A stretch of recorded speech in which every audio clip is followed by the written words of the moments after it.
For the past few years, Ricky Gervais, Stephen Merchant, and Karl Pilkington have been meeting regularly for a series of pointless conversations. This is one of them. Testing. Is that all right? Hello and welcome to the Ricky Gervais Show with me, Ricky Gervais, Stephen Merchant. Hello. And the little round-headed buffoon that is Karl Pilkington. All right.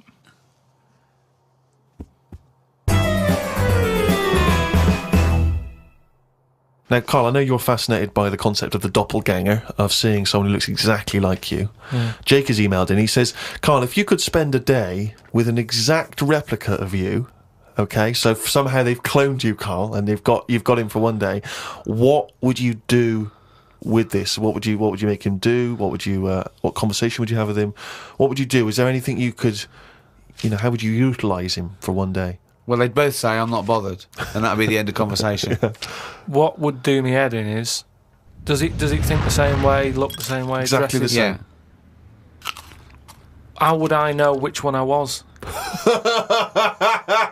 Because you'd be you. That's amazing. No. How would I know which That's one I was? Incredible. No, because... That is the most stupid thing ever said by a human being. Can we get the Guinness Book of Records on this? Has anyone anywhere in the world said anything more stupid than how would I know which one was me? But think about it, this other person's going, all right, thanks for meeting up and that.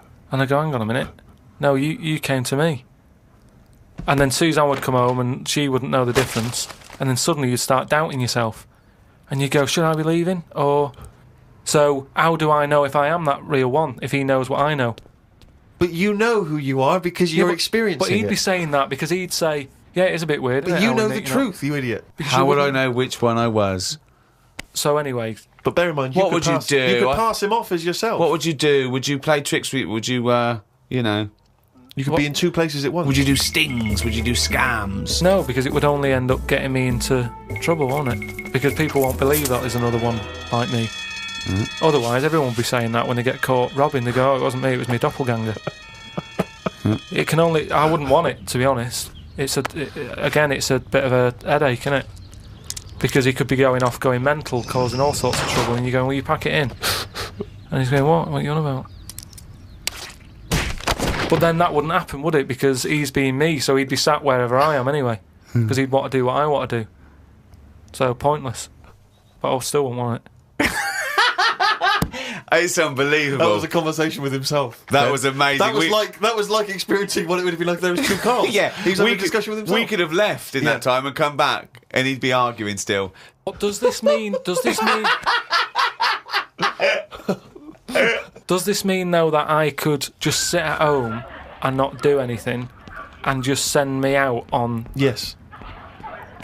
And when he's seen something happen, I'm seeing it. No. You're separate people. You're separate people.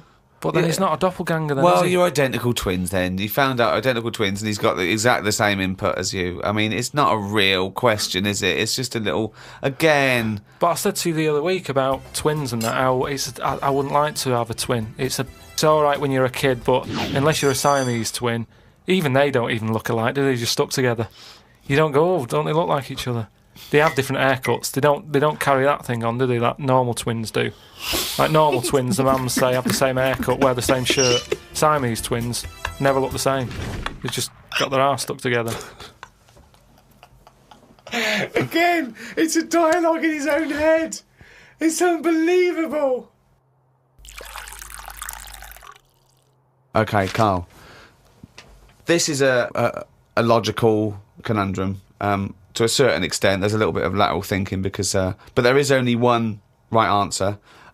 Now, the pressure here isn't to get this right. The pressure is when I've told you the answer to then understand it. Because when I've explained this to people, I've laid out for them, they still can't quite get the concept. Okay, so there's two doors, Karl. Yeah. One leads to heaven, one leads to hell. Yeah. Okay, they're identical. You can't tell them apart. Okay, 50-50. Right. Obviously, you want to go to heaven, I assume. Right, there's two guards, identical guards, guarding each door. Okay? Right. The one guarding hell always tells a lie. The one guarding heaven always tells the truth. you have to ask one question to find out which is which, and then go through the door you want. What question do you ask? I've only got one. Yeah. And what, one to both? No, one to either of them. You don't know which one's which, though. So what question do you ask? Why can't I ask, like, both of them one? Because it's Because not the rules are you can only ask one. There aren't actually two doors labelled heaven and hell, Karl. It's a leap of imagination here. And I've definitely got to answer. I've got to ask them a question. I can't just sort of have a feel of the door to see if there's any heat or anything.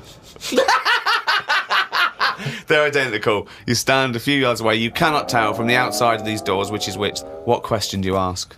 I can't look through the keyhole or anything. There's no Can't get anywhere keyhole. near them. Let's imagine there's a small rope that prevents you from getting anywhere near, rather like outside a nightclub. Yeah. So they stood there. Yeah. They both look the same. They're both smiling, Yeah. but one of them's not really smiling. Really, he's trying to make me make a mistake, isn't he? Well, he's just going to lie when you ask him a question. If you ask him. So what's the point in asking a question? Do I know one of them's going to lie? Yeah. But would they be neighbours like this? Would they be that close? Why? I mean, we're not sure if these two guys get on. Because it's a logical. Well, I'll tell you the answer. No, I want to see if he can get it. He's almost there. No, he's not almost there. What am I thinking? So- No, hang on. Right, so you go up and you Yeah. go. You Right, go, hang on. Well, look, let's imagine that. Let's imagine Ricky and I are those two guys. Okay, right? But we have to. Well, me and Steve will decide which doors we're guarding. Okay. Right. I'm. Look away, Karl. Okay. Right, then. so we've decided. Okay, one of us is guarding hell and one of us is guarding heaven. Which question you're going to ask and who you're going to ask it to? Right. I'll just say to you, Steve. I'll go. Got some post for God here. That's not a question. That's a statement. Right, you've got some posts for God here. Well, that's not a question. Yeah, but maybe the Alright. question's coming. You got some posts for God here, yeah. And it needs to be signed. It's not a question. Still not a question. No, let So him finish. Maybe is God in? Because I need him to sign for this post. Is he in? Well, I can answer that as well if you want. Go on. He's in. He's behind my door. Do you want to answer it? Well, Yes, Do you, he's want, in. do you want to get him? Just Well, no, you've only got one question. So you're asking Steve, is God in? What's the answer? Yes. Ask me. Yes. look, lads. I'm just trying to do a job here. What am I going to do with this? Well, give it to me and I'll give it to God because he's behind my door. Steve? Yeah, give it to me and I'll take it into God because he's behind my door. You're an idiot. Let me tell you the answer. I'm guarding hell, by the way. I'm the devil. Steve's God, okay? So you asked me what Steve would say if you asked him what door he was guarding, and I'm going to lie. I know he'd say heaven because he'd tell the truth, but I'm lying, so he'd say hell. So the question is, if I was to ask the other one what door he was guarding, what would he say? And whatever the person answers is the door they're guarding. Steve, what door are you looking after? Well, Heaven. yeah. Why should I believe you? Because you don't know. No, that doesn't work. Because you asked me the same and I'd say heaven as well. Right, so who do I believe? This is where you use your gut feeling, though, isn't it? This is what life's... Well, as opposed to the pure logic that Ricky's just used. I just think because there's a lot of questions in life where you don't know the answer and you go, do you know what? I don't like the look of him. So... They're identical. Yeah, but they're still identical twins. You always get a little snidey one.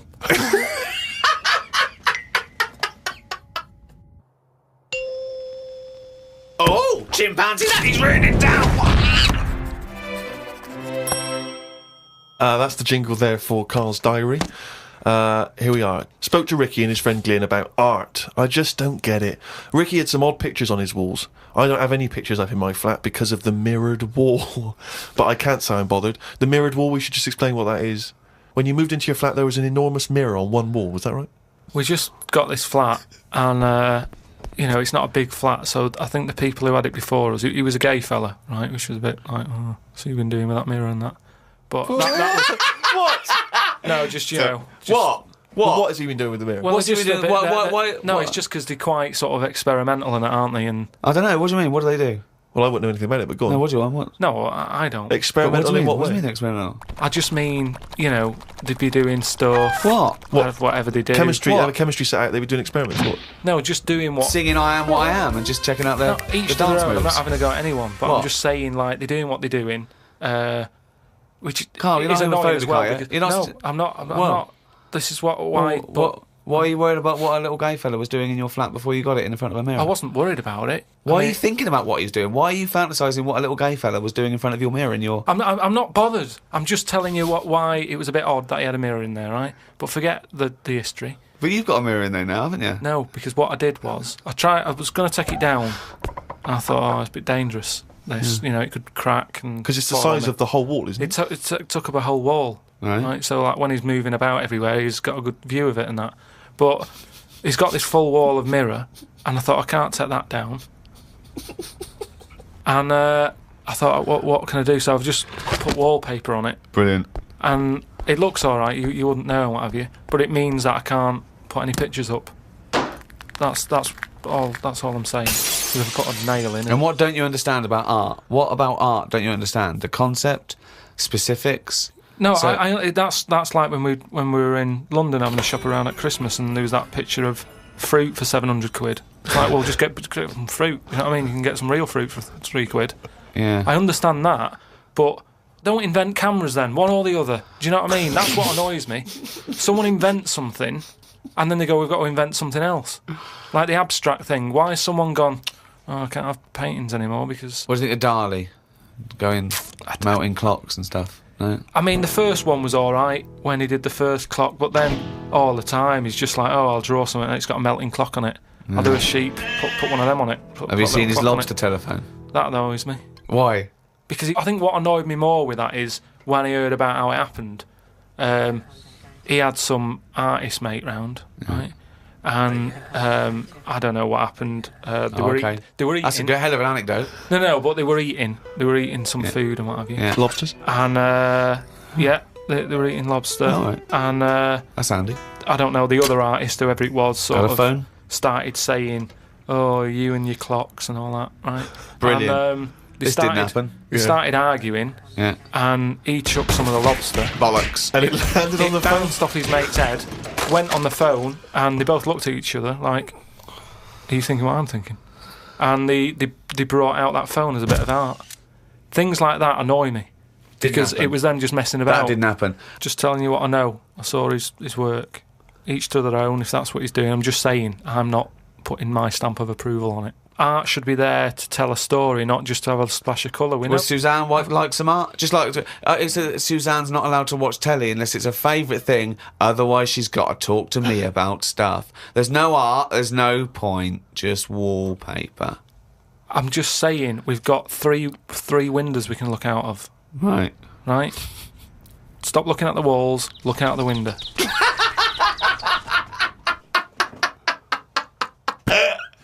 My mum phoned and said that my Auntie Nora, the classic Auntie Nora, wanted me to look on the internet to find out what the weather would be like in Spain at the end of November.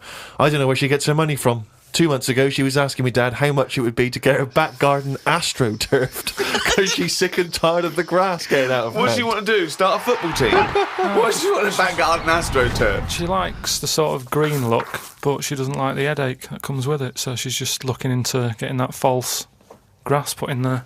Brilliant. Don't know how much it is. But. Went round to Ricky's and had some chicken curry that Ricky's girlfriend Jane had made. Ricky and Jane were going on holiday for a few days and had arranged for Glyn to come in and make sure the cat was okay while they were away. I'm sick of that cat. I was surprised that they hadn't paid for the little shit to go away with them on first class. Blimey, getting a bit vitriolic in the diary. Why doesn't he like the fact that I've got a cat and I love the cat? Why? It's just everything in that house that you've got gets sort of special treatment, and it's a cat. And it What do you mean you annoys get me. special treatment? Sometimes We put food down for it, and sometimes it gets on our lap and we stroke it. You don't just stroke it. We're you not sending massage it. You massage its back. You go, no, you're stressed out. Well, You're no, it's stressed good. out." No, I'm not saying you stressed out. At no point did I say you stressed out. You said, "What the fuck are you doing for? Is it stressed out or something?"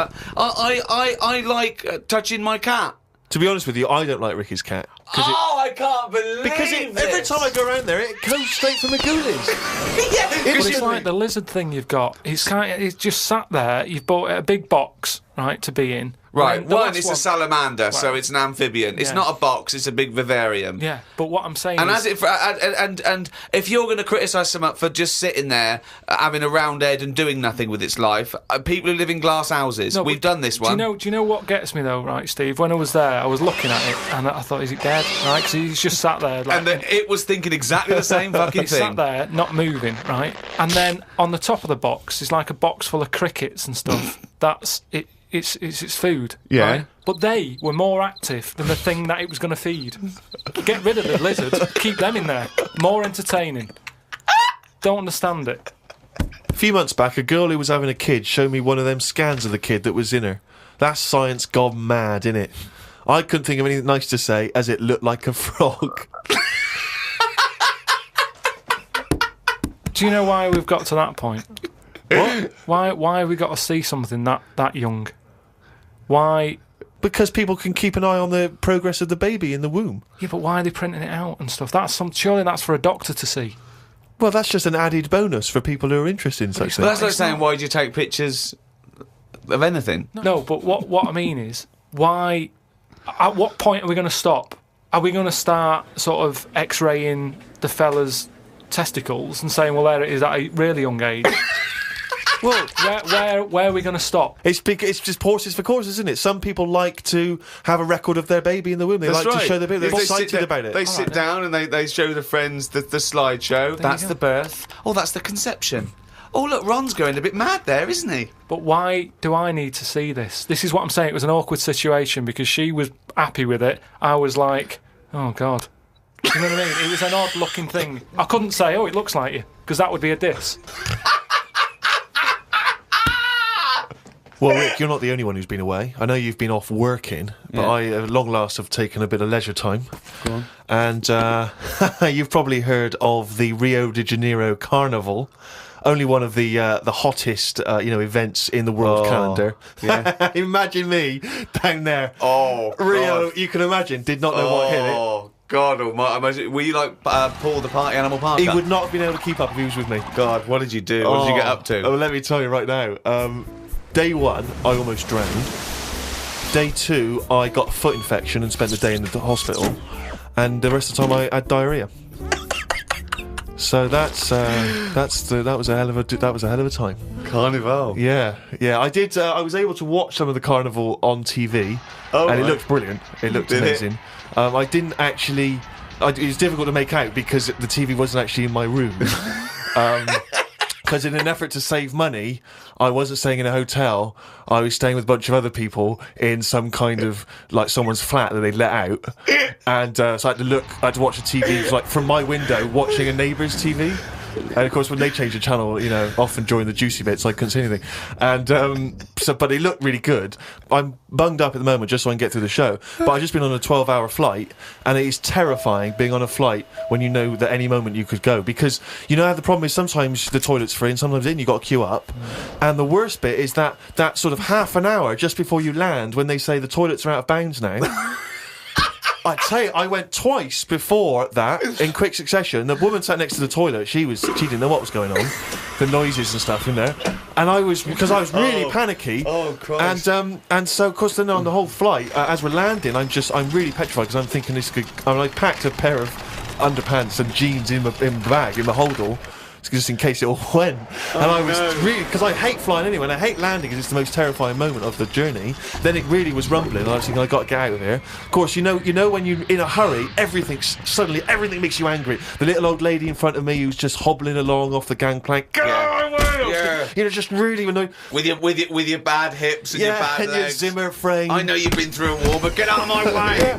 And just anyone who kind of even passes you, and so I managed to get there just in time. Got into and it all went off. Man alive, it was grim. But that was not anything compared with the first couple of days. Because the first day I went for a walk. Ipswich Beach is famous for just the beautiful, beautiful people that gather there. There's so many beautiful women in Rio. It made me angry. I was angry that these women were so attractive and that none of them were even looking at me. So, but anyway, I'm on the beach because I was shopping and I needed a wee. right? And we went for a quick impromptu swim, and I thought, oh, we in the sea. Just think of him on this beach, right, with diarrhea. Well, I'm wearing great big long shorts because I'm not going to try and compete with these boys because they And are. you are, could I say this, the whitest man Yeah. I've ever met in my life. Yeah. I mean, with his shirt off, you can see his heart like a newborn fish. Well, this is the thing. As I went into the sea to have a wee, there was a discussion about this. As I went into the sea to have a wee in Well, a litter tray. See, there was a discussion about this because I'm very much of the opinion that you should take your trunks down, and some people, some of my friends are saying, just do it in your trunks and let the sea just wash it away. What a hell of a carnival! And I think I'm against that. I've always been against that in swimming pools, everything, you know. I'm against pissing in swimming pools. Full stop. It doesn't matter whether you do take your trunks down or don't piss But in the what about swimming in the pool. sea? Yeah, well, fine. Yeah, Fine, okay, right, Fish do it. So anyway, so I'm in the sea trying to urinate, and I kneeled because I'm obviously very tall, so it's tricky to get deep enough for the water to mask what you're up to. So I tried to kneel down in the water, right, and I got John Thomas out, but then the water swept out again and just left me on the beach. But luckily my back was to everyone, so no one saw. I can't think of a funnier sight than Steve Merchant on his knees with his little John Thomas out. I don't know how big it is. I've never seen it. But I imagine it's in proportion to the rest of it, is it? I wish. That's all I'll say is I've been a little shortchanged. But so then I got up and I waded a bit deeper in, right? And now I was trying. I got it out. But what I didn't realise is that the waves just off the beach are really just uncontrollable. You never know what's going to happen. So suddenly, I see this giant wave coming towards me, crashing towards me, and I got the cock out and everything, and it grabs this wave, comes over me, and lifts me up, flips me up in the water, right? And I'm floundering around. I can't see anything because, of course, I had to take my glasses off to go in the sea because I didn't want to lose them. Oh God! So I floundering around, and I'm genuinely getting scared because as I try to get into shore, the wave just pulls me back again. So I'm waving to my friends on the beach. But With everything. Well, what I don't realise is that because I'm not wearing my glasses, I don't realise that I've been dragged along the beach some way, and I'm not actually waving to my friends. So there's like a bunch of these beautiful women on Ipanema Beach watching a pasty white man waving with his cock out. And what annoyed me was my friends were laughing, and that really angers me. If I'd have been there, I would have burst. But why wouldn't you have come running? Would you have come running in to help me? Oh, I couldn't have saved you with your glasses off and your knob out. If I ever save you, I want you to be fully dressed with your glasses on. So you'd have just let me go. That would have been what you'd said to my parents. He had his knob out and his glasses off. There was no way I was going to... I can't think of a funnier sight. Oh.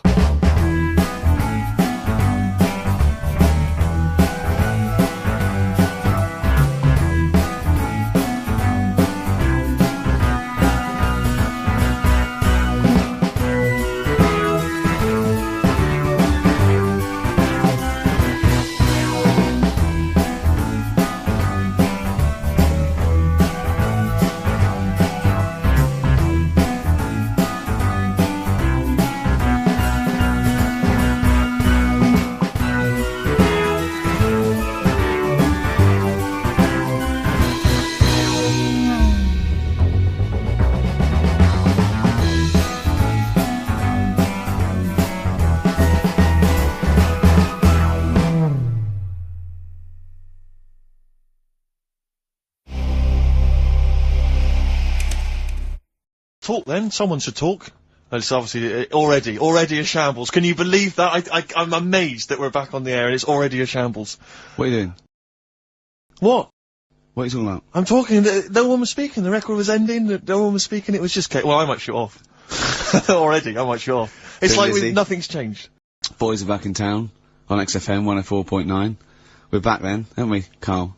I'm Ricky Gervais, with me Stephen Merchant and Karl Pilkington. I'm not coming back, I'm definitely not coming back. Oh, care that I'm not coming back. Rick, I seem to remember the end of the last time we were on, what was that, 3 months ago? Yeah, 3 months ago. Carl said he's never going to do the show again. There was nothing that was going to bring him back. Yeah. He didn't enjoy it, wasn't going to do it. All the ruse, right? Really? Yes. I've known him coming back for about 2 months, because he's got our agent now representing him. I thought he was a fool. I haven't really. Why? Well, what's he done for me? What's he done for us? No, I know, but I mean, he's raising it, so, and he's sort of calling Graham. And it was all a con, so Karl could get Mondays off. Poor Graham, the station's struggling enough as it is. Yeah. It's like running around like a headless chicken. Yeah. No one's listening, That's why I don't bother talking with a record tank, because there's no loss Sure. to London. Sure. Right? It's pointless, this show. We don't do it for the money, we don't do it for the kudos. I don't know why we do it. No. There's anything on telly at this time, I could have had a lie in. I know. But, it's all a ruse to get Mondays. He's got Mondays off now, because he has to do the show, 2 hours, right? And he's still getting paid. And it's all a con, because he knows that he's holding him over a barrel, and it's like, oh, we've got to keep Karl happy. Right? I had Mondays and Tuesdays off before Duncan got involved. And it's like, poor Graham, who's the MD, in charge of the thing, probably pulling his hair out, worrying about the station, right? You know, it's a sinking ship. And then Karl comes along, well, I'll do it, but I want Mondays off. He's probably sitting home now, his family, he's probably ridiculed by his wife. His kids almost certainly would have lost all respect for him. He's been fooled by Karl Pilkington. He calls his mates and goes, oh, I'm busy, Graham, I don't, I was going to think. It's just... It's embarrassing. But do you know what I mean? And you think it's funny, and you think you've got one over him, he's going, Monday's off for 2 hours. Yeah, you do. You think, and now you're embarrassed, we've said it on air. But you're only conning yourself in the long run. Because, do you know what I mean? I hate that sort of, the world owes me a living, how much can I get, what can I get out of the world? What are you going to give back to the world, Karl? What are you doing now then? You're going to prepare Monday? What have you prepared for this show now? You've had 3 months to prepare. Yeah. What have you got? What have you got for us? Okay, what's happened in the last 3 months? What? In this place or just my life? Well, what have you got for us? With 3 months, we're turning about, you get Mondays off, you're getting paid for it, you've got a cushy deal, you're having a laugh, you're taking the piss out of the management, right? So, what have you got for us? Give it to us. I've kind of, updated Rockbusters a bit. Brilliant. Yeah. Right? So, and you said don't mess with it. If something's good, don't mess with it. What do you mean it wasn't good? It was never good. It was never good. No, of course we had good. to fix it. It was fun to do. It was a laugh. I mean, I imagine it was much more fun for me than the 450 listeners. You know what I mean? I enjoyed it. I enjoyed squeezing your head and dressing you up. No, but that's just it. When I had a meeting with Graham, right, I said, look, I'm not being funny. I don't want to do it anymore. Yeah. I've had enough of it. Yeah. And he was like, oh, what's up with you? You sounds like you have a right good laugh. I said, yeah, but that's all good acting and stuff. I said, it's hell in there. I said, like he's talking about Vietnam. Yeah.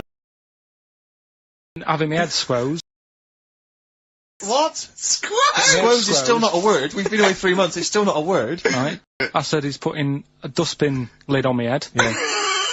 You told this to the MD. He's hitting me with a tray. Yeah. He's chucking toilet paper at me. Yeah. And he said, yeah, but that's all over 2 years. I said, no, that was the same day.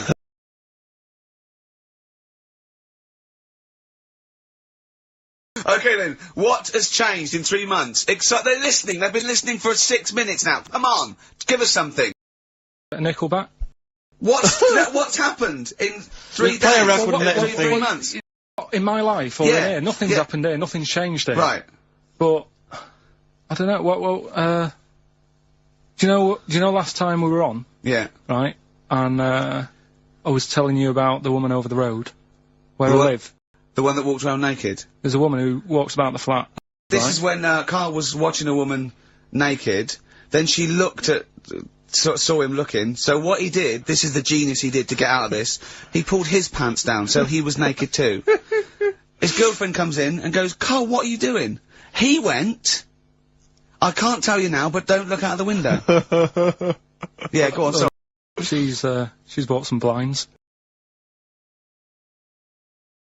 Nickelback, Sunday on XFM 104.9. How old's the bloke from Nickelback? He looks about 40.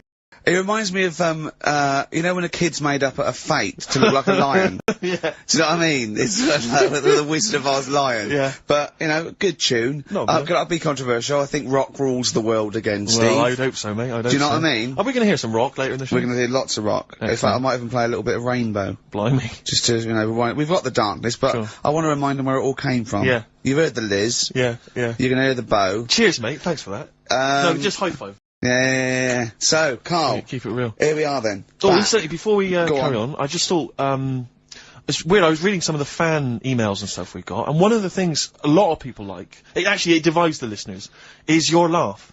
It's interesting. Some people love it. They find it infectious. They find it adorable. I mean, close up in a small space, like a kitchen or Terrifying. something, it's annoying. Like, Horrific. Karl was annoyed because I squeaked in his ear earlier, didn't I? Sure. Why did I laugh? You on the toilet? I think I squeezed his head again, didn't I? And he said, no, it's not 1 o'clock He doesn't yet. like the squoozing.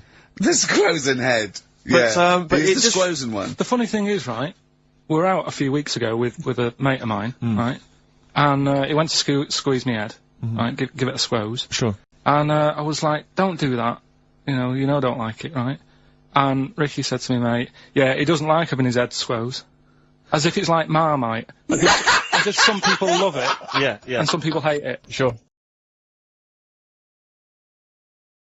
Yeah, okay. Well, anyway, That's it, yeah. there was a little taster of the laugh. That was more the kind of deep throaty laugh, the belly laugh. But there's that kind of high pitched squeak that you do. When I've got to sometimes. get air out quickly, because Exactly. I'm going to burst. Sometimes I laugh so much that my liver and all, they try and get out to it. So I have to get out really fast, like a siren. Right. Do you know what I mean? Is that how you explain the fact that you're quite fat? Yeah, That's actually just laughter waiting to come out. Yeah, Every time you laugh, solid. you become a svelte young thing, like Brett Anderson. Oh dear. Well, anyway, it reminded me of the game that you and I used to play in our very early days of XFM, when it was literally Make Ricky Gervais laugh. Make Ricky Gervais laugh, which was a Lovely. great game. I think. remember the first one. It was that fella drinking a pint of beer. Yeah. I remember yeah. the very first time. I tell you what, it's Ant and Deck do it now. They Do do. They actually. It's very similar to Make Ricky Laugh. It's called Make Ant Laugh. interesting. So many of our great ideas have been stolen. Yeah. Or stoled. stoled. Yeah. Anyway, I was looking through the paper in the week, and there was Go a on. picture which which I think might be a Ricky Gervais, Make Ricky Gervais laugh. I don't know. And again, obviously, it doesn't really work for the listeners at home, but I'll try and do my best to describe it. Can we stop saying my name because it's like a Dave Gorman project? Can we just stop? It's getting. Let's say a word often enough. It doesn't mean anything. Yeah. Let's stop saying Ricky Gervais. Well, what we're going to refer to you as. All right. Well, Make Fatty Laugh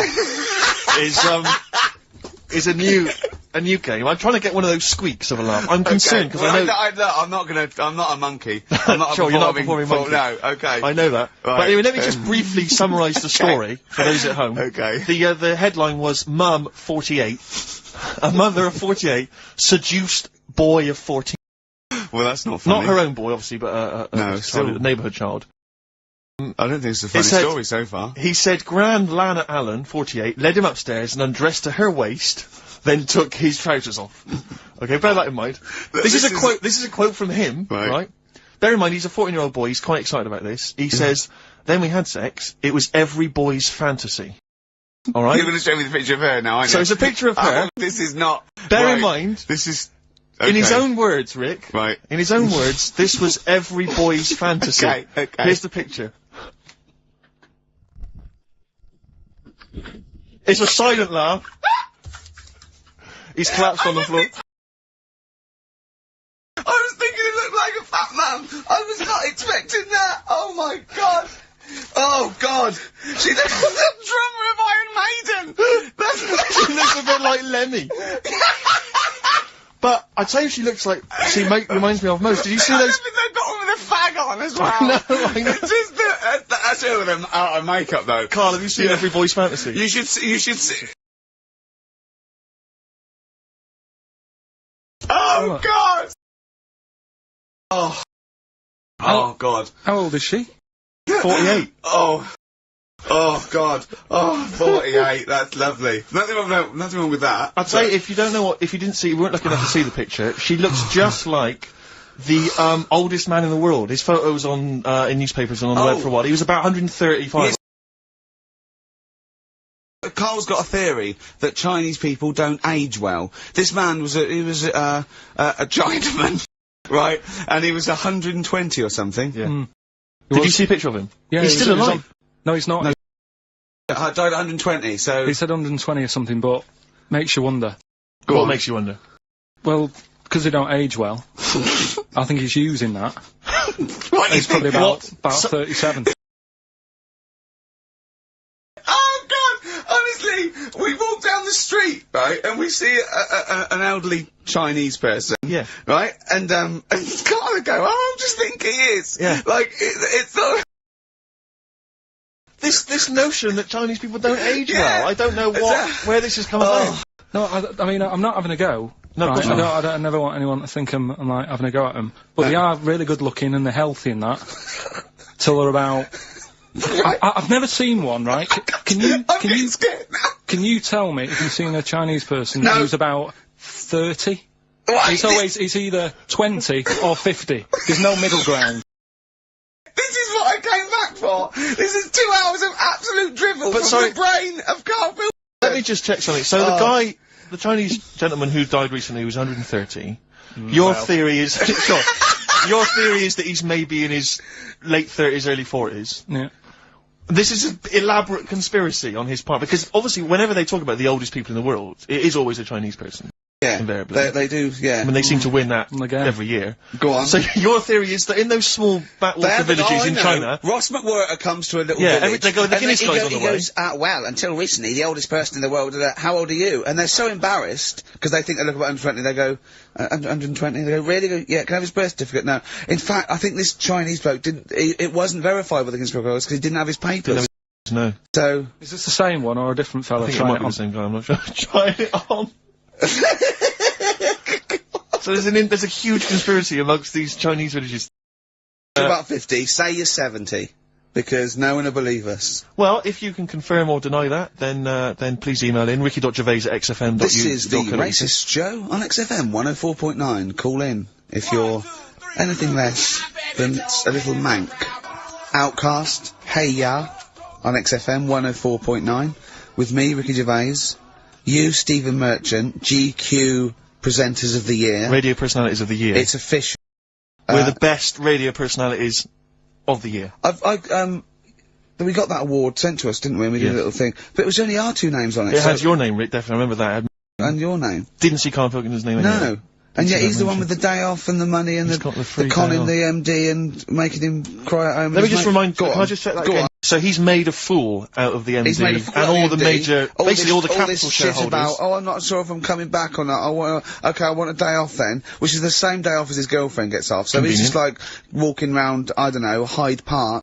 Just feeding ducks when he should be working out what he can do instead of Rockbusters, which is basically Blockbusters with a word changed. Christ's sake.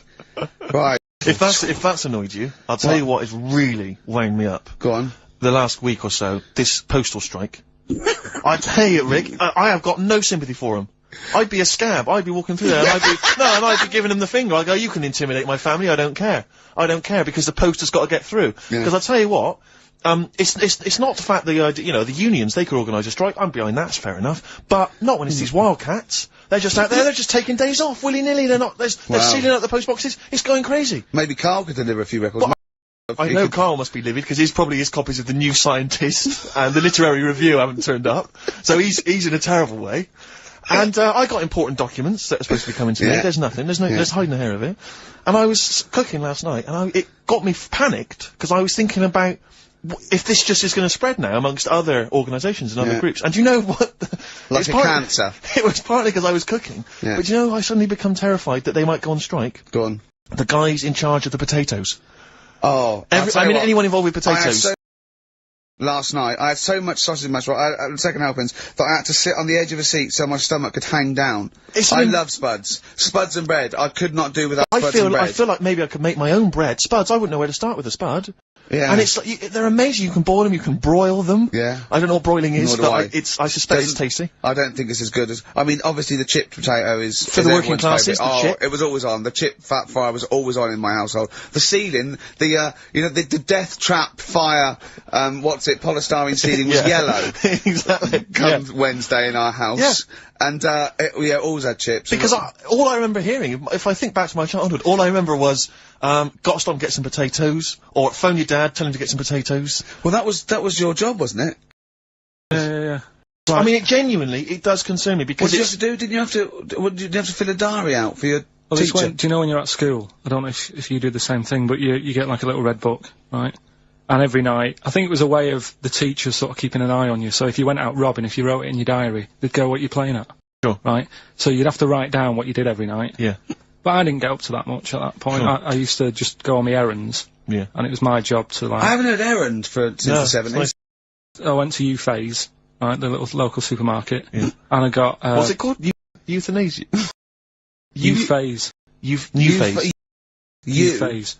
Yeah. Like H-U-G-H. U-phase. Oh, Hugh it's Phase his is his name. name, right. Yeah. Yeah. And Right. I just had Phase, to get, right, yeah. I just had to get like a bag of potatoes. Of course you did, yeah. And a essential. loaf. Staple.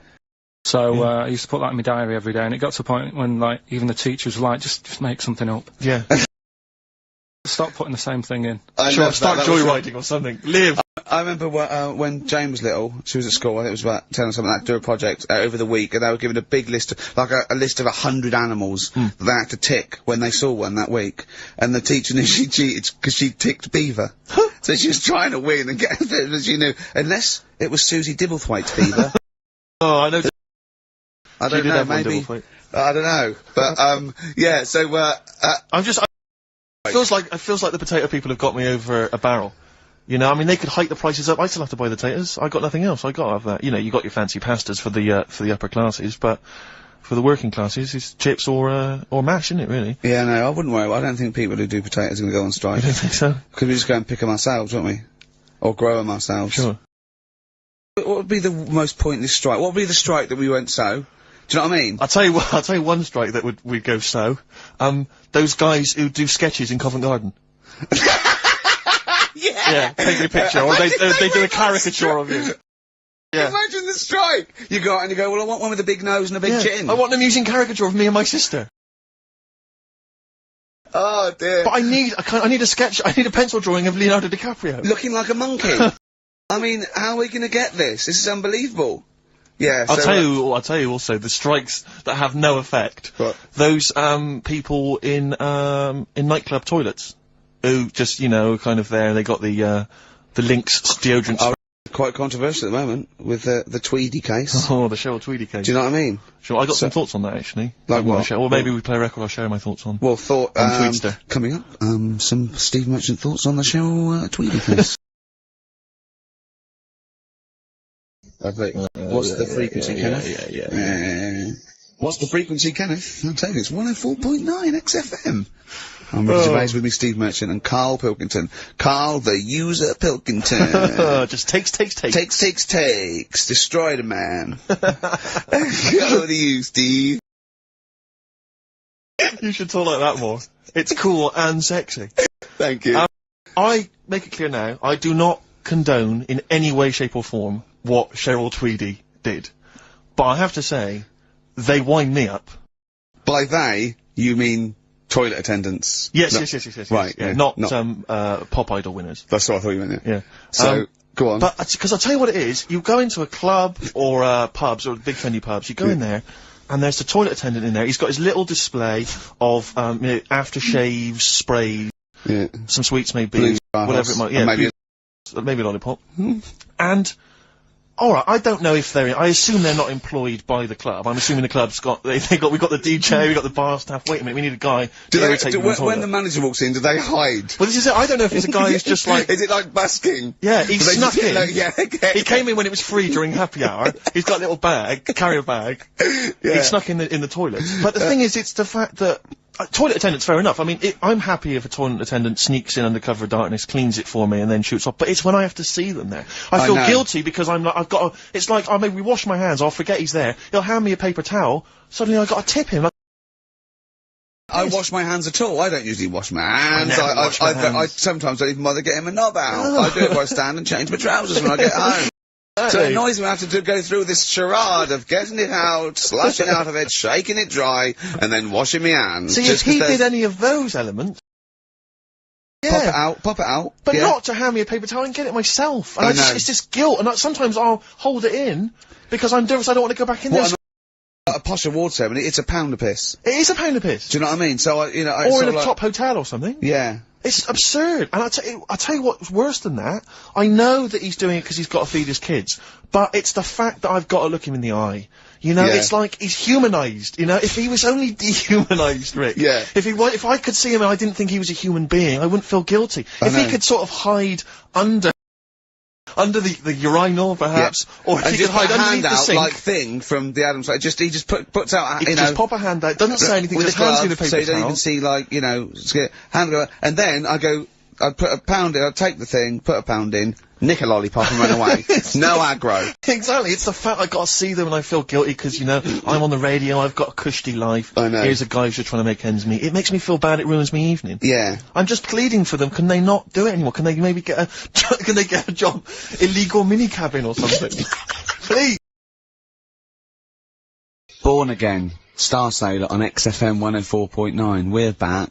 It's the 1st of November. Ricky Gervais, Steve Merchant, Karl Pilkington. It's the same old email address if people want to get in touch. ricky.gervais@xfm.co.uk. We've had a couple of emails, Rick. Someone, actually Ian, he's emailed in. He said that, because of the blinking postman, it's his wife's birthday today. She's had no cards or presents, because, presumably because she's got no friends, but also because of the postal strike. But you won't be able to use that excuse for Suzanne's birthday again, because she knows that the postal strike won't be on around that time. Alright, Carl. But anyway, so would you just say happy birthday to Tracy? Have those condoms run out yet that you got for Christmas? Karl. I've still got them. Have you? Just say happy birthday to Tracy. It'll make, Happy birthday, her Tracy. happy. And hello to Aidan, who's phoned in to let us know he's actually listening in Northern Ireland. Oh, so bless him. we've gone international. Sure. Now, there's also a questionnaire has been sent in by Ruth Chamberlain at Cordwainers College. Cordwainers College? Seems a weird... Cordwainers? It used to, yeah, it's either used to be a poly or a laundrette. I think it's, yeah. Anyway, it's something that she's doing for, she's studying product design for the fashion industry. And anyway, she's got, some questionnaire. And we're too busy and important to fill out the questionnaire. But we thought maybe you could answer it, Carl. He's yawning, he's looking round, he's only got to do 2 hours and he gets a whole day off, and he's getting paid for it. Do something, Karl. Be grateful. You've probably ruined a man's career. He's been ridiculed now for doing this, that he's so weak, where he should have squozed your head and kicked you out of the building. So, let's have a little bit of effort. You've only got an hour and a quarter to do, then you get 2 days off, alright? Right, Carl, it's a questionnaire about happiness. Oh, yeah. If there's one person... Well, that should answer it right where. The first question, Carl. On a happy scale of 1 to 10, where are you on the happy scale? Is it at this moment or in general? Well, I would say generally. Okay. Yeah, but you don't always have to, like... I mean, I think I'm happy in that, but I don't always show it. You never show it? No, but it doesn't mean I'm not happy in that. Like, I'm alright at the moment. I'd say I'm probably on about an 8. I was probably on about a 9 when I woke up, right? And then... sort of fell out with Suzanne over her haircut. Yeah. Right? She went for a haircut and came back with something that I didn't like. Sorry, what did you say? So when your girlfriend walked to the door, she had her hair done, you said, I don't like it. Alright? She could tell by the look on my face. But don't you say, no, I'm happy with it, I just can't tell. I'm loving it. Because then she might have it done again. I just cannot get over you. I really can't. No, you haven't seen it. Right? Oh, So then I was fed up, but then I thought... Sorry, what authority have you got to talk about haircuts? Yeah, you had well, officially from a barber in Manchester above a railway station in a shack, it was £2 a cut, told you had the hair of a Chinaman. Well, you wish you had the hair of a Chinaman now, you got no hair. You're a little bald man with your mouth open, so don't... Is she listening to this, Suzanne? Sitting at home with a woolly hat on?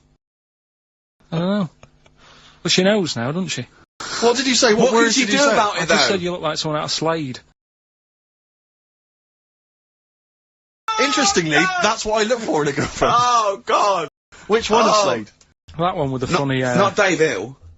Yeah. The one with the crooked fringe and the goofy... She had her teeth done as well, did she? She had 2 front teeth put in. Dumper. So anyway, So prior to that, you're on a 9. Then you saw the haircut, you're on an 8. Yeah. Yeah. I'm probably on about a 6 at the moment. Why? What's happened? Well, while Star Sailor was on, bit more head squeezing going on. So, yeah, about a 5 or 6. So generally speaking, what would you say you are? About a 4. Alright. What would you give someone who wasn't very happy? What would you give them? What are you thinking, Karl? Depends why they're not happy. They're low, okay, so what would you give them? I mean, yeah, depends, innit? If it's someone who's just lost their arms and legs in an accident, you don't give them a lollipop. Sure, or some mittens. You give them a hat. Yeah. Yeah. Dare I say it, a smile. A skateboard. Yeah. Yeah. I don't know. You don't know? You got to answer the question. So hang on, let's assume that you've upset your girlfriend because you slagged off her haircut. What are you right? gonna do now? Make her happy. How are you going to cheer her up? And And not buy her a baseball cap. I don't know yet. I haven't thought about it because I've got this to sort out, haven't I? So when I get home, get her some gel or something. Oh, God! Oh, Christ. Okay, Oh. and, Oh. alright, just name something that always puts a smile on your face, Karl. It always cheers you up. If you're feeling a bit blue, it always cheers you up. A monkey, innit? Learning something. Right. That's a bit weird. I love the qualifier. I think it was two different sentences. I think it was learning something. That's a bit weird. Learning something that's a bit weird. Okay, and finally, if you could have something to make you happy, what would it be? Little chimp, wouldn't it? Little chimp in a suit. Well, don't answer for him. Don't put words into me. Uh, You can have anything you want, it'll cheer you up and make you happy. What would it be? You can't say a skin of titanium. It's got to be something possible. Yeah. X-ray vision. No. What would you have? It can be conceptual. It could be world peace. It doesn't have to be, you know, a new what. yeah, someone else wish for that. Sure. It'd be a waste. Yeah. Why should you do it? And then someone else gets a nice new watch and there's world peace. Exactly. You're walking round, it's nice and peace, but you know what time it is. He's swanning round, he's got a lovely new watch, and there's no threat of him being bombed. Exactly. I'm quite happy the way I am, really. I don't really want. Really? But you're on a 4. Yeah, You're on a happy scale of 4. Yeah, you're on a 4. Surely you want to get to 10. Surely the point of life is to be on 10. Yeah, but what's a 10? Do you know what I mean? No. What's a 10? Contentment, absolute contentment, joy Bliss. in your heart, Yeah. inwardly and outwardly. Not walking round with a little round mank head with your mouth open going, what's the point of that? I've done it once. Is that why you've still got all the condoms? You go, I've done it once. What's the point of that? Right, we're gonna get some hair gel. Come on! Just one thing that would make you happy. That would cheer you up if you were feeling low. Tuesdays off as well? I'll have the MD just, you know, resign straight away, shall I? I honestly don't know what would make me happy just like that. Cause I am happy. I know you say I'm fed up and that. He wouldn't want to be too rich. He said, because if I was too rich, then Suzanne would say, let's go around the world. He said he wants to be rich enough, so they're happy in that, they got their bathroom and everything, but they still can't afford any more holidays a year.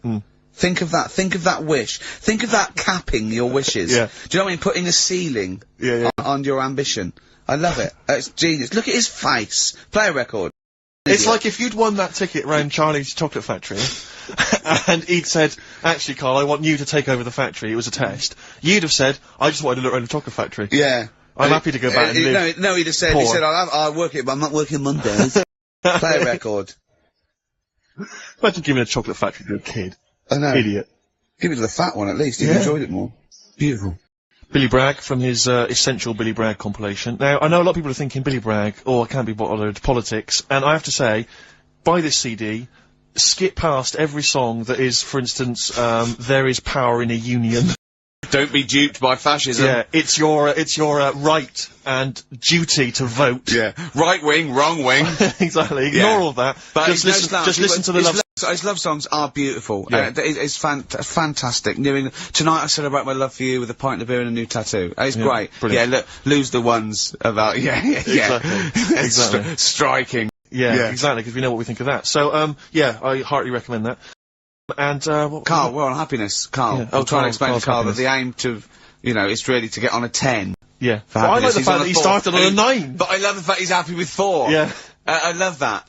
No, but what I mean is, right, I'm not looking for, like, happiness. Right. I'm You're not alright. looking at penis. What?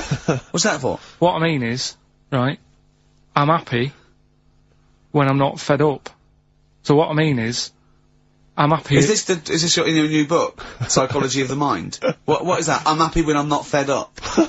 That's like an 8-year-old trying to explain happiness. Johnny, what is it when I'm happy when I'm not fed up, miss? Well done. Good boy. That's it. You're happy when you're not fed up. Talk like an adult. Yeah, but that's what I'm saying to you, though. I don't... What? I'm happy most of the time. It's just that when things niggle me, I find that... I realise when I'm annoyed more than when I'm happy.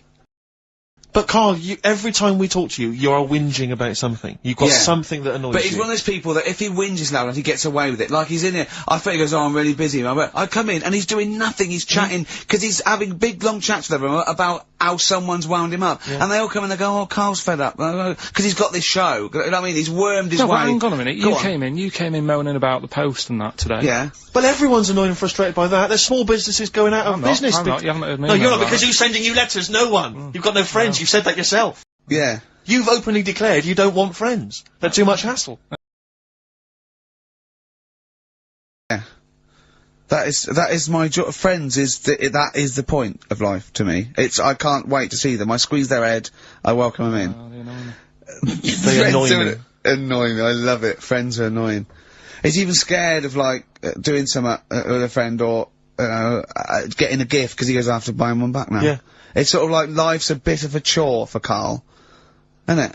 Well, anyway, all right. Let's leave that aside. Obviously, you're never going to be entirely happy, although apparently you are already on the brink of happiness. Does your hair look nice? That's all you have to say. Yeah, it looks good. Yeah, and that's it. End of story. What's the point in that? What is the point in that? Because she doesn't really care what you think, but she doesn't want to hear that she looks like Dave Hill from Slade. She's not having her haircut just to please you, Karl. Despite what you might think.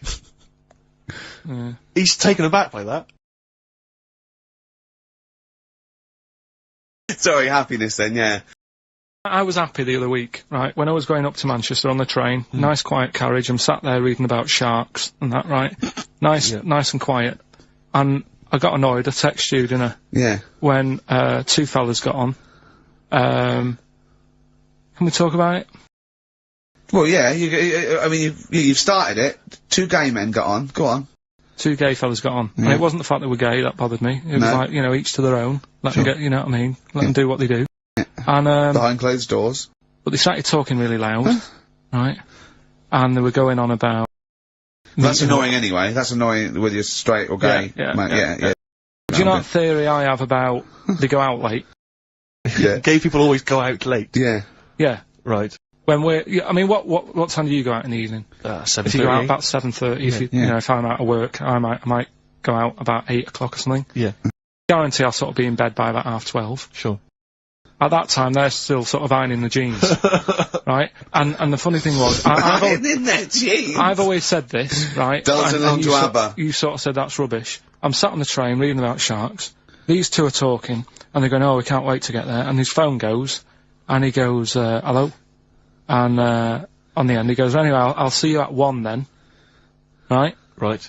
So I thought, well, maybe that's tomorrow. Could be 1 in the afternoon, that's when most people would meet. Yeah. And then he carried on talking. Most people would meet! Carried on talking, and he goes, "Yeah, so anyway, like I say, see you tonight." 1 o'clock he's meeting someone. Yeah. I don't know why they go out that late. Do you remember when his favourite record of all time is The Killing of Georgie? Sure. He said, would he have been killed if he'd have been back at a decent time? There's no mention of the time in this song. And then the funny bit was, actually, that did make me laugh, right? When he'd finished talking on the phone, he said to his partner, right, "Oh, there you go, let's have a little chat." And the fella said, "Who was that?" And he said, "Oh, it's Dave." He said, "Which one's Dave?" He said, "You know, the one with the shaved head." I thought, in the gay community, that isn't a good description. No. Yeah, I know. I've got little shaved heads. Before we move on, was the Sharks article interesting? Did you learn anything? It's pretty good. Was it? I'll teach you something about that later. Oh, okay. Is this educating Ricky? It wasn't, but I can teach you a bit. Yeah? Alright. That's good. Play some ads and that. Play some ads and a tune, and then have we got maybe a competition? Yeah. What have we got? We're all looking forward to that. Fortune Faded. Red Hot Chili Peppers on XFM 104.9. I'm Ricky Gervais, with me Stephen Merchant and Karl Pilkington. Back for 2 hours a day, then a Monday off. Conning the management, baby, and sending this station spiraling down into the depths for his greed and selfishness. Yes. Okay. We were talking earlier about things that have happened when we were away. Quite a lot. Quite a lot, but there's one thing I heard. It might be a rumour. I hope it's a rumour. I kept it from you, Steve, because I want you to sort of have spirits out, because we've been at it in the office, and we've got to be... Okay, I'm just gonna say it. I think Shed 7 have split up. Sorry, I didn't... Shed 7 have split up.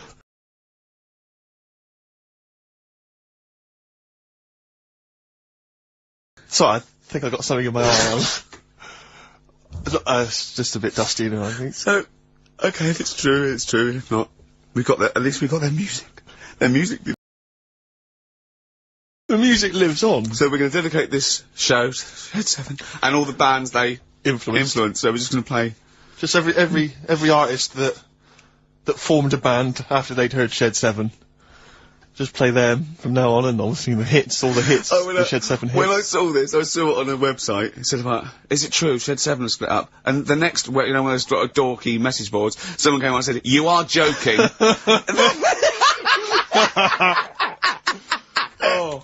Oh dear, what else is happening? I just pray that it is just a rumour. It is just a rumour, yeah. Then.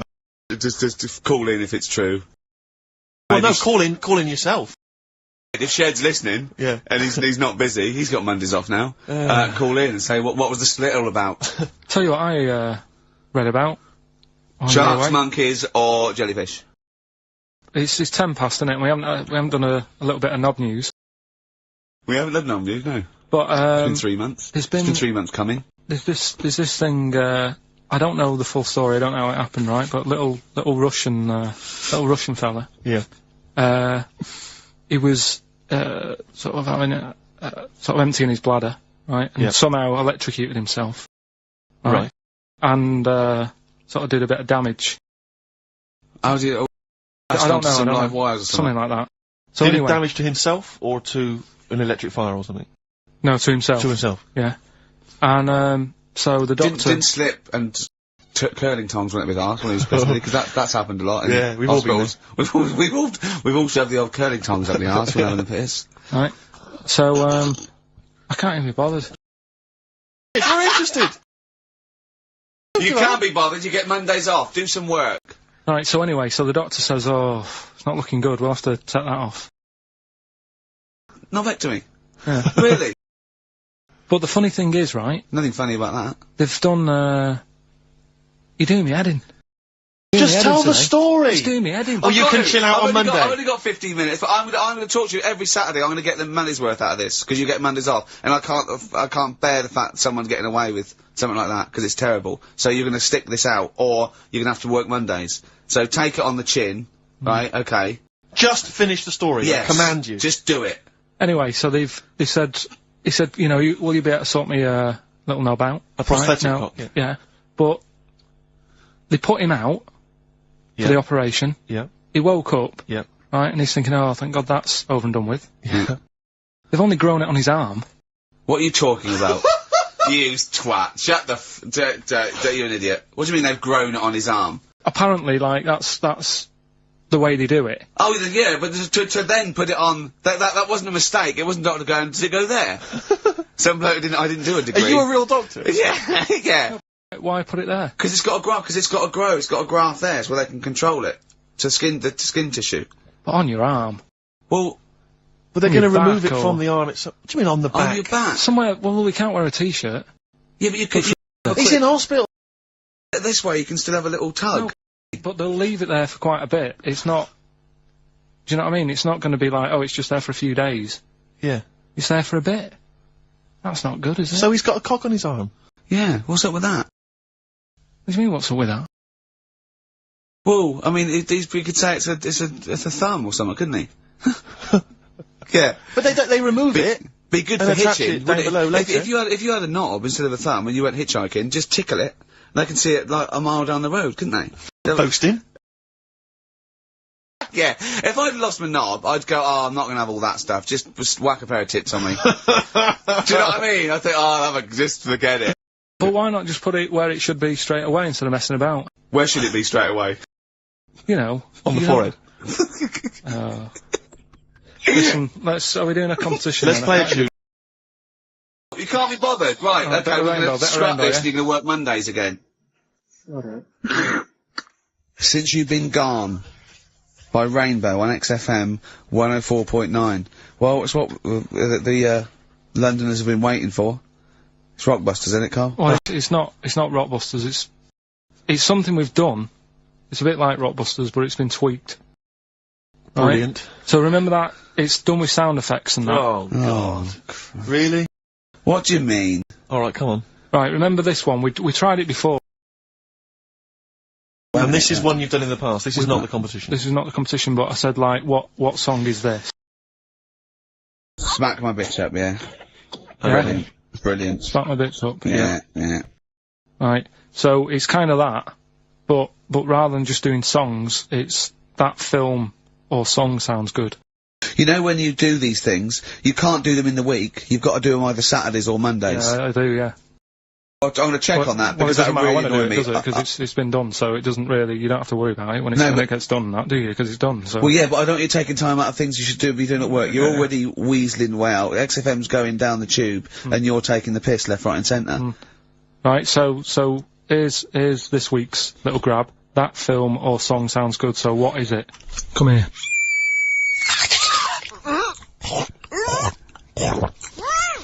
I'm well happy now I've had that.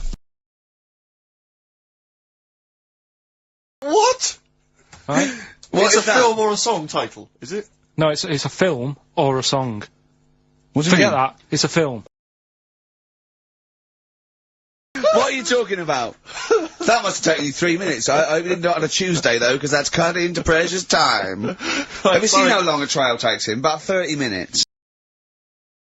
Let's just concentrate for a second. Okay, right. This is a film, This is a film title. The title of a film. Yeah. Play it again.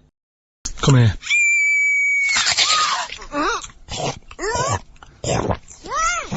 I'm well happy now I've had that. Right? Oh, dearie me. Dearie me. 3 months they've waited for that. 3 months for that. Shite. Do you want to say what the prizes are? Oh, I can do. I'd say there's good news and there's bad. I don't know, I think maybe this is what people think of Karl's quizzes. This is the respect they show us. Because you know that, the various companies, they'll send you product which you can include in competitions. It's a promotional tool. Yeah. They've sent us, I'm Alan Partridge, Series 2. Yeah. And Fawlty Towers, the complete series. Brilliant. On VHS. I mean, who's got a video player anymore, Karl? It's for losers and the working classes. Yeah, for up north. They still sell them up north, I think. Thankfully. In market stalls. It's been redeemed. I mean, I wonder how we got hold of that. Yeah. Yeah, The Office Series 2 on DVD, that was a nightmare, getting hold of that one. The best, album in the world ever, it's got stuff on there. Super Furry Animals is on there, Supergrass, Gold Frap. And, also the best of the Boomtown Rats, which is not bad, and, a couple of Teachers DVDs. So some good stuff there amongst the VHSs. And you can win all of those treats by identifying this film. Come here.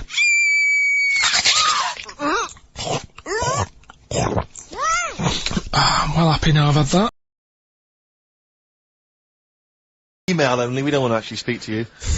ricky.gervais@xfm.co.uk. I'm sorry if that's brought you down, it's made us... Can I just say something? What's the phone number, Karl? 08700 800 1234. 08700 800 1234. Call up for no reason, because I want Karl to answer the phone. He hates doing it. So call up and talk to Karl. Ask him anything you want, just talk to him. Okay? Right, answer the phone, they're going mad. Drills. Big Sir on XFM 104.9. He's so annoyed that he had to answer all those calls. Why did you like it? We're wasting time, aren't we? That's your listenership. No. Speak to you. No, that's nice and everything that people call up. Yeah. But we should be concentrating on what we're doing. Yeah, well, but I do this show to annoy you. I don't do it for the money, or the kudos, or the awards. Do you know what I mean? I do it so you have to be here and do what I say for 2 hours, because you're getting away with murder here in the week. I don't like seeing that. I don't like injustice in the world. I try and fight it wherever I can. So I do it to annoy... It's good of you. Thanks for doing that, mate. Yeah. It's interesting, though, that you're passionate about fighting injustice, but you focus specifically on Karl at XFM. One of the world's lesser crimes. Yeah, being a little bald mank twat. Exactly. I know, yeah, but nonetheless, it is a crime. Look at him, look, he's got his head down like one of those, you know, one of those chimps that have, like, lost their mate in London Zoo? He just sits there like, you know, a broken animal. Karl, what are you thinking? Where are you on the happiness scale now, of 1 to 10? Karl? On about a 3. Go on, Steve, what are you gonna do? Well, we were talking earlier about stuff that happened while we've been away. we don't talk I haven't been this upset since, Skunk and Nancy broke up. Yeah, I know. Cheryl Tweedy. Tweedster. We've done that. Well, of course, the war. Is that all done and dusted now? I think it's pretty much over. I think we've sorted that out. Okay, good. What annoys me is people going about going at Tony Blair and Bush, right, for like bombing stuff and all that. But my point is this, right? Those bombs have all been bought and paid for. Yeah, you, the taxpayer, they're yours. I'm not a scientist, but I think bombs go off. I think so. And if you don't use them, you lose them. So let's use them. Exactly. Do you know what I mean? It's like tinned food. It lasts for a while, but eventually it's going to go off. It's like anything. Oh, we better eat that. No, don't with the fresh stuff. Don't build the fresh ones. Let's use the old ones. Exactly. So because they're just stockpiling there, and they cost us millions. I know. We want to see if they work as well. What? We never tried that one. Use them. Use Try them on them just out. you know. Oh, Exactly. Carl, who would you bomb if you could? I wouldn't. No? What do you mean? Well, imagine you could bomb a country. You're not actually going to bomb them, but you're just going to frighten them. Just going to put the frighteners on them. Frighten them, yeah. You're just going to go, I'm going to bomb you, and then obviously And they'll go running, Yeah. hiding under tin shelters and that. Ricky's house? No, come on. I wouldn't. Honestly, no one sort of makes me fed up or anything. No one makes you fed up. Not enough that I want to bomb a place. You're not actually going to bomb them. I just say, let someone else do it. Sure. What about you, Rick? I got a list here. Do you know who I'd threaten? Go on. The Swiss. Oh, they've had it easy. They've always had it easy. They've always chickened it. It's that equivalent of having Mondays off. Exactly. Like, oh, we don't want to fight. Exactly. You can both walk through it. You know what I mean? Yeah. We're a carpet. Exactly. While we're busy sorting out fascism, Yeah. you know, or Osama bin Laden, they're just chilling out. They're holding ours and Hitler's coat. Exactly. Do you know what I mean? Little weed. We should have both turned on them. Yeah. And I'll tell you who else. This will just frighten them up. Just shake them up a bit. Iceland. They've had it easy. Because they have stayed out of everything. They have not been involved in anything, as far as I can tell. But you don't have to bomb them, do you? Eskimos, they've never been involved in I know, anything. but don't bomb them, just pour hot water on their igloos. Exactly. Just send a plane over with warm water. Yeah, with a big flask. Yeah. No, just to shake things up a bit, just to keep them on their toes, that's all it is. Why would you live there? If you could choose, I'd If no you're an idea. Eskimo and you're born, little baby, you grow up and you go, what? I'm sorry, I'm eating ice and fish for the rest of my life. Well, fair you're enough. having a laugh. Fair enough, like years and years ago, but now, presumably, they're aware of the proper I house know. and the fact you can live in, say, Somerset or the south of France. I know, but it's like, haven't they learned? It's sort of like, well, they haven't even got, they're not even on as good as thing as the North American Indians. Now they're sort of pierced up. They got smoking gambling. fags, they live in lovely little cages. Drugged up. They're all brought to their little village. They're having a whale of a time. They don't have to go hunting anymore and like killing buffalo. And the same with the Eskimos. Let's get them some beer and fags down there. Knock the igloos down. Build them some lovely little semis or like... Or just a little kind of trailer or a caravanette or something like that. It's gotta be better. It's gotta be preferable. I know. Some of them now have got TVs built in, Rick. I know. What And do they showers. want? Yeah, they've got cable and stuff, have they? Yeah, Or was of there course one sort of Icelandic Well, you channel? get satellite or whatever, wouldn't you? Magnus Magnuson. Yeah, exactly. Probably doing... There's loads of Mastermind reruns. Yeah. And Pingu. Just on a loop. That's porn over there, Yeah, though. exactly. Oh, brilliant. That's like a hardcore documentary. Yeah, this is Racist FM 104.9. Yeah. So, who would you like to see bombed? Or not bombed. Not bombed, but just put the frighteners on them. Yeah, who would you Email like- Ricky. yeah. Any nation or anything. Carl, thoughts? Play a song? You're not working for your money. You're not having Monday off. We got to do something Monday. Let's plan something Monday, just to get him in here. You've got 2 hours for 8 hours off. You don't do an 8-hour day anyway. Rick, how much is he getting paid? He's getting money for this. I think his wage went up last time. So he's getting paid to be here, extracurricular, extra work, right? So it's moonlighting, and they're giving him a day off. Yeah. And he's contributing nothing. Nothing. Huh? What, Carl? You say something, mate? Huh? What's going on? What? Going on with yourself? Well, say something back and earn your money. Well, let's just play a song. We've done a bit of stuff there. Don't say we, no, I've not heard anything from you. We heard your contribution. BAMP, 50 Cent on XFM 104.9. Me, Ricky Gervais. You, Stephen Merchant, and you, Karl Pilkington. Alright? What are we doing then? How are we going? Karl, how are you feeling? On a scale of 10 now, happiness scale? Just building back up again a bit. Yeah? Probably on about 5. Oh, that's not bad. What changed it? What changed it? Just calm down a bit. Yeah? The chilled out vibes of PIMP probably helped you. Yeah. I think we should just say, give massive props to Adam and Joe, who stood in for us. Oh yeah, stood in for us. Did a great job. Yeah, great, really good. In fact, interestingly, Are they going to get their own show here? I think they should. Yeah, they'll probably get something. Well, there you go. well, It's interesting because I was listening to them. They had quite a nice selection of features. They had a couple of good competitions and things. Now I don't know if having done them for XFM, is it somehow they may be kind of under some kind of XFM copyright, which would mean as we've got no ideas, maybe we could just hijack some of theirs. Maybe you could look into that. Obviously not Monday. You're not here, but I was with Joe Cornish last night. Went to a little do at Jonathan's house, and Joe was there, and he walked in, and I was taken aback by how tall he is. Sure. Because I'd forgotten, and he's about 6'4", but he's unlikely to. Do you know what I mean by that? It's sort of like some people surprise you, and he was going, I don't consider 6'4". Big. I said, it's pretty big. I said, but I know what you mean. I walk around with Steve Merchant. Yeah. And, he went, how tall's Steve? And I 6'7". Yep. And Joe went, oh, that's nearly a disability, isn't it? do you know, he's absolutely right as far as I'm concerned. No, do you know, I've genuinely, since school, I used to go to school with a little disabled fella. Lovely guy. No, I swear to God, lovely guy. And I remember he came in when we got in the sixth form, and he'd basically got, I don't know what the ins and outs of it were, but as far as I could tell, he'd got a car for free. A specially converted car. Yeah. You know, because he was disabled. And he was driving that around. Same as Karl. Me. I need this, I need that. But it seemed to me that I was thinking, well, why can I not get something similar? Because there are some cars I can't fit in. Because I'm too tall. I genuinely cannot drive the smaller cars, the cheaper cars. I'm obliged to buy a more expensive, larger car. Because I can't fit in the tiny. Yeah, that's like saying you've got to pay more for your shoes because there's more leather, which is true. Which is absolutely true. But fat people have to pay more. Do you know, like, it's a nightmare getting chairs, comfy chairs that I can sit in the home. I sit in a chair for very long and my back's killing me. Now, how is that not a disability? But no, you don't see people like me whinging. But I think tall people, I've read an article that taller people on average, get, higher wages through an advantage, or just because they're taken more seriously than little dumpy fellas. Sure. Do you know what I mean? But I don't think I genuinely don't think there are many benefits of being really tall. People seem to assume there are, but beyond the fact that I can reach things down from a high shelf. I know. I don't think there's any real perks. I've seen you hit your head a few times.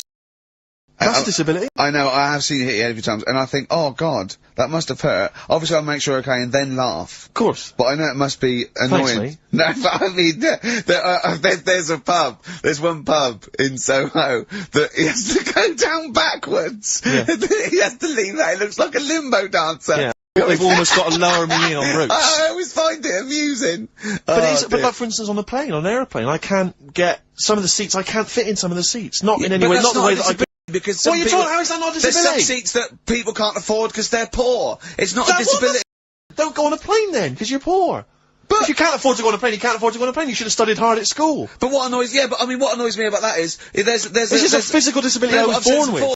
There's a weight allowance, so I might not be allowed loads of bags on, but there might be a big fat pig in the queue who's allowed the same chocolate allowance as me. But that's because they've been eating like a bloater. I couldn't stop myself from growing this tall. It wasn't a conscious decision. I didn't think, I'll tell you what, I won't smoke when I'm a teenager. Maybe I'll shoot up.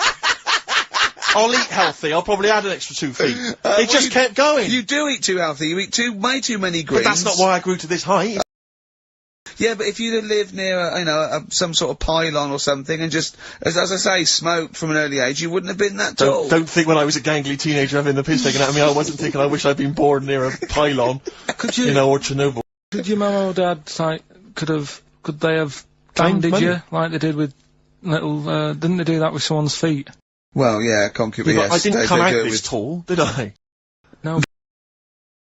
They'd have to bandage him round the feet and round the top of the head. Yeah, I'd be walking around like a mummy. Yeah, or a bonsai boy. But people didn't really realise I was going to be this tall until I was 14 or 15. You know, you don't realise when you're an 8-year-old. How tall were you when you were about like a gangly, so a typical gangly teenager, 15. How tall were you at 15? I don't know, 6'5" maybe? And I bet you were like a beanpole, weren't you? Well, of course. Yeah. And what sort of glasses did you have? Cool. And then what did you have? I don't know, a monocle. No, I can't remember. Did you wear a bow tie once? I wore a bow tie. I thought, I was trying to preempt the styles that might be coming round. I think I've been watching a lot of George Formby films. And I thought it can only be a matter of time before the bow tie comes in. I thought it might be quite kind of urbane and debonair. Yeah. So what that was Robin Day at the height of his fame? I think he might around this time, yeah. Yeah, I wanted to go for that dandy look. I thought that's what the girls would go for. I know, yeah. The dandy. Oh dear. So I still want to see you with a pipe and trilby. Yeah. I just think you'd look great walking on the street. Yeah. Oh, but I genuinely, I really, it does frustrate me that I don't get any allowances for being very tall. As a disability. Well, it does count. No, it doesn't. It's not a disability being 6'7". But how can you explain, for instance, travelling on a bus or a coach? There's some seats I can't sit in. The only disadvantage is, people look. I've seen people stare at you, but they stare at me because I've been on the telly. Was that a disability? Are that people being recognised? Yes, but you could avoid that by not being on the telly. It's your choice. This is my point. It's your choice. Yeah, it's the same as the big fat people. It's their choice. It's a different sort of stare, isn't it? I've been there. Yeah. When the sort of stare that you get and the sort of stare. Well, obviously, sorry, Steve, but I'm gonna, follow up this inquiry. What do you mean, Karl? No, I'm just saying it's more of a stare of fear than, like with you, they go, oh, it's him. Yeah, go on. Whereas with you, it's more like, jeez. Do you know what frustrates me? I thought he did deserve having a Monday off. I've changed my tune. Yeah.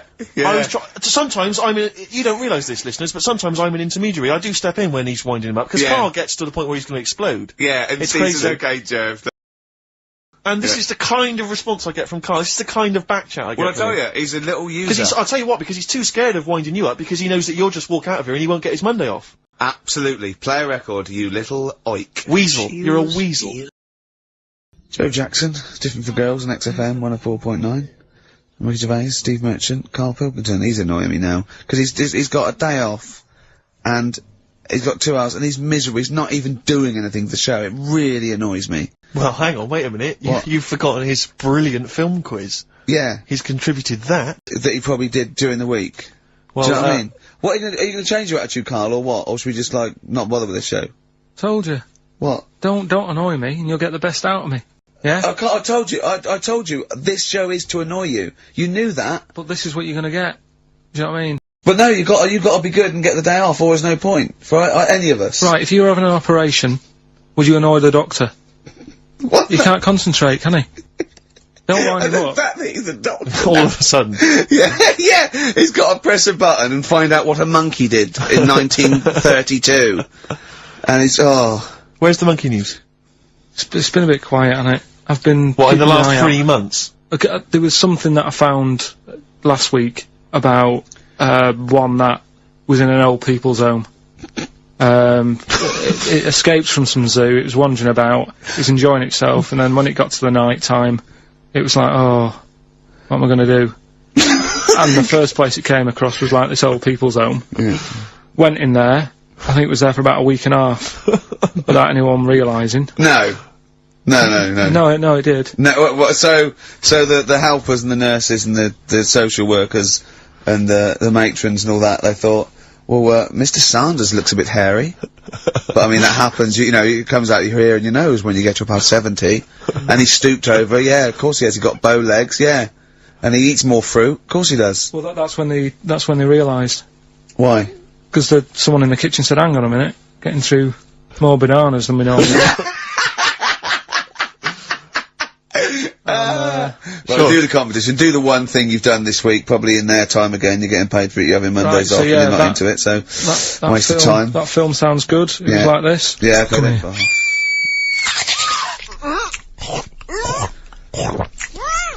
I'm well happy now I've had that. Oh, yeah. Right. So that's a bit of a cryptic clue. Yeah. Someone eating this woman. Yeah. And he's happy that he had that. Yeah, go on. Yeah. That was Gladiator. So. Who wins? A couple of people sent in Hannibal, which would still work. Yeah. And someone else sent in Maneater, which I suppose works as well. Although he did put the thing in about I'm well happy, glad. Yeah, I know. I know it's not. It's not worth the. I don't know. £100 he gets for this and a day off. No. Well, Eva, who got the answer right. Eva, who got the answer right. Well done to her. I'm going to give her the prizes. She said that she'd heard this before on Christine O'Connell's show. This is really annoying. Right, that's it. You're going to do something, or we're going to stop this and you have to work Mondays again. Because you are taking the piss out of me, you're taking the piss out of Graham, and you're taking the piss out of London. I'll see you next week, and you can change your attitude. Limp Bizkit, we may be back next week. It depends how Karl gets on. Maybe he bucks up his attitude. Thanks for listening. Yeah. Darkness. I believe in a thing called love on XFM 104.9. I'm Ricky Gervais. You're Steve Merchant. Sure. That's little Karl Pilkington over there. Where is he? There he is. There he is, yeah. Alright. Yeah. Hey! Back together again. The old gang. Yeah, it started last week. Yeah, I think. Triumphant return. I think it went well last week, didn't it, Karl? Good show, wasn't it? You loved it, didn't you, Karl? Brilliant, right? Yeah? Yeah. Now, you weren't speaking to Suzanne last week at this time because you said she had a haircut, probably quite an expensive haircut. She's a lady in media. She's got to look good. She probably doesn't go to the barber like you or just shave it at home. Probably spent quite a little bit of money on it. She came home. She thought, well, my sweetheart, my lover, my sweetheart, you know what I mean? The man in my life is gonna love this. Well, he adores everything about me. He's gonna love my hair. She walked in. Hello, Karl. Alright? You look like Dave Hill from Slade. Is what you said to the poor woman. And then, talked about it on air. She was furious about that. So what did you do? Karl? She did listen, yeah. She wasn't happy. And she heard you slagging her hair off? Yeah. Well, what so this is probably annoying her now. Well, no, it doesn't matter. We can do a lot today because she's at work. So, and of course, no one's going to tell her. Let's have a chat about a fat arse, shall we? Let's get it all done. Oh dear. You are in so much trouble. That's... Look, he's realised he is a little bit worried. Oh, didn't you go and buy her a coat or something? Took her out on Sunday and treated her to a new coat and that. Yeah. But I offered, I said as well, I said I'd pay to have it done again. Oh no! Carl, you have, oh god! Oh my Christ! So she listened to the show, what did she say? You got home, she'd heard you slagging her hair off. Imagine that. He thinks that's a good thing. So like, we've won the pools. Brilliant. What are we doing? Well, you can have facial surgery now, love. It's sort of like, it's just, Christ! You offered to have it done again. Unbelievable. Yeah.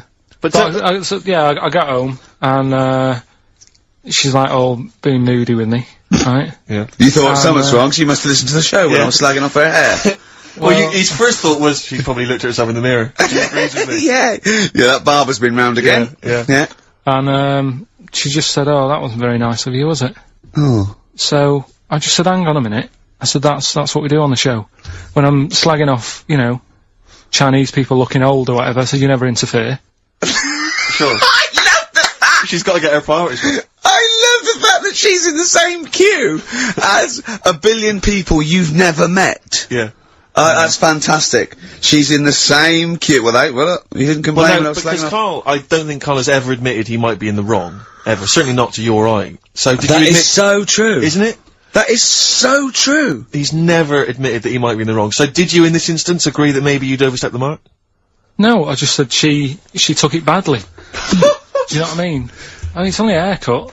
Yeah. Yep. Well. So, Steve, you haven't seen it, so you can't start interfering on this one. No, okay. No, I haven't seen it, but I very much doubt she looks like Dave Hill from Slade, who, if I'm, unless I'm mistaken, used to cut his hair with garden shears blindfolded. Well. So, you know what I mean? And did her teeth stick out when she started speaking with a Brummie accent as well? I've got used to it now anyway. So. And so did you bought, so at some point you came crawling back and you said, do you want me to buy you a coat? I just said, let's leave that, let's go out and have a good weekend. Sure. But get your hat before we go. And, treated her to a new coat and that. Oh. It's a nice coat, so people will look at that rather than looking at the head. So if does it do flash? It's got obscenities across the back. If anyone who knows Karl's girlfriend is listening, tell her. And maybe you're a work colleague and you're listening to the show. Because I think this is terrible. Get her to phone him now. Get her to phone him now. I mean, forget the the hair. on the XFM number. What's the fat ass complaint line? Because you are in deep shite. Cemetery Gates by the Smiths, of course, off the Queen is Dead album. Lovely tune. Makes you happy, doesn't it? Absolutely. It's a nice song about dead people. Yeah, it's beautiful. I just wondering, Rick, what your opinions are, what your thoughts are on Britney Spears. Liked a couple. Bit bored. I think she's panicking a little bit. I think she's a little bit desperate with all this Madonna stuff. Yeah, all the kind of lesbian stuff. I don't know. Yeah, she's alright. I've got nothing against the girl. Well, I think it was in Hot Tickets magazine. Sure. It's free with the Evening Standard. Yeah. I might get some free Evening Standards now. I've plugged that. Yeah. I just reading in there that, I don't know if it's still gonna happen, but apparently she was gonna do a little cheeky appearance at GAY. GAY? In London. And, obviously I was quite excited because I'm a Spears fan. Do you know that's what that spells, don't you? GAY? Yeah. Gay. Yeah. Yeah. Well, I think it is a gay club. Oh, sure, This is what I was ascertaining from the article.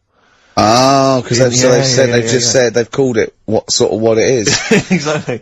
Yeah. And apparently she was gonna be previewing some of her new album live on stage at GAY, and that's an intimate venue. Normally you'd have to see someone like Spears, probably at Wembley Arena, something like that. I'm thinking I'm a Spears fan, you know, get up a couple of the gang together. Yeah. You know. So the lads. Exactly. Yeah. Cruise down there. Yeah. But then I read on in the article that apparently the doorman at GAY were only gonna let in regulars, and the way they were gonna ascertain if you were a regular was by asking a series of questions at the door. What, testing if you're really... Now, I don't know if the questions would be about the interior of GAY. Or the interior of someone else. Yeah. Or just general kind of... Like, what, do you reckon you'd have passed the, Well, that's what I was wondering. So you'd have had to pretend to be... GAY. GAY to get in to see Spears. Now Can you say gay on the radio? Yeah, I think so. Yeah. But there's irony, isn't it? So you're pretending to be gay to get into a club to see... a bird that you like. I'll give you a little quick test. Right. Shall I? Alright.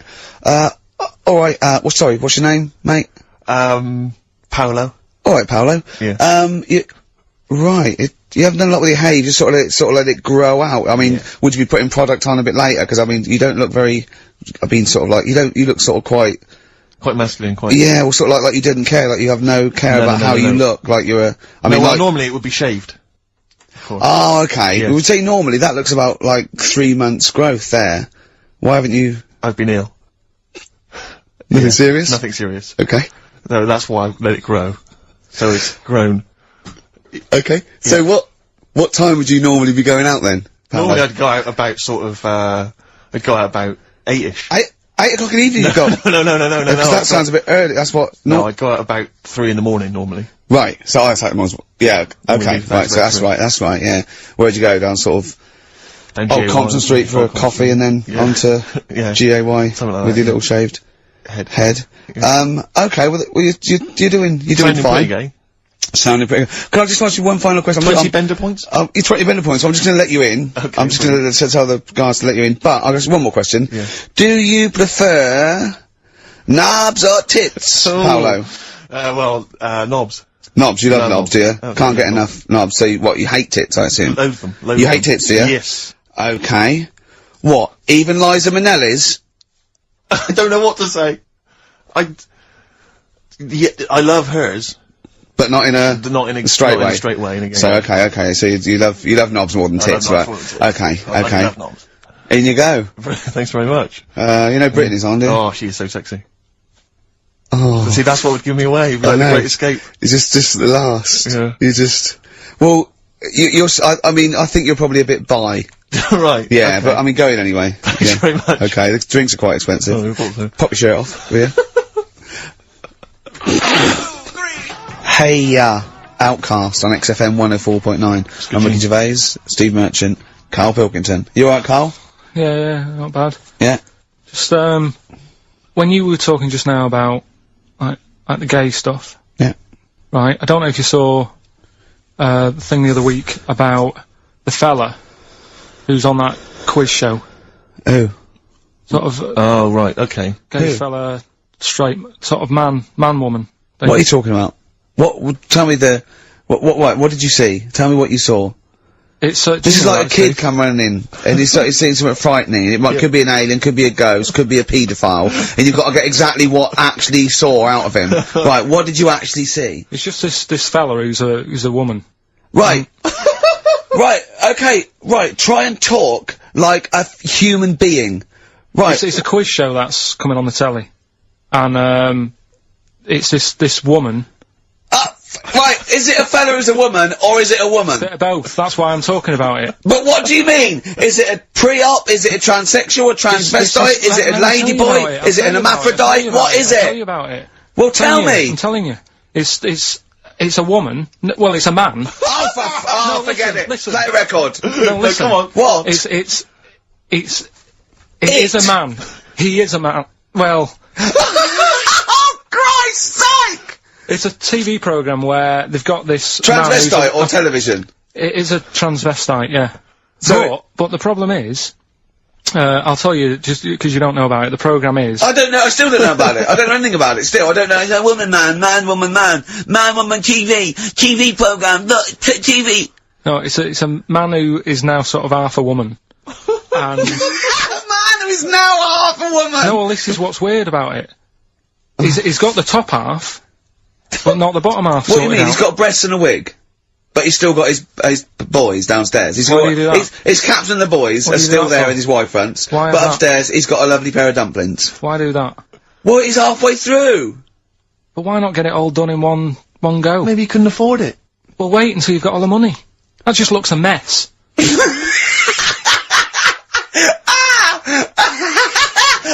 And who's he pleasing there? When he wakes up in the morning and everyone. pleases himself, he can't believe his luck. He doesn't know where to start. No, but what I don't understand, I mean, you know, I don't want to see him... Well, can I just seem finish that ignorant. sentence? What you don't understand is just about everything. Yeah. Right, what I find it weird, right? I sort of get... I understand the gay thing, right? But... do you? What do you mean? Well, you know, I know... Well, I tell know, me the gay thing. Explain the well, gay I thing. just know if you're a fella, you like men. I don't know much more than that. What do you mean you don't know? But what I mean is, with a transvestite, what's going on there? What do they want? Now, transvestite is a cross-dresser. See, I don't get that either. Because... You mean a That's transsexual? that's a man who likes to dress in women's clothing. It's not necessarily, they're not necessarily gay. They're or not gay. straight They're or often anything. not gay. They just happen to like wearing women's Those clothes, aren't yeah. But then why not wear women's clothes that could be seen as a bloke's... Like Suzanne wears jeans. No, but they, yeah, Just but that's buy the women's thing. jeans. But that's their problem, is it? They like being seen as a woman. They like being seen as a woman. It's not just that it's more comfortable, or they'd wear a kilt. They like being seen as a woman. They feel more comfortable.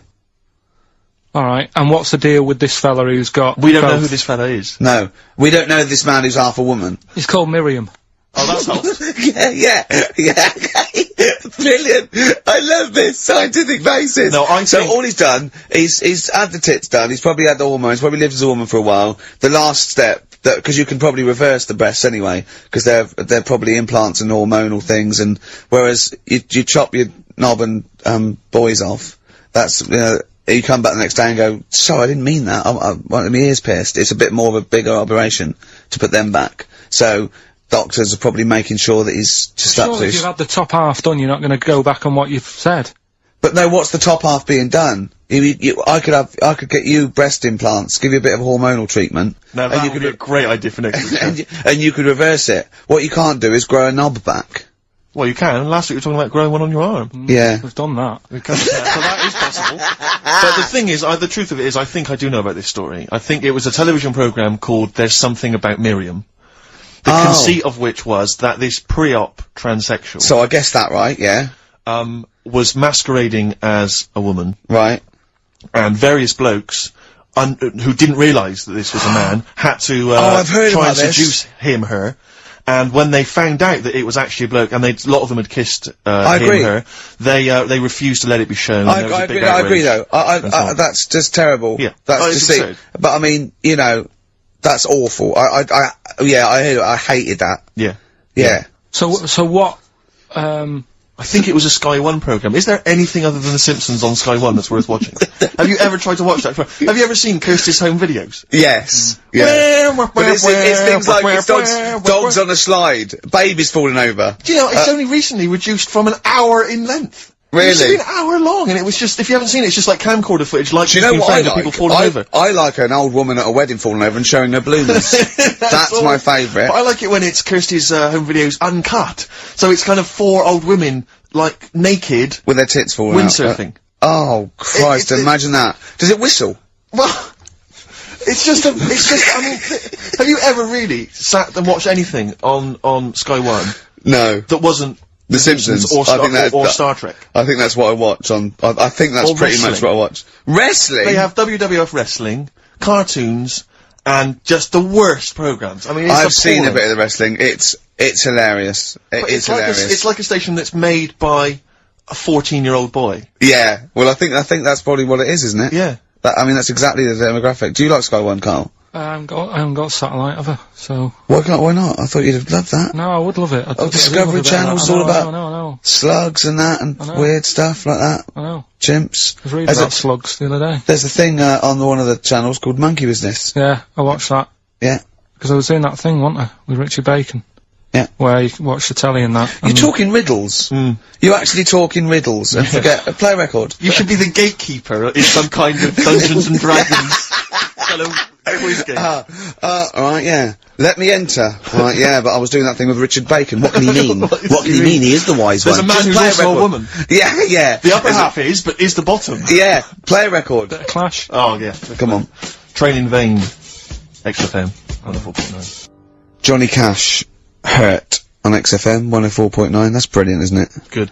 I'm Ricky Gervais, Steve Merchant, Karl, Pilkington. So, what have we done? We've done gays, transvestites. Have we done knobbies yet, or? It's nice that you can talk about pre-op transsexuals nowadays on the radio. I know. You know, without the fear of complaints or I know. listeners. Listeners, that's the thing. If we had any listeners, we'd get complaints, really wouldn't we? We really We'd would. get some serious complaints if anyone cared enough. That's to why we pick haven't up the gone phone. to a decent station with, you know, a big We would audience. never do, on a real radio station, we could never do this, could No. we? Why We'd not? have- Why not? See, I'm not doing this to, like, mess about and offend anyone. I think it's an interesting topic. What? You talking gobbledygook, not really knowing what? Yeah, I Carl, thought it was Carl, for the first 5 minutes, you couldn't talk. What? Okay, look, Although, with, you know, who's the biggest, most professional person in radio? It's probably Terry Wogan, isn't it? And it was you that said you can't tell what the sentence he's saying because he keeps coming up at the end before. But he and never, after. there's never any punctuation. Yeah. So yeah. he'll just segue from one point to the next. So he'll be like, going on my holidays, Friday. We're having a lovely time, says Mrs. Dorothy Sheehan of Westminster. I'm thinking of going to Greece. Oh, and it's halfway. So, So he's got his knobs, but he's still got the tits. Yeah. Typical. Typical. Oh, hello, Paolo. Do you want to come into my club to see? I'd love to go. Britney Spears, I'm a massive fan. Yeah, well, it doesn't start for a while. It's it's only about 8 o'clock, and you know you're not going out for hours yet. I am No. 8 or 7. But might as well watch a bit of telly. We've got FA Cup final. Ooh. Oh, yeah. Just that's a good one, isn't it? Or we've got the Eurovision Song Contest. What do you want to watch, Paolo? Ooh, blimey. Well, I love all the camp and lame Right. of the Eurovision Song Contest. Yeah. But is that David Beckham playing? Because I love him. Oh, and I his see hair what and you've his done. legs. See what you've done. You see? So you will watch the football, Yeah. but you'll be mainly looking at Just the. looking at the legs and the Yeah. tight shorts. So while Beckham's knocking them in, Yeah. you'll be Exactly. Knocking one. right. Let's. Did you know? Remember, I never really looked, but when you see old clips of, say, early '80s footballers, the shorts are much tighter. Aren't I they? think. I mean, I don't know. I don't don't know. really know. I I don't know. wasn't Do really you- looking. I remember Karl was saying when he went and there was 2 strippers, a bloke and a woman, and they whipped off their clothes at the same time, and you looked straight at the boys. Yeah, everybody would. You would have done. Right. You do. You do. You look at his doo-doo. What do you mean? You look at his doo-doo. No, What? I'm just saying. If you were there, you would have done the same. 2 people on the stage, Yeah. woman and a man. Yeah. They were getting the clothes off. Yeah. Right. The fella took his pants off at the same time as the girl took her knickers off. Yeah. Right. Right. All I'm saying is it's human nature to have a quick look, have a quick glance, see what's going on. See what's going on. And then I wanted to look at the woman, but she put her knickers back on quick. She didn't live opposite from you, did she? But just to turn briefly to the shorts question. Yeah. It's only because in the 30s and 40s they were huge shorts, weren't Yeah. they? I mean, genuinely massive. Like Huge. A small child could wear them as trousers. They were. I so think that's to baggy. do with comfort and decency, though, isn't it? And then, but by the sort of 80s, there was barely any shorts there. I think that was fashion. But it's weird that you feel like at some point someone's gone, guys. I mean, They've good gone game too today, small. But this is ludicrous. But that's what happened, isn't it? Because, you know, things get bigger and bigger and bigger, and then they get smaller and smaller and smaller. Yeah. And fashion's like flares, Yeah. drain pipes, Yeah, you know, yeah. heels, flat, Yeah. tall hats, flat hats. What Yeah? do you make of the miniskirt? Long hair, skinhead. Miniskirt, again, I don't know, I'm sure there's been 10 resurgences of miniskirts since 65, whatever it was. yeah. You know, it's fashion, so the short, you know what, do you know what I think, Steve? I think the shorts will get smaller again before we die. I think we'll see one more tight little packet of Premiership footballers running round with their offal squeezed like the last chicken in a butcher's window. Almost protruding. Wrapped up, yeah. Yeah. Well, definitely. imagine if they just wore cling film shorts so you could see what was happening there, Karl. Where would you look then? Because you like football, don't you? We're doing Rockbusters. Oh, I suppose so. Go on then. Oh. Right, we brought it back. This is where I give a cryptic clue Well. and some initials, and you work it out and you win some stuff. Yeah. I was going to tell you what the prizes are. Needless to say, they're mediocre prizes for a mediocre quiz. Sure, okay, yeah. Well, it's right, DVDs and videos, VHS, DVDs, yeah. VHS, who's still got that. Right, so there's three of them, and what you can do now, we've tweaked it a bit. Okay. You can text in. Right, so you can email or text. We've tweaked it a bit. 83XFM is the text, or it's ricky.gervais@xfm.co.uk. Is that what it is? 83XFM? That's it. That is good, though, and that is convenient, because who's got their laptop up and running and texting? On the So move. just at your phone. Brilliant. Alright. Mine couldn't do that. I don't know how to do that on my phone. I don't know how to get... What do you mean? What do you mean? My brother wanted my postcode. He said text it to me. I couldn't work out how to do WC and That's 1. because you're an old man. It's So I technology. had to write out WC1. Oh, for goodness sake. 'Cause I didn't know how to do it. Pathetic. It won't do it for me. Pathetic. It's ridiculous. Go on. Well, it's 83936, if you have that problem. Right? Right, come on, we get on with the quiz. I Right, don't know, there's too many numbers now. Three clues, here we go. First one is, this Teletubby has got lice. Right? This Teletubby has got lice. This Teletubby has got lice. Right. The initial there is P, so it's a band or an artist that starts with P, and the clue is, this Teletubby has got lice. Right? Yep. Second one. I'm really already not holding out much hope for this. Working out. Go on. Right, second one. I've just messed that first one up. Oh, for Christ. But when I give it out later, I'll sneak it in without, right? Just don't repeat anything I say. You're an idiot. Listen, You really are an idiot. no, Play a record. Play a record. Play a record. You're a fool. Play a record. let me just... No, Press the button, press you've the ruined button. it. You're an idiot. It's off. Ludicrous. Red Vines by Amy Mann. Brilliant, that, isn't it? Very good. On XFM 104.9.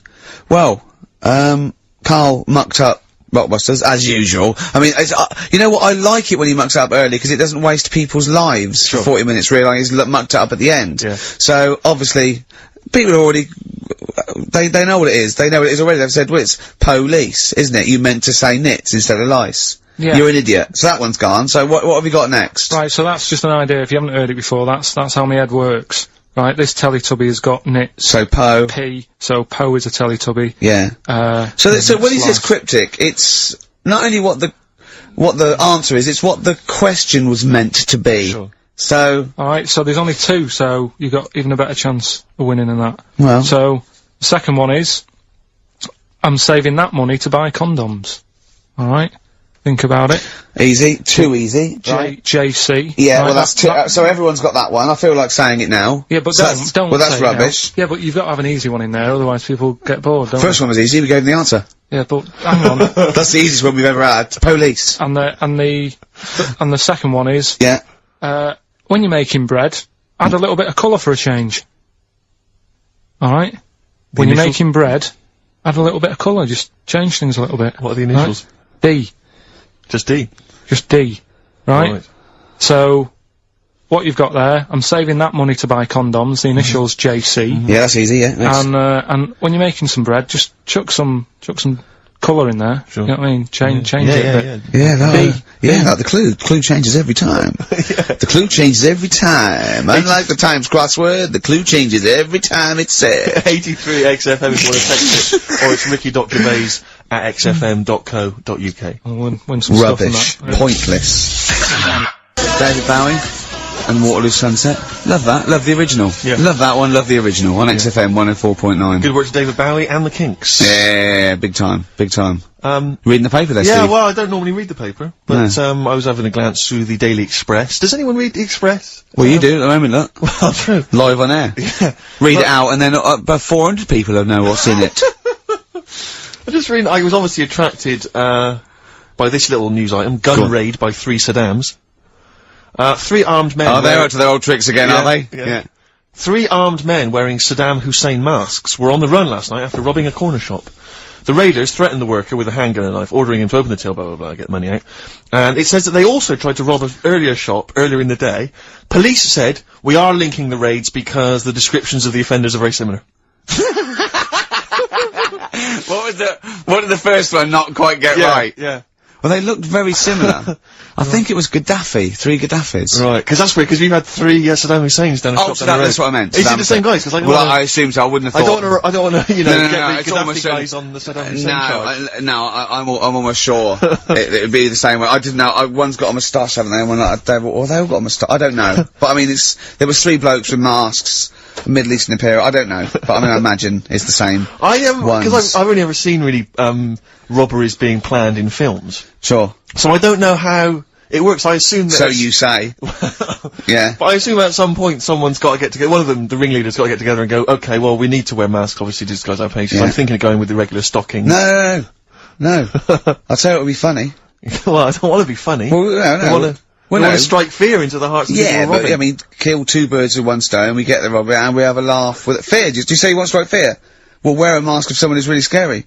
Who's the scariest bloke in the world? Well, I don't know, Saddam Hussein? I've got 3 of them. Well, why? I've got 3 of them. Let's all wear Saddam Hussein. It'd be a laugh. Well, it's not, I don't want it to be a laugh. I'm robbing a bank. Don't hurt if we're having a laugh, and that's what I want to make money and have a laugh. Why? I'm only in the money, I'm only in it for the money. But it's not important to me. Well, no, it's... Fear, I want to strike fear. We could also make a political point. I don't want to make a political point. No, you just want the money. I'm a thug, I'm not we could have a clever, laugh and we can make a political point. Why not? What political point?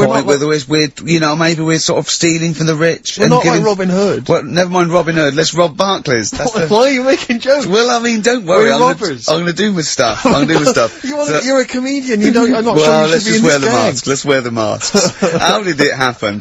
Did they go and buy them? It's separately, look, spread out. You go to the joke shop in Covent Garden, I'll go to the one in Southampton Row. Yeah. Brilliant. See, because it's so often the case that they're using masks. It used to be Reagan, Thatcher, they were always if I was the guy selling those, like, when 3 guys came in, 3 shifty-looking blokes to buy 3 identical masks. Yeah, in stockings. In stockings. Just so they don't know who we are. Sorry, can I just check, you're not gonna rob Definitely anyone not. with these masks. But just think of the police looking at those robbers. Every time they go past one of those awful sort of gift shops, they think that, oh no, it's just in the window there with Michael Jackson and Shirley Bassey. Yeah, George Bush. Oh, Paolo, can I ask you something? I know you love knobs and that, and you hate tits. Yeah. What about Shirley Bassey's tits? Well, I mean, I'm a fan of them because I'm a fan of Shirley, but I don't like them. They're not sexy. Yeah, you're pretty bent. You are pretty bent. Come in. Thanks very much. Brittany's on in 7 hours. Excellent. Yeah, what are you doing out at this time? No, I just came out to get some milk.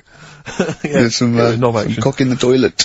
Carl. Plenty of answers, Carl, so far for your I'd say quiz, I'm not sure that's really valid. Yeah, loads coming in. We're giving away some more stuff later as well, with that film thing, that's coming up.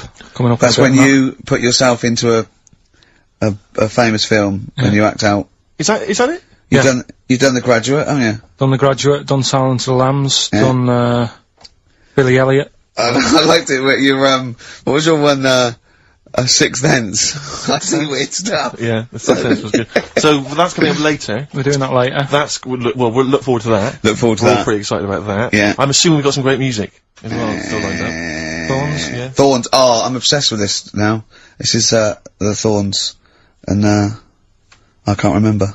On XFM 104.9. Brilliant. Strokes. 12:51 on XFM 104.9. I'm Ricky Gervais, Steve Merchant, and Karl Pilkington. Not done a lot. Maybe you should earn your money as you get to Mondays off for this 2 hours of nonsense. What are you on about? Done loads of stuff. Slag Suzanne off. Yeah, brilliant. First link. Yeah. Talked about trannies. Yeah. Same old. Yeah. Let's have something new. Something fresh. Well, I've been looking around, right, on the internet for stuff. Yeah. On the internet? Yeah. Your Bible, where you get all your information about the world and the universe and morality from. And you know, like, how I always say to you, I don't really read that much of it, I just read the headline. Perfect. Right? Yeah. Anna Nova have sort of nicked that idea to grab you. Nicked what idea? Well, to sort of get to the meat straight away at the top. Do you know what I mean? The headline to the story and everything. What? Right, these are stories. But the headlines already existed, that was why you thought that was a good idea? Not like this, though. Alright. Headline. Oh, these are all headlines, right? Vibrating shoes could stop elderly falling. Do you know what I mean? Oh, God. You know, vibrating shoes could stop elderly falling. Yeah, that's the story. You don't need to read on. That's what I'm saying. Well, right? could you read that anyway? Can't be bothered. Read on anyway. Well, you have a look at that in a bit, right? All right, So okay, it's so interesting. what This other is frustrating radio if you're sitting at home. No, well, but it's not on. They've turned it off. If you want to know more, you know where to go. That's what I'm saying. That's what they should do in the news. Get the news done in Bong. a minute. There's a good story about Iraq. Right. Bong. Look it up. shoes. Look it up on the internet. On and over. Give us another bong. Bong. Family sick of living on Butthole Road. Oh, brilliant. Bong. Man wears same shoes for 60 years. Oh, bong. This isn't that good. Some fella pulls a train with his teeth. And in lighter news, I love that. Triple Donald. This one is very good. And the last one, man fails to break clothes pegs on face record. She's always good. Well, that's the one I did read on about. I love that out of all those. That's the one he read on about. Go on then. Just, Why is that news? He fails to make a record. So did I today. I know, yeah. I failed the long jump record today. yeah, didn't even take part. No, I was rubbish. but what are the rules on world records and that? I don't know if there are rules. There are certain things you can't. I mean, it's the Guinness Book of Records, isn't it? Really, that's the arbiter, isn't it? Yeah, but is there anything, if you said you wanted to do it, would they say, well, you can't do that? Yeah, they've stopped some gluttony records. Obviously, things that are in danger. So anything that's illegal. Yeah, anything that's immoral. Yeah, like that American serial killer that just got discovered. Yeah. Having killed 47 women. I don't think he can make that into the Guinness Book of Records. No, because people would be trying to beat it, won't they? But there was some other story about a fella eating watches and that. That can't be good for you. So why don't they say, look, don't do that, do something else? He wanted to stay regular. Do you know what I mean, though? I just wondered What if do you mean he there's was any- eating watches?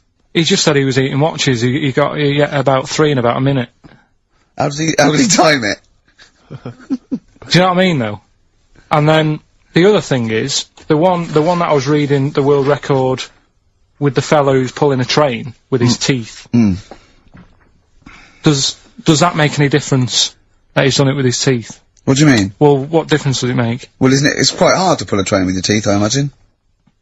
Well, it's pretty hard to pull a train.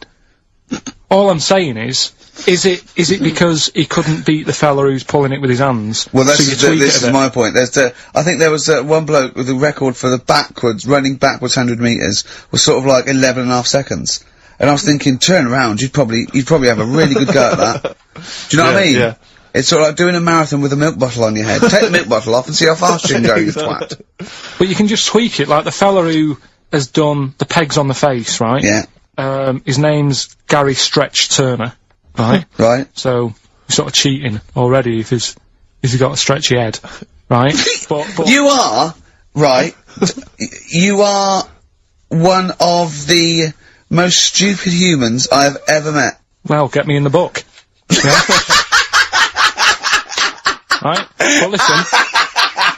So Gary Stretch Turner, right? His record is 153 pegs. Yeah. He did it again, and he only got 150 on. So he hasn't broke his own record. Right.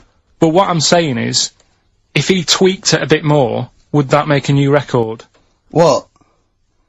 Well, if he said, I've got 150 pegs on, but at the same time he's eating a burger. I see what you mean, yeah. Yeah. He'd be the, Or he said, world record breaker for pegs and eating burgers at the same time. Yeah, just change it a bit. If you know you're not going to make it, just do something else. I'm assuming the rules are set at the beginning, Carl. That's Yeah. it. That's where they say, right, you're just going to do the pegs thing. You're not going to introduce burgers halfway through, are you? Definitely not. And Okay. then they have a go. I was on one leg, not interested. How many pegs? 150. Can I just ask very briefly, I was quite interested by the family had to move, because they lived on Butthole Road. Yeah, I quite like that Now, one. I don't know if I've told you before, Rick, where I used to live. I'm not going to tell you the name of the street that I used to live on, because not on air, because my parents still live there, and I don't want, Right. you know. But I'm going to write it for you now. This is the name, the genuine name of the street I used to live on. Now, just imagine when you're at school, Yeah. and like in class, for instance, in French, you've got to say, you've got to answer where you live. Yeah. J'habite, wherever. Yeah. That's the name. This is actually the name of the street we lived on. No, it's I not. swear to God. That is... I absolutely right. I could phone my father now and he could confirm that for you. I swear because he doesn't want to God. And I tell you that. But listen, do you know what worries me? It's the apostrophe S. I know. Because that's blatant. Yes. Amazing, isn't it? That is incredible. Imagine how embarrassing So that if was. I look that up in the You Bristol... will find that in the Bristol A to Z. I swear to God. That is really... Why have you never told me that before? I can't believe I haven't. That's I'm still incredible. embarrassed now. Do you know, whenever I have to phone up, if I have to give that address, I always spell it instantly. Really? Like, somehow that'll hide it, that'll disguise the name. But it's interesting, my friend Rufus, his parents lived in a place called Fockingham. Right? This is amazing when he was growing up. They lived in Fockingham. Yeah. They moved to a village called Fingering-Hoe. No! I swear to God. Really? Amazing. Oh, God. Perhaps you come from an amusing town or street. Hello, Why mate. not get in touch? Fingering-Hoe or Fockingham? Well, that's my business. Well, this family who's sick of living on Butthole Road, right, said the thing that pushed them over the edge was the sign was outside their house, and tourists were always coming, sort of having the picture taken with the pants down next to the sign. Oh, no. That's the thing that What's it called? Butthole Road? Butthole Road, yeah. Well, that's bad luck, isn't it? That is bad luck, isn't it? Who named it that, though? Exactly. Yeah, but it's not as if they've named it that after they've moved there. They bought the house knowing, oh, there's a lovely house here, so where you live, what road it's on. Well, They're not going to go, well, it doesn't matter, look at the house. Yeah! Well, where am I going? Where am I seeing this Well, house? I'll take you there. Well, I'll take you there. I'll take you there. Well- So, you don't need to look. Just don't look at that sign. Just come into the house. Lovely house, isn't it? It is nice, yeah. Well, my family wants to come later. So have a Well, look at just it. tell them to, I'll meet them by the bus stop and I'll drive them here. You don't need to, you don't need to know where you're going. You'll just sort of know, won't you? You'll know from then on. Oh, we get letters. Have them delivered to me if you want. I'll bring them, I'll bring them round. Don't worry about that. Don't worry about that. That's incredible. But I can't get over that, where Steve used to live. That's extraordinary, isn't it? Anyway, if you perhaps live in Tits Avenue, Yeah. you know, or... Wanklin Drive. Wanklin Drive, just get in touch. Let us know. We're not really interested. But it No. might fill up 5 minutes. Let's play a record. Let's come back with another of Karl's amazing quizzes. I'm going to Spunkton later. If I Was Your Girlfriend by Prince on XFM 104.9. Yeah. Ricky Gervais, Steve Merchant, Karl Pilkington. Big time. We've had quite a few, calls. Greg used to live in a place in South Africa called Arsagay. Arsagay? Arsagay, Nothing yeah. wrong with that. Paul's, friend's parents live in Fart Town, just outside Leeds. Fart time. Which is nice, isn't it? That's just ridiculous. And, Dean, used to live in Butts Farm, Hamworth. Farm. Yeah. That's, obviously, I assume they're free range butts. Sure, And not sort of yeah. battery farm butts. That would be horrible. But, yeah. I think that. That'd be great to just name a town, wouldn't it? I think if I was thinking if I was a multi-billionaire, a Bill Gates type figure, I'd Yeah. like to buy somewhere, like, say, Manchester, and just rename it. I mean, Whinging on the wold. Whinging on the wold, yeah. Yeah. And Make them work Mondays. Exactly. They'd be obliged to that would have to be what it's called. Yeah. It's the rules. Be like mayor. Yeah. Oh, that'd be great as mayor, wouldn't you? You want to be mayor of Chinatown, don't you? I'd like to be mayor of Chinatown. It seems to me that there's not a great deal to do. No. Because it's not really a town. No, exactly. But just a who novelty can we talk street. to about that? Who can go say, look, you've got to stop calling this a town? Because at best it's a novelty street Well, with some slippy pavements near restaurants. I actually got stopped the other day by 2 tourists who said, do you know the way to Chinatown? And I really wanted to say to him, it's a disappointment. It's not a town. Seriously, it's not worth it. Pop in a record shop. Do something else. Yeah. Pop in Garfunkel's. Have some delicious sausage and mash. But you'll get to Chinatown and you'll go, this is not a town. Yeah. Yeah. Well, have you got a town hall? Got a betting shop? Yeah. Not really a town. I don't think you can build a town entirely out of restaurants. That's not enough. You need more stuff. Oh dear. A lot of old people I've noticed there, Karl. Aren't there? Let's leave that, eh? What? We'll leave it. Leave What? the old, Leave what? Just got John, who's just emailed in. He said my secondary school was on a street simply called Bell End. That's Bell End, really? Yep. Oh, that's great. There's a road in Cricklewood somewhere called Clitterhouse Drive. Clitterhouse. Yeah, I don't think you can really get that. You can't get them on that. That's fine. No, that's fine. No, that guy's just having a laugh, just taking the mick. Get a lot of that sort of thing. There's a place in America, apparently. Ben's emailed this in. There's a place in America called, My Anus. My anus? Yeah. I think I've heard that. Yeah. Yeah. My anus, yes, I have heard of that. That's unlucky. Yeah, that is unfortunate. Where do you live, my anus? I've got a letter for you. Where shall I Where shall I send it? Alright, don't get cheeky. Anyway, just rather than reading out the A to Z, right? Are we doing Rockbusters answers? Oh! Yeah. Go on then. Right, Listen, this has got Chris Moyles, The Breakfast Show, on Radio 1. This sort of stuff. well, Go listen, have we got a winner, Steve? Did We you, have, I'll check that in a minute. All right, Yeah, all right, well, well, you find a good winner. Yeah. Yeah. The Rockbusters clues. The first one was, this Teletubby has got No. mitts. Well, we know No, this one. We've done that. That yeah. was Police. Yeah. Yeah, Right. rubbish. You ruined it. Right, the second one, I'm saving that money to buy condoms. Too easy, Johnny Cash. That was Johnny Yeah. Cash. Rubbish. And the third one was, when you're making bread, add a bit of colour for a change and sort of, change the colour of it. Right. Right? That was Dido. They got that. Give us a winner. Well, this is, the reason I've given this person the prizes is just because she's from Switzerland. Sure. She's listening in Geneva in Switzerland, so, I mean, good luck to Tina, and she wins those prizes. Who did she want to win the war? Don't know, I don't think she had an opinion. Really? You sure? Yeah. They say that, but I reckon they wanted us to win, really. think so? I reckon so. Do you think that was true of all the wars? They were always on our side, really. I'd get her to just, if she's still home, who did most Swiss people, maybe sort of like over 50, want to win the war? This England or recent war Germany? or the original war? The Second World War. The best war. Yeah, The big one. the main The main one. one, yeah. But, so just as a poll, in her opinion, so ask people over sort of like 50 or 60, right, just quickly do it in the next 10 minutes. Who did they really, they're neutral, but who did they really want to win? Yeah. England, we know you were neutral, but yeah, it's but who do you 50 want odd to win? years England or later. Germany? We come up with great games, don't we? Eh? Bad Day, and REM, on XFM, 104.9. It's Karl's Quiz. It's a classic film. He's done some jiggery pokery. He's in the film. It's his favourite film of all time. I thought The Elephant Man was your favourite film of all time. It's up there, but this is like, this film's got everything. It's got hilarious bits in it. It's got sad bits in it. I've got the headphones on because I've got to hear it, and I don't usually wear headphones. But I just realised how noisy I am. Does that go out when I'm course sort of it does. Does it really? Yes. So when I'm sort of like tapping and writing and that, because it's really clear. Everyone can hear that. Really? Yeah. The thing about that microphone, Rick, is it doesn't just pick up your voice. It picks up all the sounds. Oh, that must be. Like you scratching now. I don't know what it is. You've That got there must some be- kind of rash. Well, look, it's eczema. I think. Look, what's that? Oh, Eczema, yeah. Oh God, and what's that one then? That's just one of your enormous fat tits. What's that? But yeah, that must be irritating to listen to. At home. Oh yeah. Yeah, sure. If your voice weren't bad enough, And moving the mic. I moving the mic realised. then, that makes a noise. Leaving that. Eating sandwiches, drinking coffee. Yeah. Right. Come on then, Karl. Right, so the film is Kes. You got to listen to it properly. At the end, there'll be a question about what's happened in there, Yeah. so you got to listen, take it all I in. love the fact that in pole position, in positions 1 and 2 of his favourite films of all time, is The Elephant Man and Kes. Yeah. That's brilliant. Yeah. Go on. All right. Am I leaving the mics open a bit when this is going out? or what? Yeah, let's have a listen. Yeah? Alright. So don't talk then, right? Just put that hot dog down, Rick. And this is the bit in Kes where it's the teacher and he gets up and he has to sort of- Glover. What's his name? Is it Brian Glover? No, no. No. No, it's What's the other it? teacher. The other one. Anyway. Alright, go on. Alright, so here we go. Things that had actually happened. I'll Oh, have yeah. another one. What about you, Casper? Casper! Alright. Alright? Alright. You haven't been listening to a word I've said, have you?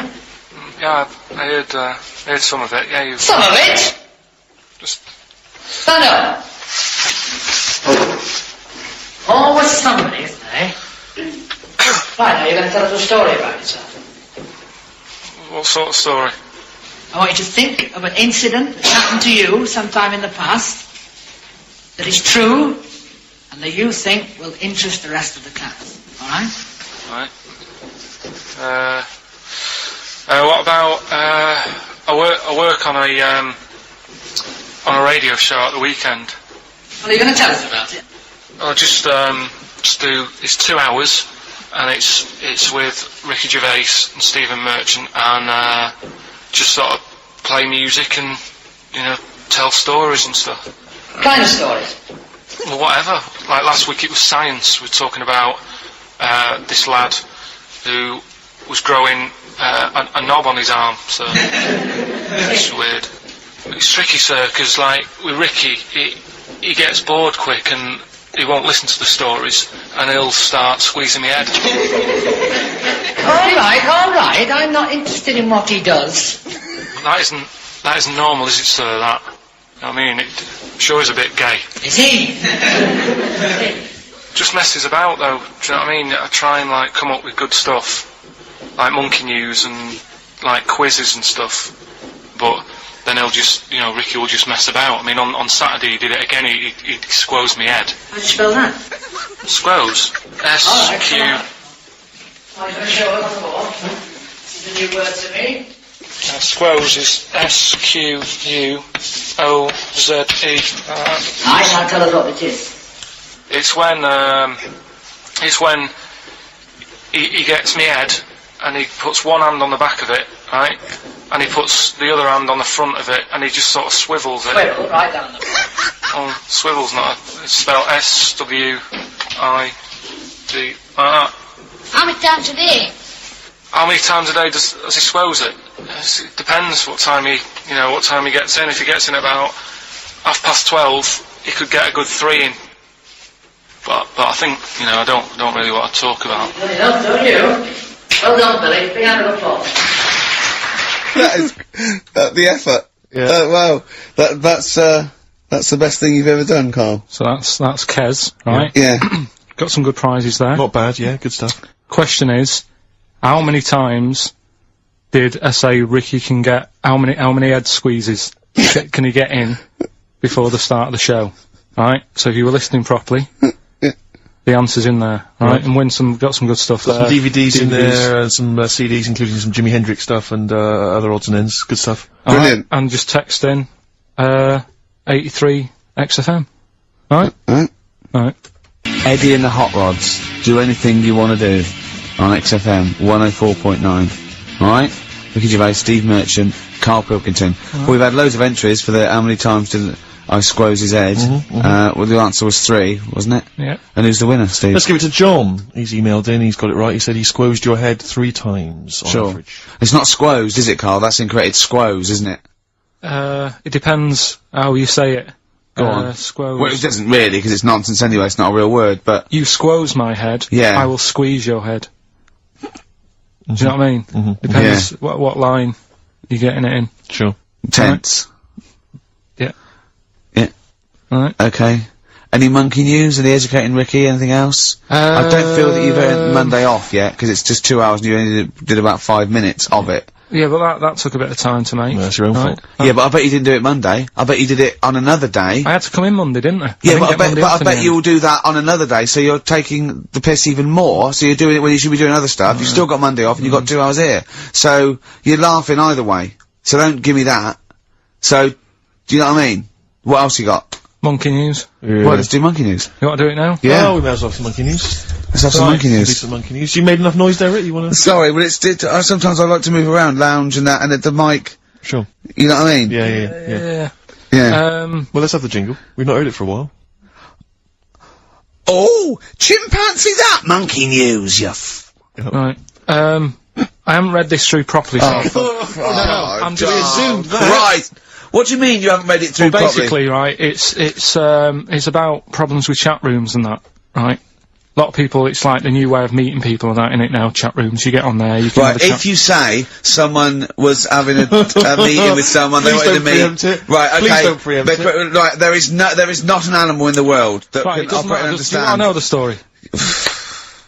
You said that Did they get monkeys- married? It was 3 months later. She realised, oh, there's a lot of bananas gone from my fridge. See, what annoys I me, want a sir, divorce. This is what annoys Bobo. me. You say that monkeys can do Shakespeare if they're given the time. No, that's not it. Let's not get into the It's whole a Shakespeare and philosophical monkeys. conundrum. Please, let's not get into that debate again. We'll It's be here all about night. it's about Yeah. Alright, so infinity. this one then. Oh. So this chat room, right? And the thing is with chat rooms, you have like a big boss who's looking over it and making sure nothing dodgy is going on. Right. Right? So certain keywords come up and Who's that, sort Dr. of thing. Zayas? Right? So anyway, they were looking over it, trying to look for dodgy stuff, but they kept coming over like really strange things, like instead of saying, do you want to meet in a restaurant or bar? Right? It'd be like, Do you want to meet in a tree? what tree do you want to meet in? Right, okay. Are you shooting off? the end, yeah. I'll see you later, Seriously, mate. 'cause that's gone I'm just gonna listen to the end of it anyway. You're an idiot. You're an idiot if you believe that shit, honestly. No, I'm just telling you what's online. Let's hear the rest of it. How, you're nearly, you're ill. Okay, well, I don't know the PC term for this, so I really apologise. You're nearly retarded in some aspects. Instead of sort of saying, wear something sexy, they'd say, make sure you bring plenty of bananas. Right, you're talking absolute... Okay. Are you making up the monkey news now, because you can't find it anymore? And instead of saying, should we get married, they're saying, how swollen and red is your arse? You stupid fool. No, that was me. Mark Ronson and Ooh-wee on XFM. Well, what a great show. Mm-hmm. We've had... Informative. It's been fun. Yeah, we've learnt some, haven't we? Yep. What have we learnt? All sorts of stuff. Well, we've learnt that Karl is an idiot. Yes. That he believes that monkeys can get on That's chat more of a sites. confirmation of... It really, yeah, we always suspect it, but that's... I just read a little email, from someone who just said that in Northern Ireland there is a town called Muff. Is there? Yeah, it's worth knowing. Yeah. What else do we learn? Monkey news, no one's got anything like monkey news on radio, have they? Think of that as a boast. Yeah. No one has got anything like this gout. Yeah. You call that a boil? Look at that, and look where it is. Yeah, exactly. Brilliant. We've not heard, sadly, back from that woman, from Switzerland. Haven't we? I know you threw out a question. Yeah, I just thought I wanted to find out whether the Swiss really... Well, I say they're neutral, but I would assume they'd be rooting for us and keeping quiet. You'd hope so. Whenever Germans went through, they went, oh, yeah, right, yeah, whoever wins, yeah, but they're going, oh. Exactly. Whereas with us, they go, Behind alright, their back, lads, give them the alright, fingers. lads, you want some chocolate? Yeah. Here's a cookie cock. No, don't let it go off, I'm hiding. Yeah. Know what I mean? Sure. But, they better want us to win, because it wasn't for us, and we'd have let fascism go in there and, they'd be speaking bloody German and Italian all over the place, wouldn't they? I think they do. I think they do. What? They do speak German and Italian. Why? I don't know, they just couldn't be bothered to come up with their own language, and they chose that one, I suppose. Or they chose those. What's the point of being foreign if you don't speak English? I've no idea. You'd have to ask them. That's mental. I don't know. What would I do if I went there? Well, you wouldn't. Why would you go? They don't speak the language. If you're gonna have to choose a language to speak, choose English. Even the Dutch, they've got their own language, but they don't speak it because it sounds silly. Yeah. So they speak English. Of course they do. You see, Dutch people, so in Amsterdam, with clogs on, they'll be chatting in English. In English, yeah. I'm proud of it. Yeah. Oh God, I was there once and there was a mouse. Right. Just there on the stair. It was a little mouse with clogs on. Yeah. Where? On there. on the stair, yeah. Oh. Yeah, so, yeah, that's languages. We learned about languages, didn't we? I'm not a linguist, but I pretty much think that's what happens. I'll tell you something I learned in the week. Go on. Yeah. Gives me one thing. He did definitely learn only one thing this week. It's a good one, though. Don't insult Suzanne's hair. I learned two things this week. Yeah. Right. Don't put your trousers on over your head. Because I know you're persevering with that for a while. Mercury may look nice, but it's bad for you. Go on. There are more moves on a chessboard than particles in the universe. That puts you off learning it, doesn't it? Well, no, it's a possibility. No, they said it is. It is. It said that's... Yes, that's right. It's a possibility, because it's basically that it tends towards infinity, because no two games are the same. So it's not that you've got to learn that many moves. It's not that good. I don't wish to criticise Rick, because I know you were trying to inform him then. It's a good job you're not a teacher, because as you gabbled the phrase, it tends towards infinity, it kind of came out as... Okay, yeah. Imagine if you're one of those kind of foreign students who's gone here to study, and sometimes they put the tape recorder by the lecturer. Yeah. Listen back to that, Rick. It's something towards infinity, I'm not sure. It tends towards infinity. It is talking about tense. I not understand. Cuckoo. So, yeah, we've had a good time. We've all had a few We've had a great time. Can I just say to everyone, have a great Saturday. Alright, see you later. Rick, you like the Thorns, you played the Thorns. Love the Thorns. I think you'll enjoy this as an old track from Hawksley Workman. Brilliant. Bad name, good song. See you next week. A retro cut there, Thin Lizzy. Don't believe a word. On XFM 104.9. I'm Ricky Gervais, with me Steve Merchant. Bubba-doo-boo. Who's that over there? It's Carly Pilk Boys. You alright, Carl? Oh, that's clever. How you doing? Yeah, I'm alright, yeah. Yeah, come on, up, bigga-bagga-doo. Up, yeah? Project. There's people out there wanting to, cheer up their Saturday afternoon. We're the boys for it, yeah? We're like quick fitters. Yeah. Come on. Alright, Carl? Yeah. Come on! I'm alright, I'm up for it. That's it, this is the height of excitement. This is it, is it? That's This how is you sound when you're 100% This is you excited. off your head, is it? High on life. Christ. What did Suzanne say about you saying about a big ass? Go on. She heard about it. Shall we recap what happened last week? Well, the week before, said that her haircut looked like Dave Hill from Slade. She didn't like that. So that's what I said. She was a bit grumpy. He went, yeah, I didn't mention her fat ass. Still thinking that she would never hear about this. Yeah. What happened when you went home? She heard about that off a mate, Yeah. and we sorted it out. Didn't have to buy her anything. I just sort of said, come on, you know what the show's about and that. Stop moaning. Right. That was alright until about Thursday, when I was reading about, do you know, like they say, there's like two worlds and that, and whatever I'm doing now here, there's another one of me doing the same. Yeah. But Well, no, he's probably taking some time off. He's probably having a week off. yeah. But I was just talking about that, and she was saying, nah, that doesn't happen. And I sort of said, well, they definitely won't have a haircut like yours. Right? And that sort of started the argument again. It's almost like you haven't learnt your lesson. Also, it's like you're talking about it again on air almost, in a way, so our mates could hear again. It's very short. learning curve. You know, Karl, if there was if I cut a hole in a box and you knew there was an orange in there, right, and you put your hand in, would you be stuck there trying to get that orange out, do you think? Or would you just, like, let it go and sort of tip it upside down to get it out? What do you mean? I think that answers your question. Is that a cardboard box on your hand? So is there any other things you want to criticise Suzanne for while we're on air? Anything else? Anything that's been niggling that you feel you should get off your chest? The hair, the arse.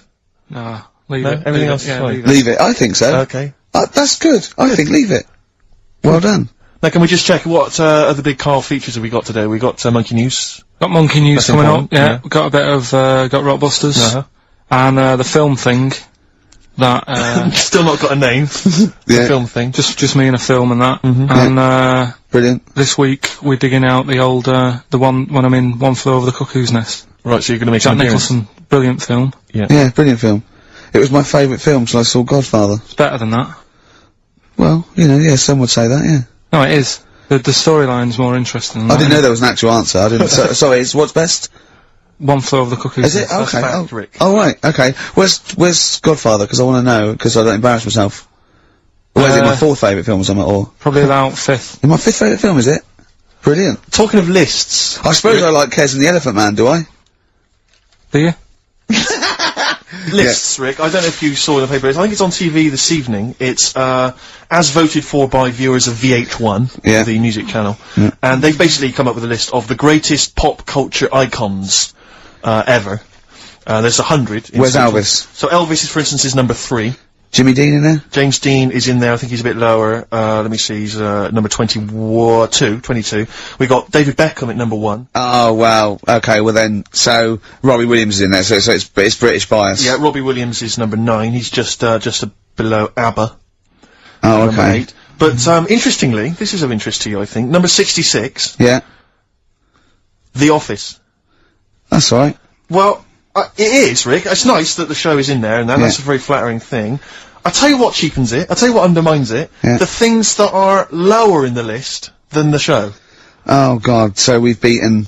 Well, I'll give you a little test. Yeah. Higher or lower? Do you think this is higher, near the top of most important pop culture icons, or lower than ours?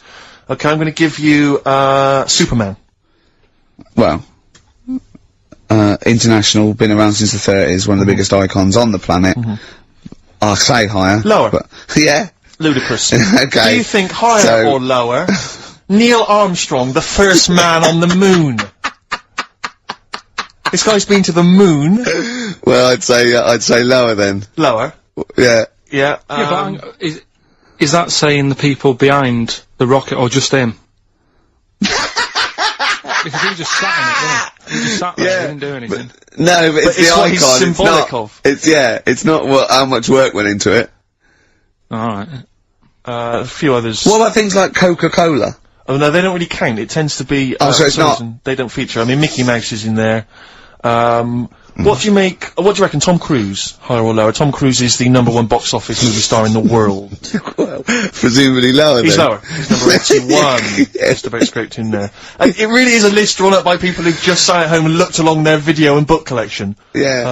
Office, yeah, that's good. Well, I think it is a reflection of that, but it's always the same that they you do an HMV poll and it's pet sounds, Revolver, Let's Get It On, Robbie Williams, Life Through a Lens. Because it's, you know, it's the people that vote, it's a reflection of, like, those massive, you know, what's big at the moment. I was the most powerful man in comedy, let's not forget. Yes. 1 year ago. Wonder where I'll be this year. See, if that had been the laziest man in comedy, you'd have got my vote.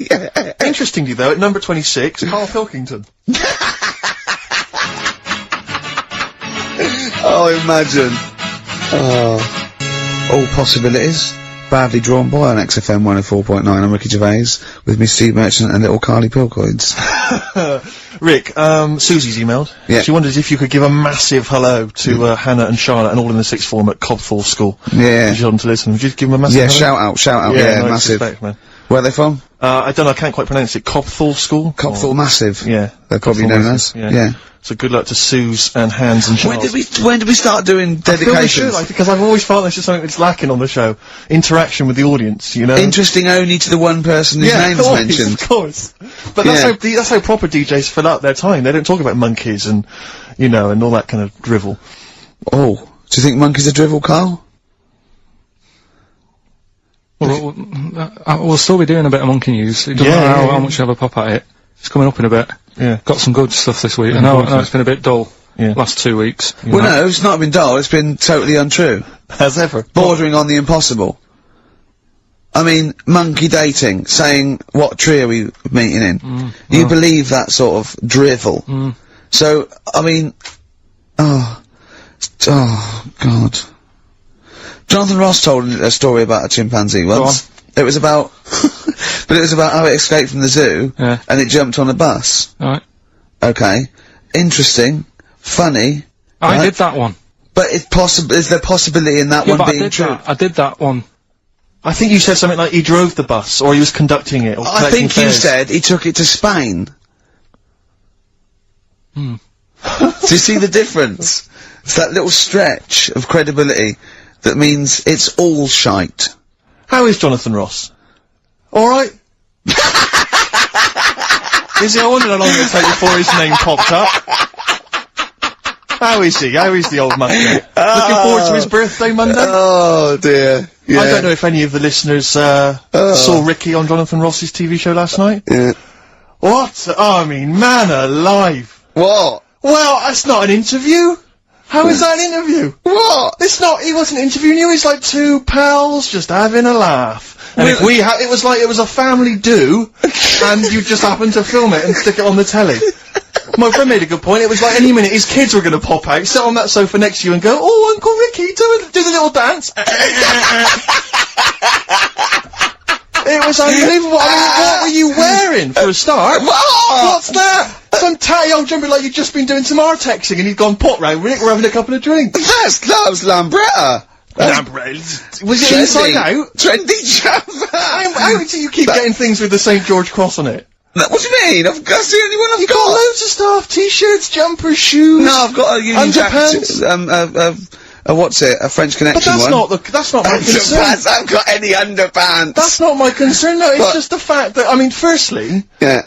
The fact that Ricky, for those of you who don't realise, Ricky is friends with Jonathan Ross. They are friends. Now, they've only known each other, what, a year, maybe? About 2, yeah. It's less, I think it's less than 2. And what worries me is, the friendship's too close. What do you mean? Because you're over 40. You see, it seems to me that after the age of 25, men should not be becoming really close friends with other men. It should be like you've had all your friends, you made them at university, at school, and if you were in any walk of life and you met someone at a party or a pub, even if you got on, you would not be phoning them every other day, like going to an awards. What are you wearing, Jonathan? I've heard this conversation. What are you wearing? I think I might wear this. Is it too formal? Is that going to be too formal? It's not true. It is. You're always on the phone to him. You're always chatting. I'm just going to pop around. Oh, I'm just going to play some tennis. Yeah, we play tennis. Always hanging out with the guy, and it's to me it's unhealthy. And this, it's just bled over now onto TV. Hold on, one minute. Whoa. So you're there. It's like, I'll tell you what it reminded me of: Des O'Connor and Jethro coming on to plug his live video. Or Tarvey and Kenny Lynch. And then at the end of the interview, after they've been, you know, mutually backslapping, he gave you a pet. Jonathan Jonathan Ross gave you a cat as a replacement for your cat which died. Now, to me, that's an inappropriate gift. What? It's a lovely gift. You should be. I don't think people should be giving pets as gifts. Do you know what I've got him for his birthday? Up to a wedding with I just bought you a cat. Do you know what I've got him for his birthday? I've got him as child. Well, you may as well, because that's what it's like, a cat to me. I've got a small Rwandan child. A cat to me is like, I've bought you this small child. I was going to sponsor him, but I got a bit of cash, I've flown him over. It's too intimate, it's too much responsibility. Do you know what I think, Karl? Go on. I think Steve's a bit jealous. I'll tell you, I've got good reason to be jealous. What? I've got good reason to be jealous, I just remembered this. Your birthday, yeah. Jonathan Ross was there. Karl Pilkington was there. Yeah. I don't remember being invited. I don't remember being invited. Was I there, Karl? You were there. I don't remember being there. Yeah, but you're with him all day and that. Right, okay, well, yeah, but he sees you a lot. I mean, Jonathan, he's round his house every other day playing tennis, and who else knows what, swimming together and sat in his jacuzzi, cracking wise. What happened there? What happened there? Oh, we've got to the bottom of it. Play a record. The villa that we went to afterwards could only sleep it may as well have been. How is the cat? Alright? Yeah, what have you named it? Jonathan? Hey ya! Outcast, XFM, 104.9, Ricky Gervais, Steve Merchant, Karl Pilkington. It's that time, isn't it? Rockbusters. Whee! Come on, Karl, what you got for us? Alright, well, do you want to say what the prizes are? The prizes are Really? We've got, I'll be the judge of that. Actually, what am I talking about? No, there's a 2-disc set, Rock and Roll Legends, on the cover there. We've got Buddy Holly, Elvis, Roy Orbison, and Little Richard. So no one wants that, baby. Nobody's interested. Nick Cave and the Bad Seeds, a DVD. I'm a Nick Cave fan and I wouldn't watch it. No, you'd watch it once at most when there's nothing else. Knowing Me, Knowing You. No, I mean, Nick Cave's good, but when do you watch rock DVDs? Yeah. Knowing Me, Knowing You, great series obviously, but once again on VHS. Who wants it on VHS? Where are all the bonus features? Absolute pointless. The only thing that's half decent is this enormous hardback League of Gentlemen book, which is the scripts and all sorts of other stuff. If you're a League of Gentlemen fan, you'll love it. If you're not, I guess it's a good Christmas gift. If you're not a League of Gentlemen, there's nothing in this for you. No, exactly. So, you know, you can either enter for the hell of it. A pile of rubbish. What's the well, not as bad as the competition, I suppose. So, go on. Well, you know how it works. Cryptic clue. It's not really cryptic. It's usually wrong. It kind of is. Yeah. Right. So the first one, there's 3 of them. You get them right, you win the stuff. First one. I'll get them close. I mean, 'cause you could win this if you got one right, possibly. If you go to Chepstow, you will. Was that a clue or is that a point? Is that something? That's a clue. Right. Say it again. If you go to Chepstow, you will. And what are the initials? Just S. Just S. Right. Second one. E.T. is upset. What's up with him? Alright. E.T. is upset. What's he upset for? What's wrong with him? Alright. Different. So not cryptic, so M-E, the initials there. N-E? M. M-E. M for mother. M-E, alright? And the third one, I had a tape with, Jesus. Imagine Bob Holness doing this in the Gold Run against the clock. Right, I had a tape. No, I had a tape with some. I had a tape with like Humpty Dumpty on it, and Hickory Dickory Dock and that on it, but I broke it. Alright? Constantly listening to trying to figure them out. Trying to solve the crime. Exactly. Pushed Humpty. Yeah. The initials there, B-R. Right? So, first one, if you go to Chepstow, you will. The initial S. E.T.'s upset. What's up with him? Right, what's up with E.T.? I don't know. What's up with E.T.? E.T.'s upset. What's up with E.T.? Yeah. The initials there, M-E, is that right? Yeah. Yeah. Let's go through that one more time. If you go to Chepstow, They're like jazz questions. Yeah, exactly. Just freeform. Exactly, yeah. E.T.'s a bit upset. What's that? Hey, dude, what's the matter, man? And I had a tape with, like, Humpty Dumpty on it, Hickory Dickory Dock, stuff like that. Doesn't work anymore. What's gone on there, right? What's gone on there? B-R. First time we said, well, you broke it. Well, I broke it then. Is that important or not? Yeah. I broke it. And it's B? B-R. Okay. Right. Okay, well you can text if you have a mobile phone, so everyone, there's no excuse to not take part. 83XFM is the text, 83XFM, or the phone number. No, we're not doing the phone, obviously. I think I know what the B might stand for. And otherwise it's ricky.gervais@xfm.co.uk. We'd love to hear from you. Oh, it just sucks the lifeblood out of It me, does, doesn't it? just listening to Rockbusters. Something to bring you down even further, although it's a beautiful, beautiful tune. Oh, beautiful. Ryan Adams has got a number of different albums out at the moment. One is called Rock and Roll. It's not great. Don't really bother with that one. Do dig out, though, Love Is Hell Part 1 from Ryan Adams. It's available at different places, and you'll find this on it. Track 5, Wonderwall, his version of Oasis is wonderful. Absolutely beautiful, isn't it? It's a treat. It's XFM 104.9. Yeah. Fortune Faded, Red Hot Chili Peppers on XFM 104.9. You, of course, don't ever take the tube anywhere, Rick. No. You haven't done that for years. No. Take cars everywhere, or you walk. Mm. Or you get a lift from Jonathan. But me, I still forced to take the tube, which is also very embarrassing at the moment, because You're not those forced to posters. take the tube, are you? I am. What do you mean you're What, forced am I made of to? money? Well, you could How walk. else am I going to get about? You could walk. What? You can drive. Why don't you buy a car? Oh yeah, driving into the centre of town? Congestion charge, are you paying that? Are you a fiver? What do you think of that, Carl? Hey? Oh yeah, 'cause he's Mr. Flush. He's Mr. Lavish with his cash.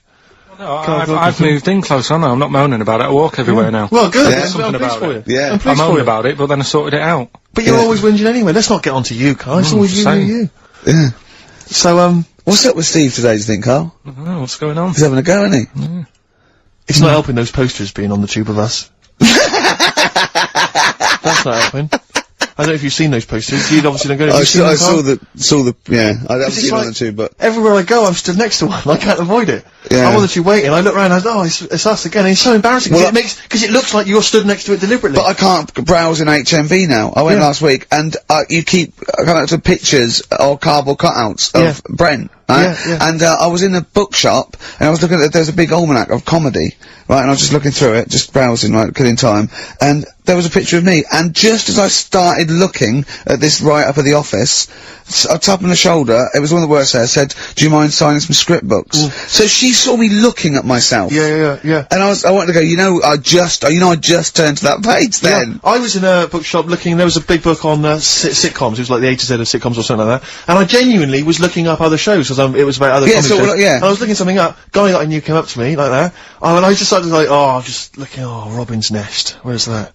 Birds of a Feather, I just got because it's like, I'm interested in comedy before the fact I got in comedy, so I will buy a book on comedy. Exactly, yeah. But on the tube, it's really awkward, because it's like, it's everywhere I walk, they're kind of round the corner, so you don't sort of expect them. And then I'm sort of running now from kind of corridor to corridor, pillar to pillar, to avoid being stood next to this picture, in case I look like someone who stands next to this picture, trying to get recognised. Imagine that! Of course, Karl didn't want his little round bald head on that. Yeah. But, I was on the tube today, and, sometimes you can't help but overhear a conversation. Yeah. And, this one woman, there were two friends, they were sat there, and one woman said, she just said, I must tell you this. I was in the pub last night, and, Dave called, and I said, Dave, he said, I can't hear you. I said, Dave, he said, I can't hear you. So I held the phone up so he could hear all the noise in the pub. That was it? That was the anecdote. That was the story. And I wanted to lean over to her friend and say, unless this woman has given you a kidney or saved you from drowning, do not be friends with her. Break up this friendship. She hasn't got anecdotes. Because what's that? And I've got acquaintances like that, where you speak to me, get cornered at a party, this is the person who has not got anecdotes. The anecdotes, they're not stories. That's it. It's like you're expecting for something else to happen. Never does. Well, I was, with, Danny Baker yesterday. Oh, yeah. He's brilliant bloke. First time I met him, and we got on like a house on fire. Put your his number straight in your mobile. Well, we've exchanged numbers, because he's got some great anecdotes. You have to delete mine, because you only got so many. I might write with him, because he's funny. He did this thing, and it was absolutely brilliant. He's doing he wrote a documentary, and he's a great guy. He's funny as well, you know what I mean? It's this, I tell you what, it's the showbiz friendship. That's what I loathe, I think. It's the fact that, like, somehow, you're sort of, because it's like you haven't got to go through the formalities of making friends with someone, because I respect your work, you respect mine, I'm a funny guy, you've seen my work, let's be friends. Yeah, of course. And it's like, and it's a horrible, kind of icky sort of... Listen, Steve, me and you are going to stay in touch whatever. So, I mean, probably not my birthday this year, but next year, we'd have known each other, 7, 8 years? Yeah. So, come to that one. Yeah. Well, can I Do I need to wear the waiter's outfit again? Oh, God! Oh, dear. PIMP by 50 Cent. or 50 Cent, as I call him. XFM 104.9. I'm Ricky Gervais, you're Stephen Merchant, there's little Karl Pilkington over there. Alright? Right. Yeah, not bad. Listen, Oh, he's perked up. Yeah. Oh, he's back in the area. Well, you got something to say? I was kept quiet in the first hour. I'll let you get on with it now. What you got to say? Is it just have a guess? Is it about monkeys, Chinese people, or little gay fellas? It's about little gay fellas. Is it? Of course it is. Go on. Yeah, but not because I like Sorry, I'm just making a that. tally. Let me just note that down. Yeah.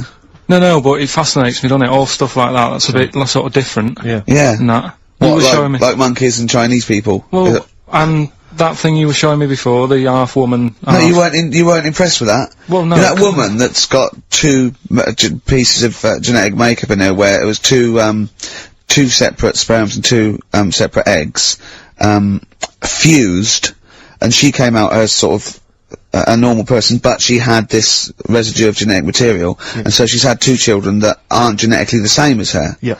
Right? And they showed it in the paper by doing her half white and half black to show the two different, you know what I mean, just for, he went, does she look like that? I said, of course not. He went, not interested then. Of course. Yeah. He said, how could I tell? Not interested in that at all. Yeah. If I'd have said she'd given birth to a monkey, fascinated, Yeah. straight away. Well, anyway.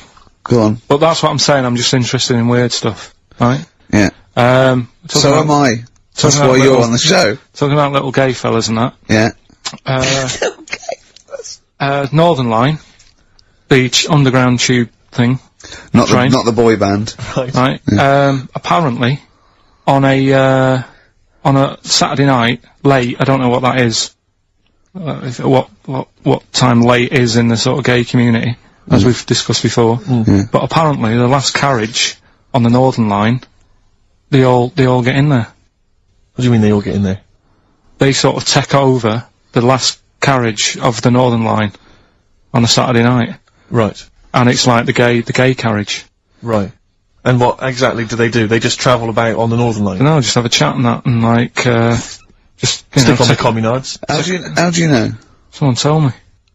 See, this, I mean, I'm glad you've informed me, because it wouldn't bother me, but I feel I should be told about these things, because I'm likely to stumble onto that carriage by mistake, and it's not that it'd be a problem, it's just I might feel a little uncomfortable if there's a lot of people in, you know, the black, the black leather gear and the moustaches, the hats. I mean, to be quite honest, they'd be annoyed. Of course. Because they'd be expecting something a little bit, you know.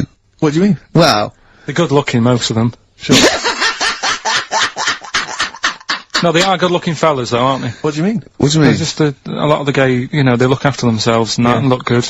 Keep themselves. Some of them work out, yeah. You see, this is the problem I have, because there's a lot of areas in London and elsewhere in the country where there's a sort of, you know, it's a gay thing, you know, it's a gay public toilet, or I don't mean it's gay, but it's not like illegal. It means a cottage. But it's a cottage, whatever. I mean, I remember being, in Bristol once doing some... You're confused when I said it's a cottage. Yeah. That's a term for where gay people go in toilets to sort of meet and greet each other. But I shake hands. I was at the public library in Bristol once doing some studies from a sixth form, and I think the toilet was closed in the library, and I was dying for the toilet, and I popped out and there was a public toilet behind the library. I thought, I can't believe my luck. Dashed down there, it was about 6-ish in the evening, I was working late, I was studying hard. I went in there, and I swear to God, I saw two fellas. With the... Is that unusual? Or? Well no, they were up to some hijinks. What they're sort of like... Do you know the thing that struck me? What? One of them had bright red underpants. What do you mean? They were actually doing, you know, having some kind of, you know, they were having relations. They weren't even in a cubicle, they were out in the... Where were the underpants? Well, around his ankles. No! Yes, I swear to God, I'm not gonna make this up. What old were you? I don't know, like, how old you are in the sixth form? 16 or whatever? 17? Yeah, and what did you do? Well, I actually said... you just joined in, what else could you do? You might as well, I actually swore, I said, oh, F me. And then I went, oh, no, don't. No, I did, I swear to God. I did. I went, oh, F me. No, don't. Because I was panicked. And I ran out. And as I was walking out, a guy was coming in, I went, oh, hang on, mate. And then I thought, I better not tell him. I'll let him find out for himself. He might be going in there to join in. He might have got a call. Come down. We're going crazy on each other's ass. Come down. It's conspiracy of Bristol. But what annoyed me my was... lover. What about a car? What angered me, Rick, was the fact that I wasn't notified, that there was not, I didn't know there was no sign. And afterwards, I spoke to other people about it, and they said, oh, it's a famous gay haunt.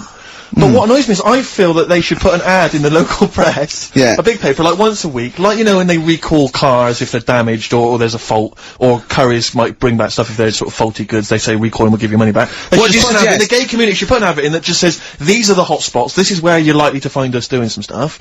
If you're not gay and you might feel uncomfortable, avoid them. And just list them, or little pictures, or, you know, a map or something. Anything, because like the gay tube thing, I don't know. Cod fun. 1, 2, 3. Railway cuttings.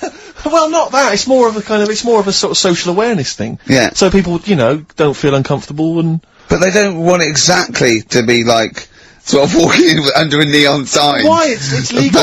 yeah, big arrows. Oh, as if. What do you mean? What's wrong with that? Because, well, it's actually a public place. I don't think cottaging is strictly legal. But they don't even have to specify what they're going to do. But some people, they're not. Some of them aren't. I don't think it's But they probably advertise seen gays, GAY. is it? Yeah, but it's not. Yeah, but it's not the people that go out and they say I'm gay and I like Barbara Streisand. It's presumably the sort of people that do that are people that either aren't quite out yet, or do you know what I mean? Or they're doing having a quick one over the way to their wife and kids. Yeah. I don't know. I don't know completely how it works, but I'm sure there probably isn't a place like free bumming here tonight. No, there is kind of. What? Because I was walking home one night through Soho, right? Just 'cause that's the way I have to go, not 'cause you know what I mean? I wasn't going there on that, right? So I'm walking through, right? And I was handed like a card, which was like a gay event, right? Now that's a bit weird, isn't it? That straight away he's presuming that because I'm there that time of night. Well, and you got a shaved head, and you sort of like, you know, you sort of like quite look after yourself, and you got some nice clothes. Yeah, but it's still And you look like a little bit rough, don't you, from Manchester? You look like a northern rent boy who comes down to stand outside McDonald's. But the card was rubbish, right? What do you mean? Had this fella on it, right? All sort of greased up and that. What would you look? Just having a look what he'd handed me and that. Right. Just having a look. Picture of him, sort of sailor's hat on, tan body, like, just his arse out, like that. And, rubbish slogan, right? The best bum in W1. Is bum there a noun, or like a verb? What do you mean?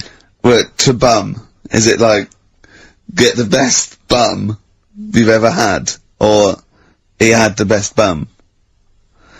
I think it's I don't suppose you asked. No. I don't suppose you called the number to check. What do you mean exactly by this? Does it mean you've got a grey arse? Do you mean I will be well bummed? Or do you mean you just got a good... Come on now, let's... Well, just a final point about, because I asked my friend how it all works up on the Heath, because I live in Hampstead Heath, near Hampstead, and I was where I didn't want to go walking and get involved, get myself involved in anything. How can you get involved? No, but again, I didn't want to walk. So like, oh, yeah, believe it. I couldn't say no. Oh, my wrist, it's knackered. What do you mean? Well, I was there for about 2 hours. I must have gone about 43 of them. But, you know, I didn't like to say no, because they were so pleased to see me. Oh, well, it's God. not so much the fear of that. It's not good skiing practice. I was doing 2 at a time for a little while. It's not the fear of that so much as the fact that, again, you don't want to gate crash someone else's party. Do you know what I mean? No. You don't, if there was a straight couple having sex, you'd want, oh, I'm sorry, and you'd want to avoid that area. Yeah, of course. But I find, so someone told me how it works, and apparently you just go and, you know, sit on a bench or something, and then a guy just sits on the bench, and they just look at each other. There's not really anything said, it's just a kind of nice evening or whatever. You know, I guess it's like 2 in the morning or whatever. And then they go off in the bushes and ding dong. But it's like, I don't know how that culture's developed. I love this programme. But why can't that be the case with women? That would be amazing. You just go out to the park, and like 1 in the morning, you just sit on a bench, you just be like a scene from Gigi. Exactly. Where just walking along with the perambulator. Yeah. Exactly. But that would be a joy if there was none of this formality. You've got to talk to them, buy them dinner. Oh, you know, you're joking. Romance. Oh, no. Just this kind of informal thing. It'd be great. So what would you do then? You go up to a woman and go, come on. Yeah. Let's stop mucking around. We know why we're both sat on this bench. There's a nice bush over there. Yeah. Let's have a bit. Yeah, and then she'd go, yeah, great, thanks. I'm killing some time before I, pop into town. That'd be perfect, thanks. You make my weekend. So you're jealous of gays as well as me? In a sense. In a way. What do you think, Karl? Let's put a track on. Why? Are you getting scared now? You brought it up. Is it getting too close to the bone, so to speak? Radiohead and There on XFM I'm Ricky Gervais, with me Steve Merchant and Karl Pilkington. I was talking to my dad the other day. He was saying he lived in Bristol, and my family lived in Bristol, and so they can't really listen to the show. And he said, I was thinking of buying your grandparents a digital radio for Christmas, so they can listen to your show. Imagine them listening to that last link, like you. And then me seeing them at Christmas. Steve, you never told us you saw two blokes bumming. Yeah, and then what's that about you jacking off 30 men? Exactly. You've got to say no, lad. I know you're a nice fella, but just because they want relief, you're not the man for it. Oh dear. They must be so proud. Yeah. Rockbusters. Yeah, they'd be loving this, right? 3 clues were, first one. If you go to Chepstow, you will. Right? The initial was S. That was seahorses. Alright. That was the answer there. I'll give you that. That's fair enough. I'll give you that. E.T.'s upset. What's wrong with E.T.? What's wrong with him? Yeah, right. The initials M.E. Yeah. What's up with him? He was Missy Elliott. Alright, Elliott. Doesn't count at all. What? Doesn't count at all. Missy Elliott. You know what I mean? What's wrong with you? What is that with him? Well, just let him explain it. Sorry, Carl, do it again. Well, I wasn't listening. Do it again. Elliott, yeah. Yeah. Who's in E.T.? Yeah, I'll just do the clue again. Right. E.T.'s upset. Well, so he's looking a bit sad and that. What's What, up with E.T. him? the extraterrestrial? Yeah. Yeah, go on. Right. And his mate, Yeah. who's in it's called Elliott. Yeah. Right, he's upset. What's up with him? Well, is Missy Elliott. Missy Elliott, what's she got to do with it, though? I don't understand. No. The way you'd say it, you say, what's up, E.T.? And it'd go, oh, Missy Elliott. Why would you Missing- mention her? I don't understand. Was it a thing in the film? Missing. She wasn't even around. Missing? Oh, Missing Elliott. Oh, no, oh, That no. makes sense, Carl, but No, her no, name- she's not no, called no, Missing no, Elliott. It's meant to be about Cryptic, rock that's stars, what I though, always isn't it? say. Missing Elliott, isn't it? So it's meant to be about rock stars, isn't it? It's though? just cryptic, though, isn't it? Cryptic clues. And Oh, no, that's not cryptic. So That's shit. You. Right, the third one. I had a tape, and it had, Humpty Dumpty on it, and I love when he says Humpty Dumpty. Yeah. Humpty Dumpty. Hickory Dickory Dock and that. Yeah. But the tapes, broke. Yeah. That was BR. Buster Rhymes. Say that again, I'm so sorry. Sorry, I don't understand. What do you mean? Who's the winner, Steve? No, it doesn't. No, do you mean busted? Buster. Well, it's kind of like that. Cryptic. No, it's not. No, cryptic doesn't mean change it, so it's not the same. Steve, who's the winner? We've got loads of right answers, so... It's interesting, this email Weird, system, isn't it flashes up suspected spam. If it, you know, spam is that stuff Yeah, that yeah. gets sent around the internet. Yeah. And it flashes that up if it thinks it's, gonna be a spam email. And every time it comes in with a Rockbusters answer, it just says suspected spam. In a sense. In a way. Let's give it to, Catherine Jakeways from, Hackney. She's got those answers. Rubbish. Absolute rubbish. You know, talking about, your parents listening, Karl, it was in Heat this week, and, they mentioned that he does this thing on Sky. What is it? It's this thing with Richard Bacon, some programme about watching telly, and you just talk about what you're watching, and that. And he was annoyed because he said because his parents are not, and so he's not doing it. He's not going to turn up because they mentioned it in Heat. And so his parents might watch. Yeah. Why are you worried about that? I don't like them watching stuff, do I? I've told you. It dates back to when I did Little Donkey at school. I don't want people watching me. What's that? Just renew us on Little Donkey? What happened?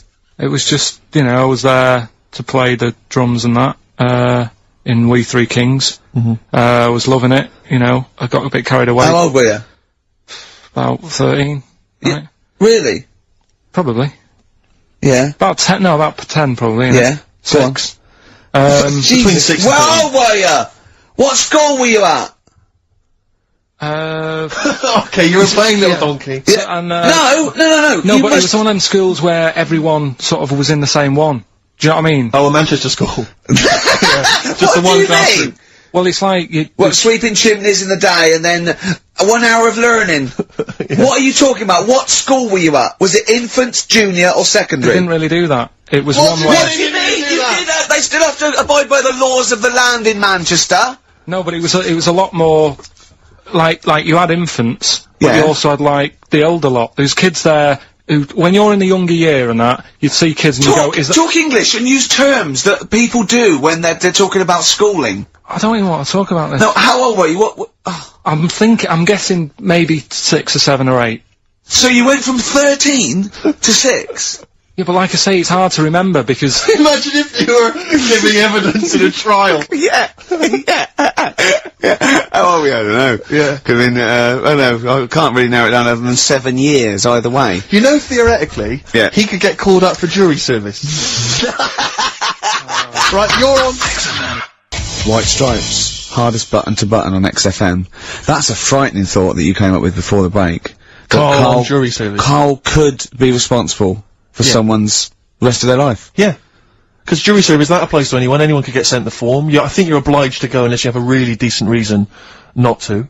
Imagine it was a really, really important trial. Well, what annoys me is that isn't it supposed to be you're tried by 12 Good of men your and true. peers? 12 good men and true. Yeah. Good men and true. And women, of course. The only these thing days. I can hope is that the defence attorney would wheedle out Carl at an early stage. Oh yeah, objection. I object. Yeah. Why? I object. Have you heard of something called rockbusters? Yeah. Well, sorry, you can't just object on that. Okay, then what if I tell you my client, standing trial, is a little gay Chinese fella? And here are some of the tapes Yeah. from XFM. What was it? He's prejudiced. So how does it work then? How does what work? What do you mean? You just get called up and you have to do jury service unless you've got a very good reason. And it's not, I normally have Mondays off. Yeah, yeah. Oh, you wouldn't like that. Oh, yeah, or you have to get there at 9 I've got to o'clock. prepare monkey news. Yeah, yeah. Oh, you couldn't stand it. Just wouldn't do it. I wouldn't, What would you say? say, oh, don't get me involved. Because I got involved once. Don't get me involved! No. What do you mean you got involved once? Well, with the police and that, when I lived in Manchester, I saw a bit of car crime going on. Right. And I got involved. Hassle. Telling you. How did you get involved? You phoned the police? Yeah. Yeah. Because I thought, well, I know, well, that's just it, but I thought, I'd hope somebody did it with my, well. Yeah. So, and it was just a hassle. Loads of phone calls. Canary. Having to stand on a balcony of this, tower block that I lived in. Police shouting up at me. I'm stood there with my underpants on, right? And what it was, a car had been robbed, right? Mm-hmm. So I call up the police and that, right? Said, right, listen, car's been robbed. And they said, where is it? I said, I don't know, just across the road from where I live, right? So I tell them where I live. And Where they go, do you live? How old are you? 13? so she's asking loads of questions and that. I'm saying, look, whilst you're asking all this, they're actually getting away, so, will we leave it? And she's like, no, we'll track it down, blah, blah, blah. So I said, well, look, I work nights. What could you see? You could see some lads just pushing a car. Pushing a car. Yeah. That's how they steal cars in Manchester, is it? Yeah. Everywhere else in the country, they're getting in, they're driving them away. In the south, they drive them away. Exactly. You usually sort of like In start the Manchester. engine. Can you get away a lot faster? What do the police do? Push their panda car after them. Exactly. Say, come on lads, don't cheat, don't get in the car. They're just pushing it. It was late at night and that, and I Oh, suppose okay. you don't want to start the engine. Of course you don't want to look wake out people the up, not when window, you're nicking cars. Of course you don't. right? Alright, No, so, no. so is it Late working at for night? you? Hold on, they weren't They were gay. wheeling They it to weren't the gay, bus were stop. they? They were out late. Really? Come on, Carl. So what happened? So, anyway, I said, look, don't call me back. I'm going to bed. Right? I've got work in a bit. Brilliant. So, Let's go. What? so that was that, right? Where were you working? Next thing, right? Phone's going. Hello, it's the police again. I said, oh, I told you not to call me. Right? I told you to call me at home. So, they said, right, the police are outside. Can you go on your balcony? She's like, oh. So I'm 10 stories up, right? Stood on the balcony with like my underpants on. Yeah. Right? And the police are saying, where's the car? And I'm saying, I don't know, they've gone down that road now. So I'm trying to point to them. They're shouting up, saying which road and all that. And I just thought, why did they get involved? Yeah. I don't think they found it. No. It was hassle. The You know what I mean? blokes were pushing it too fast. Exactly. They were in the next street by now, weren't Well, they? don't get involved. Don't get after that. Imagine him being on some sort of trial where it's like some sort of mob affair. Yeah, gangland murder. Imagine him going into the witness protection. The police just explaining to him, your new name is Jeffrey Peters. Why can't I be called Bruce Wayne? Well, no, Mr. Pilkington, listen. Imagine that. Do you know what witness protection is? Oh, go on. Amazing. Look, it's when, supposing you were to give evidence against the mafia, right, you've done a job for them and now you have to give evidence against them, right? Right, well, if you're going to do, I mean, all I did was 2 kids nicking a car. Yeah. Don't start messing with mafia. No, listen, of course not, no. But let's imagine you were in the mafia, and, that you got caught doing something, but instead of going to prison for the rest of your life, you said, oh, well, I can give you Mr. Big, yeah? So I go, okay, give us Mr. Big and we'll let you off, right? So the police go, right, okay. I got handed this leaflet in Soho. So you say, okay, well, I'll give you names. They go, right, you get evidence in court, and you go, yeah. They go, right, we'll have to get you away because you'll be done for. So you give us all the names of Mr. Big, right? We'll give you a new identity, a new passport. We'll let you go and live in Canada for the rest of your life with Suzanne, right? So why have I got to do all that? Because they'll bump you off, won't they? How did you know it was me? Because you have to give evidence in court. So they go, oh, Pilkington squealed. So you got to change all your life? Yes. Yeah. They've killed someone, yeah? Yeah. Well, look, you just know, no, you're giving them in to keep you from going to jail. So you don't want to spend the rest of your life in prison because you're involved in something, or assault, or whatever. It doesn't matter, Carl! No, listen! how would the mafia know that I've said something? Because you say in court, those are the people, he's Mr. Big, he's Mr. So-and-so, he ordered the hit. Don't you know anything? It's a lot of messing around though, isn't it? But... So I've got to leave this job, yeah? I think they might try XFM first. I'd have to... What, I'd have to bin Suzanne, would I? No, she can go and live with you. You have to cut off all your ties with your friends and family, though. You can't contact them. You gotta leave them behind. Would she have to change her haircut? Possibly. When did the murder happen? Yeah. What would the new identity be that you choose? What would you choose for yourself? What name? Probably, I wanted to be called Brett when I was a kid. Okay. Right. Brett what? Brett Pilkington.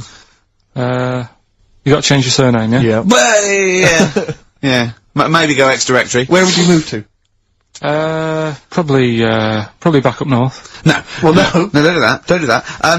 Can I suggest, maybe, Brett Hanson, and go and live in Australia or Canada or something. Well, maybe when they're not operating, maybe, you know, and they just forget it. You might have to change your identity as well. You might have to grow your hair. Well, you can't grow your hair, but maybe wear a wig or a moustache. What would you do? What would you wear? So, like an afro or something? Something like that. That would be brilliant. That would be absolutely brilliant. And I've got to do all that just because for 5 minutes I stood in a court thing. Yes. And said he's the one who did it. Yes. Yeah. Well, why can't I just wear the afro and the glasses when I'm in the court? Say my name's Brett, right? Yeah. Change my voice a bit. He did it, and they go, thanks very much. I go off, I carry on my life. That's I'm still coming in here on Saturday. I don't know why they haven't thought that. That is genius. I don't know. This counts all the witness protection scheme. Why don't they do that? Yeah. So they go, well, I'll go to court as Brett Hanson Yeah. with an afro. I don't like that. Yeah. Right, and then when I come out, I'm back to Karl Pilkington, still talking like that, but without the afro. That is perfect. You've got... Why don't you call the FBI and say, listen, I can save you billions of dollars a year. You're a genius, Karl. Right. Well done. Or Brett, should I say. Don't Look Back Into the Sun, Libertines on XFM. I'm excited, Steve. It's that time. It's that time of the week. Go on. Well, Karl's in a little film. Oh, that's what you're excited about? Yeah. Sorry, I thought you meant the show's almost over. Right? Yeah, no. Come on in, Karl. Right, so, yeah, I'm in One Flew Over the Cuckoo's Nest. Yeah. Took a scene from it. Yeah. Got to listen carefully in that. At the end, there'll be a question on, like, the clip that you've just heard. It's sort of like what they do in the Krypton Factor and stuff. So, do you want to read out the prizes? Or just yeah, little there's taster? little things. It's a couple of rock and roll albums. We've got the... Why is it called One Flew Over the Cuckoo's Nest? I can't remember. I think it's explained in the book, but I don't remember. I haven't read it for many years. If someone knows, just a quick email to do. I'd like to know that. ricky.gervais@xfm.co.uk. You can win yourself, if you get the question right, the League of Gentlemen Series 3. We've got that Rock and Roll Legends again, the Best of Blondie, a nature programme, and the Old Grey Whistle Test, Volume 3. So if you're Brilliant, so over it's well 50, worth- you'll enjoy that. Yeah. And just, if you haven't seen the film, it's just about, like a... What would you call it? Well, it's a guy who thinks he's going to get away with prison by going into a mental institution. There was a new experiment, but he finds out he can't get out and he's sort of trapped and, well, people know it, everyone knows what... Just play it. Just Oh, play I it. saw it last week, so... Just play it. Alright. Well, you know, I've been observing you here now for the last 4 weeks, and I don't see any evidence of mental illness at all. Yeah, no, I'm not mental. I never said I was. I mean, alright, I got an E in history, but that isn't why I'm in here. I'm in here because I had to get away from the outside world. It was doing me head in. I've been working too hard, I'm stressed out, I've been working like loads of hours Monday to Friday. I've been working on a Saturday with Ricky and Steve, right? That's been doing me head in. People think that's a laugh when it isn't. right? Busy right now, are you? You got something to do right now? See, this is why I'm here today, Doctor, because he's doing my head in. What do you mean, sir? Well, he's doing my head in. I came here to get away from Ricky. He is just as bad. I was smarter than him, ain't I? You're an idiot, right? You just... We're just good friends. No, we're not friends. And if you were a friend, you wouldn't be doing that to me, Ed. How do you mean that? Well, don't ask... Come on, I'll show you. Yes, Lower your dog. Get him out. Get him off me! Get him off!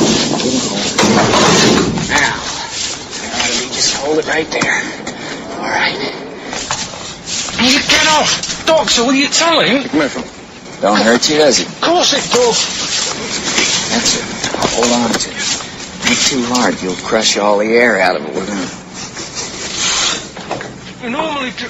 Get off! You normally does it harder than this. No. It's warming up. Warming up. What's going on here? All right, baby.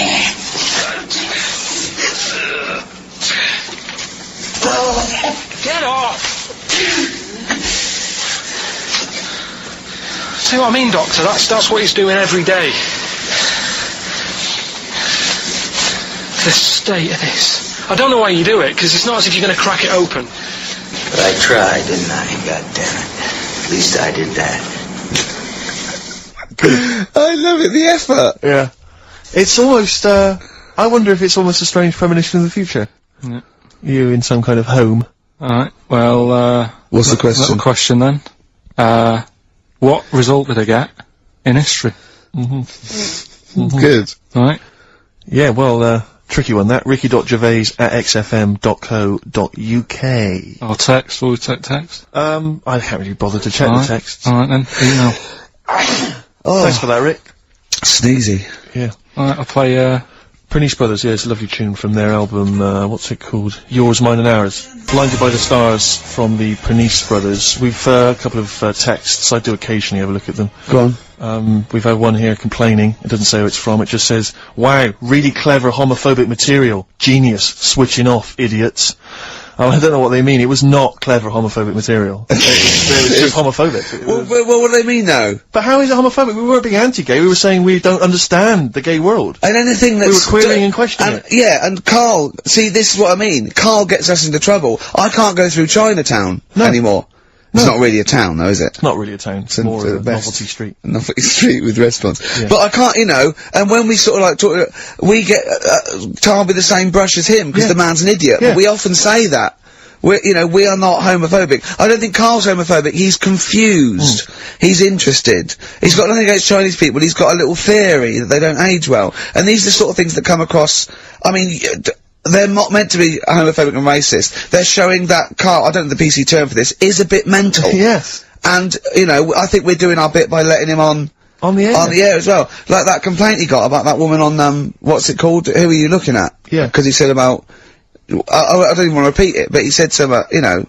Yeah, but I never meant to upset anyone with that. No, I know you didn't. No, I know you didn't, no. But, I mean, it's on a website now, and, you know, to be fair, she does say it was Karl that said it, and, you know, we were the idiot presenters that let him on air. But, it's like, Karl is bad for our reputation. Yes. Do you know what I mean? It's funny to be in a room with him, but then I want to sort of shake it off. Yeah. And I don't know what to do about it. Guilty by association. I know. What have you got to say for yourself, Karl, for some of the stuff you come out with? What have you got to say? I mean, I know the answer. It's absolutely from the heart and genuine... ignorance. and confusion and interest. You haven't got a malicious bone in your body. Well... towards me, yes, but yeah, other people. But again, he's just honest with you. He says... don't repeat what he says. No, don't repeat it, just leave it. But it's not as bad as some other things. But he's, you know, he says, remember you say that when you first met him, he looked a bit hard, but you got used to it. Yeah. Now that's from the heart. I said, that's like him sort of like being honest and nice, but he doesn't know what that... And we can take it, of course. Well... What have you got to say for yourself? I haven't got anything to say, really. I mean, there's been other weird stuff going on in the week and that. Go on. No, I might as well talk about it next week, because we're wrapping up. All I'm saying is I talk about what's gone on. Yeah. Have we got Monkey News? Have we left Monkey News behind? Monkey News! Come on! What happened? You can't offend monkeys! I'll tell you what is annoying. What? Steve's told me about a film that is about a monkey going off with a woman. The Charlotte Rampling thing where she... It's a film called Max Mon Amour. Yeah, she has an affair with a monkey. Go on. Yeah. Oh, what happened? You wouldn't like it. We can't go into You it. wouldn't like it. You wouldn't like it. It's not like, it's weird and you wouldn't, Carl, it's not like a nature programme where he wears a bowler hat and can talk. Okay? The nature programmes that you seem to see. Yes, I've got to think I haven't seen that one. No! Yeah. Come on, do monkey news. Well, monkey news this week. Oh, chimpanzee, that monkey news, you Right, it's about this monkey that was knocking about in the 1950s. Right. It was known in the sort of LA area, right? And apparently, again, I haven't really checked all this out, I've just picked up bits that look interesting. Yeah. Wore a golden mask, and like a cape and a leopard skin belt and stuff, right? So people didn't know he was a monkey. Of course they didn't know, yeah. They thought it was this bloke who's going around and he was helping out crime situations and stuff. Right, you're an idiot. So, this disguise, that you see a 3'6" bloke with arms the length of his body. No, but that's the funny thing, right? They sort of thought, it's a bit odd, you know, he's stocky, yet extremely flexible.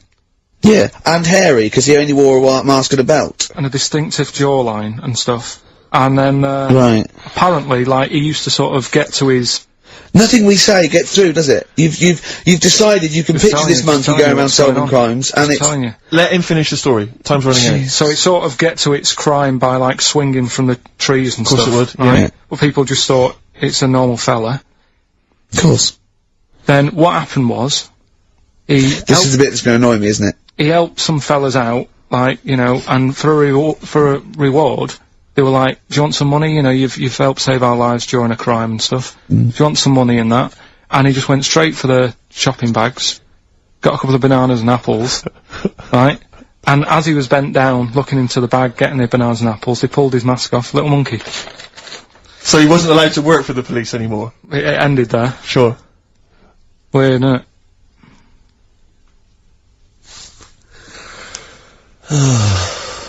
Rick, can I tell you the meaning of One Flew Over the Cuckoo's Nest? Yeah. Can we never speak of monkey news again? Yeah. It comes apparently from an American children's nursery rhyme. 1, 2, 3, 4, 5, 6, 7. All good children go to heaven. Some fly east, some fly west. Some fly over the cuckoo's nest. Brilliant. Now thanks to Ian for emailing that. And shall I give someone the prizes? Yeah. Phil Corbett. There was the first one I've pulled out. He correctly guessed that it was E. It was an E that Karl got in history. The only qualification he's got, and it's an E. Do you know that woman? Judge the monkey news based on that. Go on. That woman who went out with the monkey. What? It's a film. It's a film. It was Charlotte Rampling. In the film. I don't know who played the monkey. Did she have any kids? What, with the monkey? In the film? Yeah, I'm just thinking if I'm gonna get it out and stuff. No. Why? Oh, because that would have been interesting. Well, no, it's just that the problem there is the kids would always look more like the dad. Wallace Chambers, Kings of Leon on XFM 104.9. I'm Ricky Gervais, with me Steve Merchant and Karl Pilkington. And, England are world champions again then, so... Oh, it's brilliant. It was amazing, wasn't it? See, I'm not a rugby man at all. I never watched rugby. I think the last time, was when we won about 12 years ago, whenever it was. And I got into it last week, because I realised... we were doing so well because I'll watch England win anything. Yeah. Do you know what I mean? I don't care what. In fact, I wasn't into war when I was little until I realised we were so bloody good. We are really good at it. You know, it's brilliant. But yeah, fantastic. Yeah, it was great. Right, that's the rugby thing over. What next? That's it. That's all I've got. That's all I had today. It does seem me. Sometimes I watch it and it does remind me of when I play rugby because one of them will boot it down the field and then someone will catch it and boot it straight back again. Yeah. Which is essentially how we I was play made rugby to play rugby. I had to play rugby, Yeah. and I don't think I'd get rid of the ball so quickly. Yeah. I don't think I ever got tackled or fell over. Yeah. I think I touched the ball about 20 times in the 2 years it was compulsory. Yeah. I was terrified.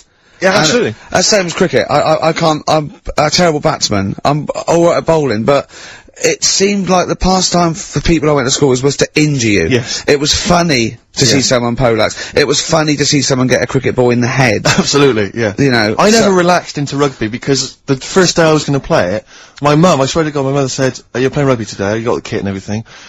Enjoy it, be careful. There was a kid at my school who got, who broke his neck. And Cheers, yeah, thanks very much for that. See you later. So I just went to school absolutely one thing, broken neck, is that all? Did you get better in a couple of days? Oh, no, I can find your wheelchair. No. Enjoy the game, though. Yeah, no, it was absolutely I was just petrified from that day. See, at least American football, you know, got helmets. The helmets. Yeah, but anyway, no injuries, thank God. Thank goodness. So, well, I tried to play rugby, but it's awkward when you've got glasses.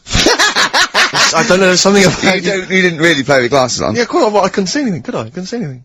How else was I going to play? Oh my God! And so you're bound to be cautious, because inevitably you're a bit more cautious when you've got glass next to your face. You were the tallest person on the pitch as well. Yeah. I mean, you were when you were about 14, you were probably 6 foot already, weren't you? Yeah. And everyone else was what, 5'2"? Yeah. So you were towering above them, with glasses on. Just with the glasses on. And you've got pretty cool glasses now. You've had a bit of a makeover. It's like Trinity and Suzanne said. First thing to go, the glasses. Sure, sort them out. Yeah. And presumably you used to have those National Health sort of bottles. Pretty much. Yeah. Is it true? You've never been able to mosh? I tried to mosh. Because I've always watched people stage diving, moshing at concerts. I've always thought that looks like brilliant. You know, when they ride above like everyone's heads, like they're surfing across someone's hands. So everyone's like, yeah. And I've always wanted to do that because I'm a big rock music fan. And the only time I did mosh was at Rage Against the Machine. I tried to mosh at Rage Against the Machine. I love the idea of a band called Rage Against the Machine. Yeah. Aimed at a man with glasses who won't mosh. Well, it was at the Reading Festival, and I think the lead singer, I forget his name, he went, can I just remind everyone that racism and fascism are on the rise in Europe again. Let's not let it happen. What did you do? And we all cheered, obviously. I mean, if there's one thing that guarantees a cheer at Reading Festival, it's down with fascism. And what did they do about it after the concert? Pretty much went back and... went home and had a cup of tea? Probably, I don't know what they got up to. They didn't go to Europe then and try and stop. I don't think they got involved politically in Europe. I think they just continued to rage. Against the Machine? Yeah, but largely in America, I think. Sure. I tried to mosh, and I got moshing, and glasses flew off.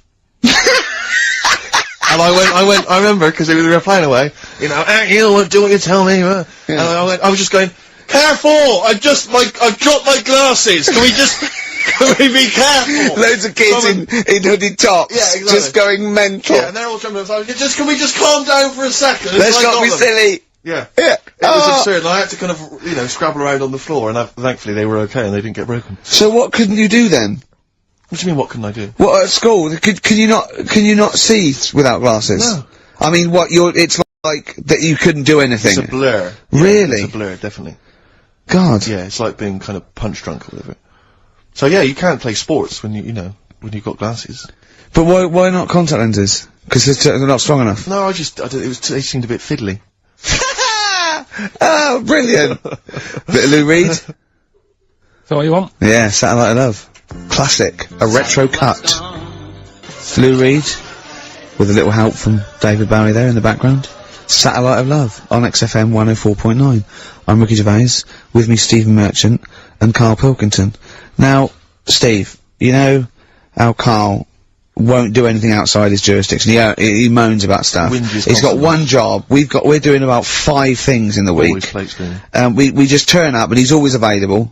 He moans about it. He goes, oh, lucky you caught me, right? He's chatting. He's one of those people that, whinges enough and people think he's overworked, so he got Mondays off, right? He's just a whinger. I haven't got Mondays off though, have I? Yeah, well, anyway, 2 hours on a Saturday. This is what the phone message he left me Wednesday on my mobile, but I just is chatting about certain things that are going on at the moment. What else need you know? Duncan, who mentions, is my agent, and you know you understand a few other things. But this is the sort of message I get from Karl, right? Window. Old messages. Alright. 12:10, Wednesday. Just getting loads of people calling me all the time about shit. Yesterday, DVD's signing for BBC London. I don't work there, but I've been dragged into that. I've got a woman on, leaving a message from Talk PR, going on about, do you want to go and see Pop Idol again? Right? Just saying, you and some listeners can go, so I'm sure you'll love that. I've got Jim Benner wanting you to introduce the tin buckets at the Astoria, so can you just like let Duncan know that I'm doing his job whilst he's sat on his arse with his thumb firmly up his arse. Can you let him know that I'm running around like a here sorting shit out for you? Alright, see you later. So, do you know what I mean? I know, but that's the kind of phone message he's leaving. Do you remember who he was before you... But he's even annoyed that he gets a phone call. I remember he got a phone call for you to do a voiceover and didn't pass it on. You missed a voiceover. That was thousands of pounds. No, I did pass it on though, I told you. You said someone had phoned. Yeah. That's not good enough. But who's that? Well, she didn't say, and I didn't ask. But of course she said. She didn't say. Rubbish. So you didn't take the number down? Just when she went, oh, can you tell Steve to call me? And you went, yeah. Yeah, well, I just thought you'd know her already. I should have known, it was a woman, so I should have known. He's having a go, you see? Unbelievable. I don't know how it's come back on me. You're the one who was picking on it. Yeah, exactly. I'm saying. I'm defending. Why is he having a go at you? He never picks on Ricky because he knows you are his bread and butter. Seriously, you know what I mean? The only reason he's got Mondays off is because you're still doing this show. Yeah. That's why he's scared of you. That's why he's like, he has a go at you on the phone, but he always picks on me because he knows, you know, I'm a pushover, I'm a nice guy. He's scared of you. I can't believe, I don't know how it works. Is that true? Steve, I'm always sorting you out. I look after you. Sort you out with tickets, I sort you lager out. I got you today, why are you picking on me? What do you mean you're sorting out tickets and lager? What's this? Right, whenever you want tickets. Yeah, sorry, I don't want to use this as, like, moaning time and that, because I don't like to moan, I'm busy and that, right? I've sorted you out tickets for gigs. Yeah. Right? Well, somebody doesn't even turn up to. Yeah, we won't even go on about that, right? Lager. Sorting out the Cure, he complained it was boring. Yeah. It was that big drum of lager that you had, and you said, oh, put that in your room for me. Yeah. Because I don't want to carry it home. Right? Lazy. So I said, alright, then I'll put it in my room. It goes missing, it gets nicked. Then you have a go at me because it got nicked. Yeah. I get you another one. You make me carry it around town for you for half an hour, then you say, oh, I can't be bothered taking it home. Can you take it back to work for me? Yeah. But, interestingly, this is like a year ago, so it's still pressed on you, Oh, hang on, and I forgot the one when we had an argument over 50p. When I went out for a coffee. You didn't want to give me 50p back that you owed me. That was the same day you'd given him about 40 quid worth of lager. But, see, this is my problem, this was my point at the time. It's not the 50p in terms of money is not what's important. The fact that you think you don't have to give me money back because it's only 50p, that was the point at stake. It's me who makes a decision, oh, don't worry about the 50p, not you, it's only 50p, I'm not going to give it to you. Do you know what I mean? There's got to be rules, otherwise it's chaos, Karl. Come on, mate. Alright? I don't want to fall out about it. No, that's not alright. Shall we kiss and make up? Do you want that? No, it's alright. Yeah. Well, should we play a little record and come back to this, because... I can't believe it started with you slagging him off, Rick, and I've ended up as the monster. I know. Bit of R.E.M. Yeah. R.E.M. and Animal. I think that animals would be... R.E.M. and their Animals. What are you talking about? Well, no, I'm just thinking, I wonder if there's on a video for Animals, and the animal. What? On a DVD, an Animals DVD. Huh? What are you No, I'm just talking saying, it's R.E.M. there, it's just a good link. R.E.M. Animals on a DVD would be. I've got an Animals DVD out. My got an Animals yeah, my DVD. DVD, my live stand-up's out. Buy it. HMV and Virgin. Well, no, I'm just saying. Animals. No, it's funny. I don't think you should plug your stand-up. I'm not plugging it. It came up in the Animals from R.E.M. I don't think you should plug your DVD. Well, buy it now. It's a really good stand-up DVD. If you're going to buy anything, I think I ought to balance this out really. If you're going to buy a DVD, you should probably buy the Office series too, because I get money for that. That's been on telly. Animals. See, Animals hasn't been on telly. The Office has been on telly. It's involved with it. But I don't get any money for the Animals but that's DVD. what I mean. I get everything from Animals, whereas I've got to share The Office, where it was with you and some of the other actors, whereas I get the lion's share, lion's an animal, the lion's share of Animals. It's all mine, you see. So, I mean, the truth of it is that it's not, I mean, it's your stand-up, and it's not great, it's a bit weak. A lot of the observations are quite poor. No. You're a great actor. I'm rubbish in The Office. One trick pony. Well, I just touch my tie, and I look at the camera, bored with that. Yeah. Animals, whole new side. Yeah. But frankly, you've been 15 quid. You've been doing so much publicity on TV that, you know, if people have seen it all, they'll have probably seen all the best clips. No, yeah. And, I mean, there's only a couple of decent gags. It's only really the dance, and you can get that on a JPEG. Some other great stuff Don't buy The Office. There's some other great stuff in there. No. Phoenix Nights is better than The Office. So buy Phoenix Nights, don't buy The Office. Okay? Well, right, let's get on with it. That's that. Right, what else is You've probably heard most of the stand-up observations on this show, so... Wait, what have we got for us? Available in HMV. Go on. Oh, well. I'm annoyed. Office. I was walking, away from the show last week. I was walking towards Berwick Street, like to look at the records and that, the record shops. and I was on my mobile phone, and I was chatting away to someone, and, what can only be described as a prostitute. Go on. Stood on the street corner. Was she a woman that gives you sex for money? Yes. That is a prostitute. Yes, that's what I thought. Go on. And as I was walking by, she said, "Do you want to buy sex?" No, you sure it wasn't a market trader giving 6 plums or no, it was definitely sex for a quid? No, it was definitely a prostitute. Yeah. And what annoyed me about it, what I wanted to pick her up on something, was the fact that I was on my mobile phone. It's like, can you imagine? Who would what, am I going to hang up? Sorry, Mum, can I call you back? You you say you want me to meet more women. And you know you sent me that 30 quid exactly. for my birthday. Yeah. Sorry, Mr. Johnson, I'm really excited about the job. Can I call you back? I'm just going to negotiate with a whore.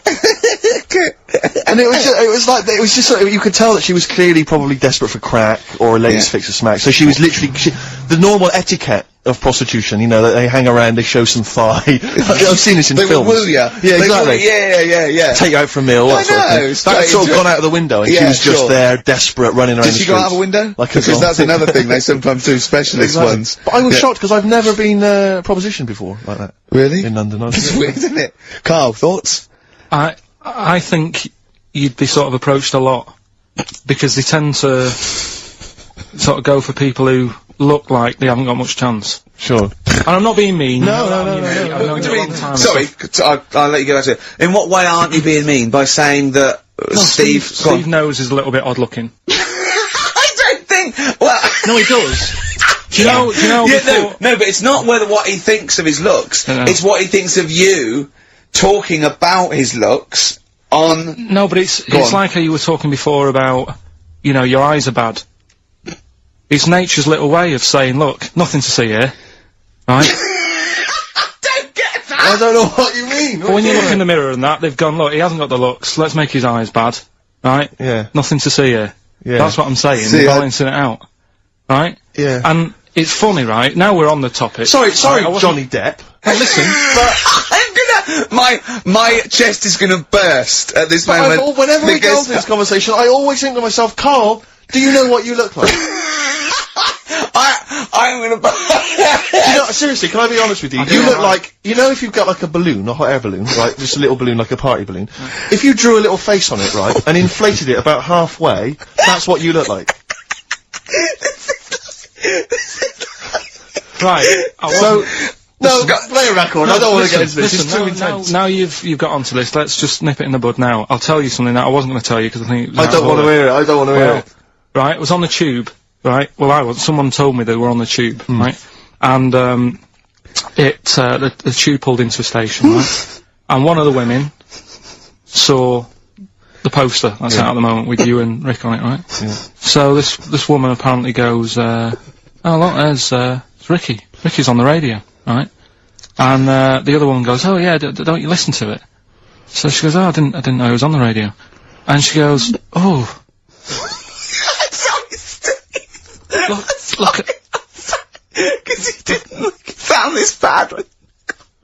She said, "Oh, look at that person he's with." So she goes, "Yeah." She said, "That's Steve." She said, I was sort of aware that he looked odd because Karl mentions it on the radio. Yeah. So it wasn't as much of a blow to me, but I can see how it was a bit of a shock to you. Yeah. So that's weird, isn't it? Yeah. And that isn't me sort of telling this woman to say anything. That was all happened without anybody else sort of bringing it on. Yeah. Do you know what I mean? Yeah. So was it? Sorry, you seem to be relishing this. Was it because of the little balloon story that made you? Honestly, Steve, I wouldn't have told you, but if you're going to start, you know, having a pop. Yeah. Do you know what I mean? I can't just sit here and take it and that. No. I mean, all mates. Yeah, it's just, yeah. Well, I mean, I was mistaken for Johnny Vegas. Steve's got a story about that, if you want to have a go at me. Well, someone just thought you were fat with a beard, which is true. Well, don't have a go at me, because he said you looked... No, you started it. No, I didn't. Yeah, I didn't. You were milking it. You were egging him on. I was laughing. You were egging him on. I sort of was. Yeah. But let's not, you know... Ooh, it's a good job you've got lots of good mates like Jonathan Ross you can go and hang out with. Don't need other friends, people who've helped you in your career. He's a good-looking bloke, isn't he, Jonathan Ross? He's a good-looking fella. Player referee. Out of time by Blair. Luckily, we're not out of time. Got another hour and 25 to go. So it's not over yet on XFM 104.9. I'm Ricky Gervais, with me Steve Merchant and Karl Pilkington. We've had quite a lot of emails, as ever. I should just say, because, you know, we're very lazy. It's a much-listened-to show. We're very lazy people, and we rarely reply or read out the emails, but we do... I never read the emails. Absolutely so never I read rely... If I haven't replied to them, or my mail, Steve opens my mail and reads my emails. So if I haven't replied, it's just because he hasn't passed it on to me. Yeah. Okay. But I haven't passed it on to you because I know you'll never reply. Sure. So, you know, I'm just cutting out that. But I just want to say thanks for the emails. We do read some of them, and we do appreciate the fact people send in jokes. Oh, I appreciate it. I love it. We've had to do anything towards it. Sure, we had an email from Jack. He just said he missed the last 2 weeks' shows. Has he missed anything? Not really. No. No, it's the same stuff. Same You missed, old I think last week Karl was having a go at, Chinese people not aging well. He had a go at the gays, and he came up with a ludicrous story about a monkey that was impossible. Yeah, so I don't think Jack's missed much. No. Go on. No. We've just had an email from the Pringles people. Oh, right. Good, because it's finally started to happen. I hear these stories about people getting given cars and Armani suits and trips abroad, and we haven't had enough, but finally, people are starting to, you know, realise what we're doing, our impact on society, and we've got a whole box of Pringles sent to us. Not on those little tubes, the proper tubes, the foot-long tubes. Yeah. So... you know, and what have they said? Well, the Pringles guys want them said, back. No, they said they like the show, and if you want more Pringles, give them a call and they'll send you more Pringles. Yeah. I bloody love Pringles. Yeah. Pringles are the thing about Pringles is, they're Moorish, right? Yeah. But, how would I put it? You know the sort of thing, when I open them, yeah. And by that, when I pop. Right. Yeah. I have to eat okay, how can I put this? When I pop, I can't stop. What do you mean? I don't... Well, when I pop them open, I can't stop eating them. Right, when you pop, you can't stop. Yeah. Yeah. I think that's because of the chemicals. I think that might be the reason. But they're good chemicals. They're good chemicals. They're the best chemicals. Pringle chemicals. They're not bad chemicals. Lovely. Like using chemical so warfare. yes, I want some more Pringles. Yes, what else more Pringles. It's interesting actually, you were saying that like other people, you know, like Kylie, I imagine, would get given sort of maybe sexy underwear. You got Robbie Williams where he gets the Armani suits. You get sent the crisps. Yeah. Which seems appropriate. Yeah. Oh, but it's nice to be sent. Go on. Talking of Pringles, on the Finchley Road tube station, on the way in. There's a lot of Pringles there, isn't there? Well, I'll tell you a job I don't like. What? I wouldn't want to be doing. The woman, there's a little woman who sits in the little snack stall on Finchley Road station. Yeah. And I don't know how to describe it really. She is surrounded by snacks. She can't move for snacks. Does it look like American Beauty, but with different... Not dissimilar to that. Yeah. It's a little hut on the station, and it's like, if you go to the seaside, you can put your head through one of those cardboard cutouts, and it looks like you're a big fat person or whatever, and you can have your photo taken. It's like an equivalent of that, but it's just snacks everywhere. She's got bananas up to her chin, she's got chocolate coming down to her eyes, crisps either side of her. She can't move, she can't do 360 degrees, she's like packed in there. I don't know how she gets in there. I think they put her in there first, and pour in the bananas, and then they go pour in the nuts. She has 2 hours of makeup before exactly, dressing her in there. Because I'll ask for something from the fridge, and she cannot turn her head to see. She has to go by feel alone, just to feel the fridge, and get stuff out and pass it. And often I'll say, that's not what I wanted, but she can't, you've got to let her off. It's extraordinary, but there's no music playing. Does she have to sell her way out of it? Exactly. If it's a slow day, she's stuck there till the next day. Yeah, it's like a world-breaking attempt. Yeah. Oh dear, that's Finchley Road. So if you're on Finchley Road or just want to pop down there, have a look at the snack woman, because it is. It's how does she get refills though? I don't know how it works. I don't know how she goes to the toilet or eats. I don't know what she does. Yeah, but God bless her. So that's one of the jobs you wouldn't have. That's jobs I would not like. I've always worried about working in one of those big photocopying places. Sure. Because it's that constant taste of toner. Yeah. You know what I mean? It's so dry, and I just imagine going to work with a hangover. Yeah. 8 hours in that sort of I think it's those jobs where, what's the best that can happen? That day, do you know what I mean? The photocopying shop, what's the best? Well, they probably have interesting things, like people going in and photocopying. Porno mags. Can I have 30 copies of my art? Right, yeah, exactly. Yeah, I couldn't make it to the staff party. Yeah. But I wonder if I could do that in here. Yeah. Karl, what job wouldn't you want to do? Well, any job, you're a lazy... You're joking, aren't you? I've done loads of stuff. I'm quite happy now doing what I'm doing. Yeah? You look happy. Trying to think. You sound happy. Yeah, I mean, calm down. You on drugs? I'm alright. Are you on E? Before England have won and that. I'm happy for them. Yeah, go on, happy for them. I'm happy in that. Yeah, what do you mean happy for them? We are England. Happy for us. Yeah. I mean, we didn't play. I did very little towards it. No. It was mainly Johnny Wilkinson. I barely contributed. Switching on the TV was about as much as I did. Exactly. And shouting, "Come on!" Yeah. Talking about jobs and that, though, I was reading the other day about, like, you know, rubbish jobs that people have had and stuff. I haven't got time when I'm at work, man. I just get on with it. I'm not squiddly diddly. Fingers in pies, different jobs. Go on. Do you know Ivor the Terrible? Ivan. He, his Russian, that was the Welsh fella. It was bloody awful, but not as bad as his Russian cousin, Ivan. Go on. He had a fella doing some work for him, right? This fella built his house. After it was done, right, the terrible fella was like, fella Ivan. He was going, "Oh, it's brilliant, you've done a good job there. Yeah. I don't want you to build another one like that." Took his eyes out. Just stopped him making an house like that again. Blimey. That's bad, isn't it? Why did he take away his trowel? Then he could have seen that he couldn't have built a house without a trowel. You can't build a house without a trowel. Yeah. I suppose he probably later thought that, once he'd been nicknamed Ivan the Terrible. Yeah, yeah. He thought, why? Because you gouge people's eyes out. Yeah, but I didn't want to build another house. I know, but... Take his trowel away. What would I have been then? Ivan the crafty at most. Exactly, yeah. Ivan the jealous, you know, Ivan the spoilt brat, but... Gouge someone's eyes, that is bloody terrible. I'm surprised you're not called Ivan the... Do you know what I mean? You're gonna get on history like with Vlad the Impaler. Yeah. He's mainly remembered for impaling people. Yeah, he did a lot of other stuff. He did a load of great charity work he did. The impaling is the thing that's really gone down in history. When were you reading about Ivan the Terrible? No, it's just or Ivor the Terrible is the thing you remembered from this informative article? No, it was just little bits like that. Talking about him, there was a thing about someone who worked for that fella who painted the ceiling. Sistine Chapel? Yeah. There was a thing, a woman who worked for him in his house.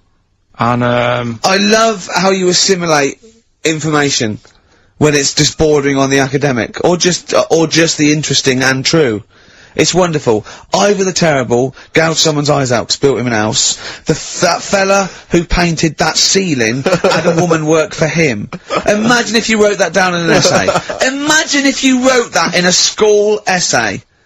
Well, you'd probably end up with not getting a grade, or... Yeah, or thinking you turned out to more than you had. Exactly. Anyway, the woman who lived with... Yeah, the woman who lived in a shoe, go on. Yeah, there was this woman who lived with him, and, she used to, like, you know, go out and do all this shopping and that. Yeah. But because she couldn't read or write, he used to have to draw everything that he wanted. Why couldn't he just tell her? I don't know. No, but no, wait. That's an excellent point. Could she talk? Yeah, but if it's a big list and that, loads of different coloured paints. But why couldn't she draw on a piece of paper? Why did he have to do it? Because he's a better drawer, isn't he? That's the point. That's it. That is, we were just looking for the logic in the story. You found it. You've done it. Play a record. He's a better drawer. I Don't Owe You Anything by the Smiths on XFM 104.9. I'm Ricky Gervais. With me, Steve Merchant and Karl Pilkington. Karl, over to you. This is the time where we play, well, the world famous quiz, isn't it? Rockbusters, isn't it? Yeah. Which is Blockbusters, but with music. See you later. Cryptic clues and that. Do you want to say? Not really cryptic, but go on. We've got a number of DVDs to give away, including some teachers' DVDs. We've got a bunch of CDs here, and also Ricky Gervais's live stand-up DVD, Animals, which cool. is not good at all. I really would not encourage people to buy that. It is weak observations, poorly performed. I would recommend The Office Series 2 on DVD. Rubbish in that. I'm awful in that. You can actually see me forgetting some of my lines. That's true. Go on. Right then, so cryptic clues, just an example, might be new, I reckon. People will be staying in today because it's raining and that, so might not have heard it before. So, like, or they have and they're not listening. Yeah. Well, whatever. Oh good, you gave up on that, did you? Well, give us an example of the sort of thing. Jesus. Alright, maybe don't. Listen, take that long. I'm a broadcaster. Words are my tool. Go on. Alright, forget that. Come on, Baldy. Right, three clues then. Here's the first one.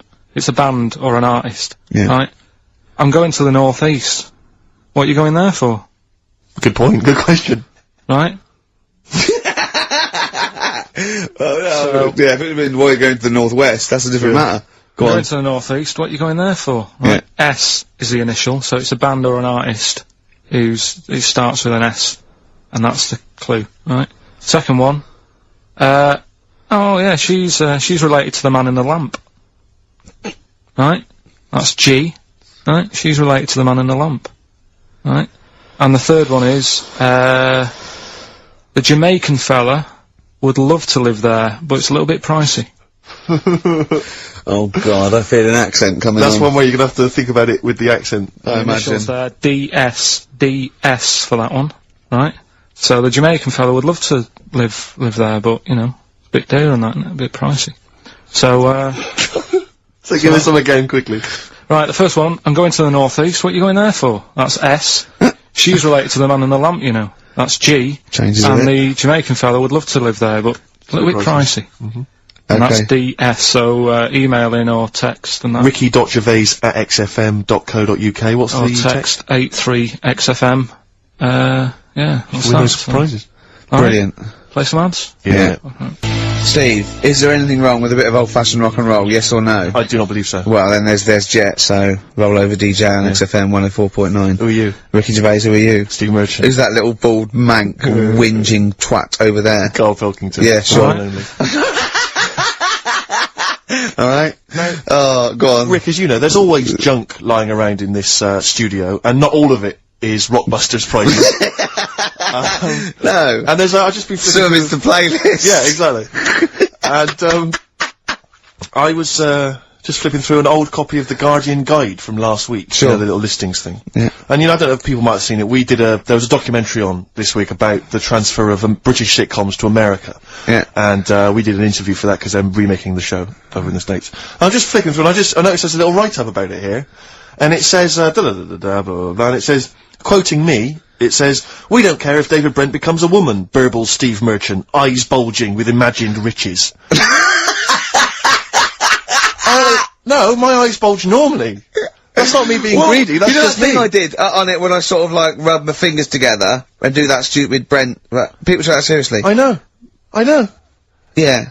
It's extraordinary. Oh, some people got it, but I think it was something in the paper the next day said Gervais's mannerisms could have been transferred as dollar signs. Well, I was doing it sarcastically. I was doing it like that. I was pretending that I just cared about the money. Yeah. So, irony, you see, people say Americans don't get irony. Most people here don't get irony. Absolutely right. That's why they think this show's rubbish. Yeah. I know.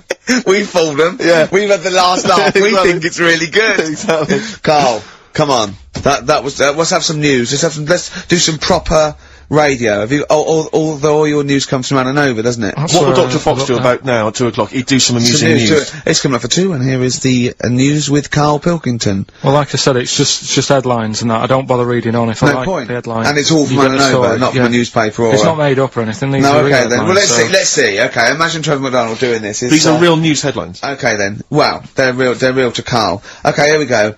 And here is the news with Karl Pilkington. Bong. Man hid in wardrobe to avoid work. Yeah, good. Alright. Bong. Teenager gets stuck in washing machine. Bong. Dutchman has 2 right feet. Bong. Cow hit by train lands on farmer's wife.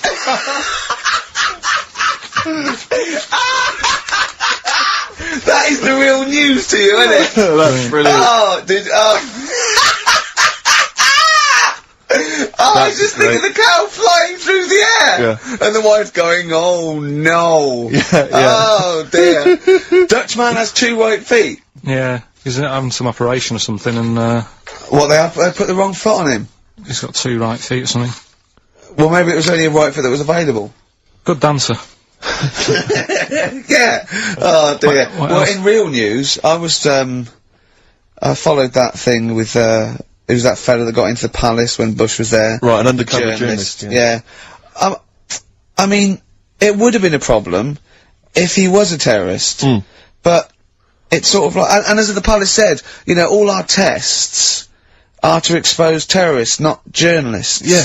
I just think it was no big deal, really. Yeah. I think it was much more bigger deal for the journalist than anyone else. It's like, well, okay, well, all the journalists in the world can pop up as long as no terrorists get in. Yeah. We're all right. Exactly. Yeah. A bloke just got through a terrorist. No, an ice cream seller. Yeah. That's all right. Who's that there waiting hand for thinking? I can't believe it. It's Baz Bammingboyne from the Daily Mail. Yeah. And I think that's Gary Bushell. That's fine. That's fine. Don't worry about it. Yeah. But it was just that all he did wrong though was just lied on his CV. Well, I think he did. But everyone lies on their CV. Of course. Of course. Everyone Actually, gives references. I don't think I've ever done a CV. I tried to lie. I did one once when I was at ULU and I was an events manager.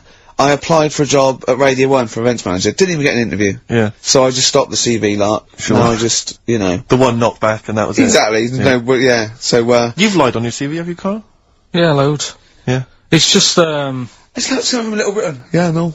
Yeah, loads. Yeah, go on. Come on. There was one when, there was a job going at Granada. In fact, this isn't even lying, and I still didn't get the job. Go right? on. But, well, you don't get a job just because you don't lie. It's not, have you lied? No, you got the job. Yeah. No, but there was they ask you loads of stuff, don't they, that you think, well, that's got nothing to do with the job. I don't know why you're bothering me asking me certain stuff, right? Qualifications, things like that, yeah. Yeah. But, well, it was languages. Yeah. Right? What did it say? It just said, you know, put your name, put your address, languages, right? And, what? Oh, yeah. What, you don't speak any other languages, do you? well, I just put English, quite good. You didn't! No, I did. Honestly, ask Suzanne. I think you told me this before. Did you really put English quite good? Yeah, honest to God. Didn't hear back. Well, you know what they meant now. That you know what your error was, don't you? Are you fluent in French, German, Chinese? Yeah, but I didn't want them to think I've got loads of big words and that. Do you know what I mean? Well, I don't use loads of big words and stuff. No, they meant, do you speak any other languages? It's any other languages, Karl, not the one. They assume that you can speak English because you're filling out a form. Yeah. Oh, well, it's like language is none. They assume you can speak something, and they probably think it was English. And to put quite good when you are English. Yeah. English is your first language, yeah, I'm quite good at it. I see your point though. It's true though, isn't it? I'm not sure quite good is accurate. No, poor. English, weak. Poor. Weak. You didn't get the interview, no? What did Suzanne say when you told her you put that? She just laughed. It was too late, it was too late to do anything. How's her hair? Do you want to talk about it? She's off today, so... Is it alright, is it? Oh, she's listening, you mean? She's at home today. But it's probably alright now, isn't it? Because a bad hair day, it doesn't last. But it'll be nice. It'll be nice, not today. You're scared of her, aren't you? No. I mean, I don't want to... You've learned your lesson that, you know, you can't talk about people like that. Because it upsets them. Well, plus I can't do it all now, because we're doing Pulp Fiction later. And it sort of involves her head. So... Brilliant! So that's... Excellent, there's me thinking that you're being considerate. Yeah. Or worried about... You don't want to use up the material until later. Play a record! Travis. Beautiful occupation. What's the best job you've ever had still, Karl? Talk about occupations. It is still paper round. Is it still the paper round? Yeah. That's ridiculous. No, it was good though. If you look at it, like, you know, what I liked about it, you're your own boss. No, you're not. You're not your own boss. No, the news agent is your boss. Alright. But then once you get out and you've got your papers and that, you sort of, you're on your Do own. you want as long as you deliver the stuff. papers exactly to the places he said you are in the time he said? Yeah. It's freedom, isn't it? Any jobs you wouldn't do? I just thought of one that you wouldn't do. Go on. With your sort of mild homophobia. Well, I'm not. Proctologist. What's that? Basically sticking your finger at other people's arses. Right, well, I wouldn't do that now. Why have you got to do that? What do you mean, why have you got to do that? Why does anyone need that doing? Because they got to look if they've got a arseache or something. Which trainee doctor makes that their speciality? Do you know what I mean? That must be, right, we got a place for proctologists, and it's you, Meadows. You came last. Oh, seriously, what? I'm not the arse doctor, am I? Yeah, you came last. Oh, I'm a bum GP, I can't believe it. Yeah, you got to, oh, I can't believe this. Yeah. That must be it, mustn't it? Well, presumably no one would choose it. No one would, purely, if they can have the brain surgery, well, what if you were brilliant, but you were shy, you couldn't look people in the face? Yeah. You can you could do anything you want. No, I just don't want to look at them, I just want to do their asses. Yeah. Really? Just want to do the asses. Yeah. Yeah. Look at Carl's face. You didn't know there was such a thing as an arse doctor, did you? No, not really. Specialised. He does nothing all day but that. Well, he probably has a sandwich about 1 o'clock. Yeah. Washing his hands. What do you mean he does nothing all day but that? You don't say that about a brain surgeon or thoracic surgeon, do you? No, but that all day. That's not good, is it? The fact that I can blow his mind Yeah. with just things that people take for granted. A dentist just looks in mouths all day. Yeah, but that's a bum What? job, that. Bum job. Just think of that. Oh. So what do you need to know then there? It's a lot to know. You gotta have nice nails. Yeah. No rough edges. Well, you'd be alright, because you got that job handing out biscuits to the old people because you had nice hands, didn't you? So, yeah. And I know a lot about biscuits. I know my biscuits. Do you? Yeah, I know which ones they like and that. Do you? What do they like? What do old people like? Bourbons, rich Do they tea. really? Because that's my least favourite. I would never eat a bourbon. I could be starving and I wouldn't eat a bourbon. If you want to let us know what your favourite biscuit is, email in ricky.gervais@XFM. But I'll tell you what, with all them eating biscuits, I bet they get arse problems, don't they? So you could double up, couldn't you? You could be handing out biscuits in the morning and checking out. So why would you go and have that done then? What sort of problems then? What do you mean? Loads of problems. Like what? Prostate. And they've got to go there. They have to like have a little, you know. Well, there was that. I told you that story. That bloke. It's not an apocryphal tale because it's about an orderly's report, and this is the bloke that filled out the form of what happened. He went into hospital basically with a sauce bottle up his arse, and on the report, he said obviously, you know, pleasuring himself using a sauce bottle. And on the report he had to fill out, he said that he'd been shopping at Safeways, and he'd come in with his shopping, and he'd forgot his key, so he'd put his bags down on the step, right? And he started climbing up the drain pipe to get in, right? But as he was climbing up, his trousers and pants fell down. He slipped and fell, and the sauce bottle went up his arse. And the orderly said this story would be somewhat believable if Safeway sold their sauce bottles with condoms already attached. That's like a game of Kaplunk. So he I love that he put a condom on it. I wonder if that was so he didn't want to get an infection from it, or he wanted to use it on his chips later. So waste not, want not. Talking of arse, Blockbusters.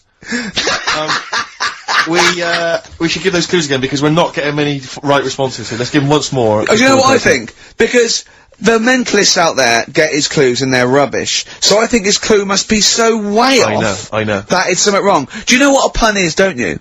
You can't change the word. You can't have, he's bald and he rides a bike. Who's that? Bicycle Stipe. That doesn't count. It's gotta be Michael Stipe for it to be correct. It's got to be Michael Stipe, yeah? Alright, well, the most we've got two right, right? So... Let's hear the clues again. Alright. First one was, I'm going to the northeast. What are you going there for? S. It's a band or an artist that starts with S, right? I'm going to the northeast. What are you going there for? Second one, she's related to the man in the lamp. Right? That's G. Band or an artist. The last one. The Jamaican fellow would love to live there. It's a bit pricey though. Right? DS. Right? DS. DS.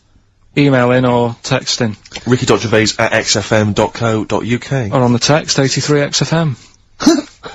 Right? Dylan's of course playing in London this week. Yeah. And, good luck to him. Classic. Bob Dylan, It's All Over Now, Baby Blue from 1960-something. Bit of trivia for you, Steve. Go on. That is the last record we ever played on the old XFM before we were fired. I bet that was a moving moment for about 8 people. I just thought of something. You know that thing we did about, they said that we just cared about the money selling it to America? Yeah. If we cared about money, yeah, would we be here now? Do you know what I mean? I know. I think this proves that we don't do things for the money. Exactly. Jesus. Alright, Carl? Couple of emails. Monkey Matt's emailed us. Who? Monkey Matt. Oh, Matty, yeah, go on. He says... How's the Munster? He's alright. He says, Karl has missed a cracking headline from The Sport. Hide-and-seek champion found dead in cupboard. I hope it's real. I don't know if it is.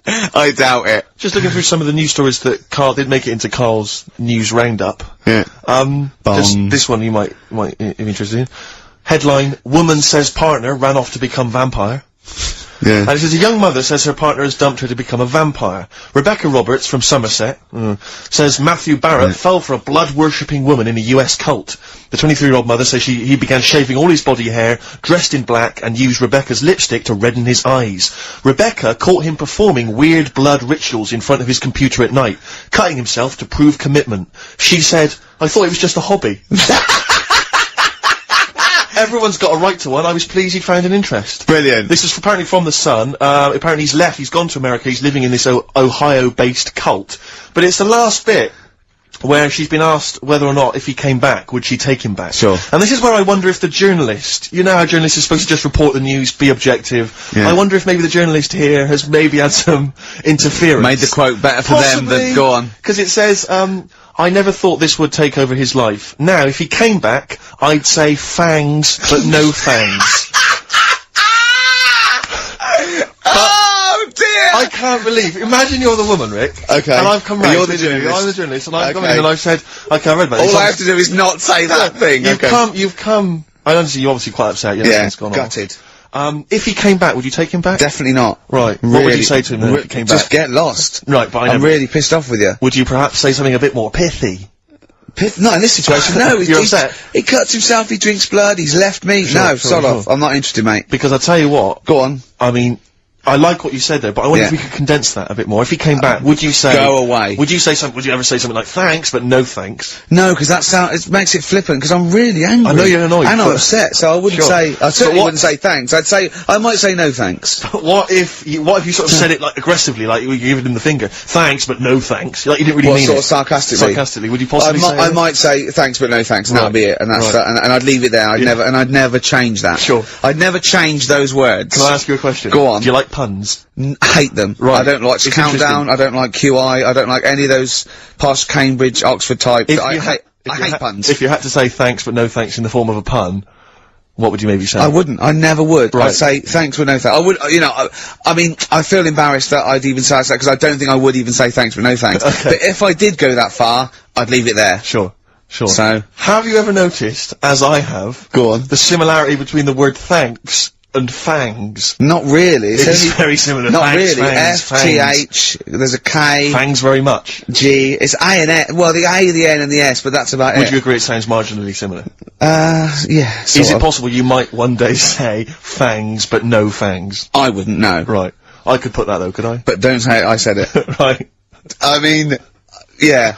Fangs, but no fangs. Yeah. This is the thing, just, if you ever read an article in The Sun, The Mirror, anything, do not believe it. Really seriously question and query it, because... If it ends with fangs, no fangs. If it ends with a pun, then most certainly they never said it. Feeder. Do you know what? I'm annoyed at now, right? We've got another ad break coming up. How many ad breaks have we had in this show? I know.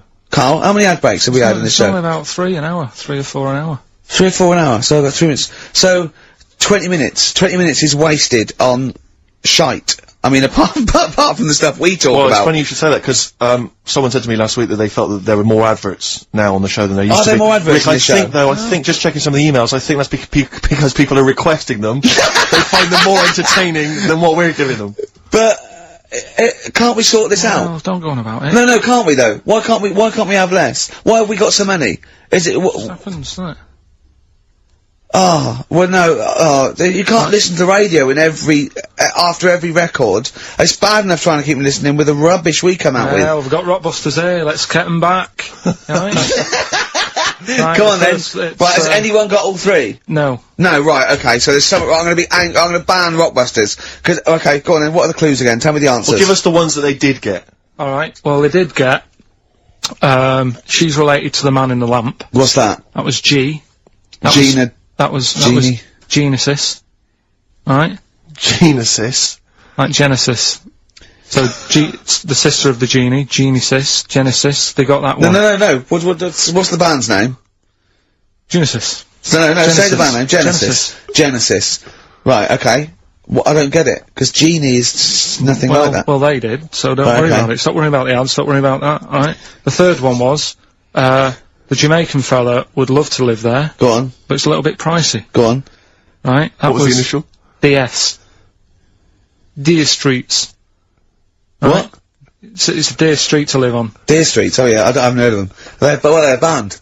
That's Dire Straits. No, it's not Dire Straits! It's not Dire Straits! Deer Streets! The Jamaican fella. Go on, make it sound like that. Deer Streets. Deer Streets. Do it again. No, it's still not. Keep going. I haven't got it yet. Go on. Deer Streets. Deer Streets. They got that one as well, so... Alright, well, let's hear the one they did. Can I do an impression of a Jamaican fella saying Dire Straits? Right. Dire Straits. It's not the same! The first one they struggled with was, I'm going to the northeast. What are you going there for? Well, when you say struggled with, no one got this. No one got it. Go on then. Didn't even attempt it. Okay, go on, the northeast, what? I'm going to the northeast. What are you going there for? Seal. Seal? What? Hull's up in the northeast. Hull is, yeah, Hull, yeah. Yeah, so... I haven't heard of them either. Is that a seal, right?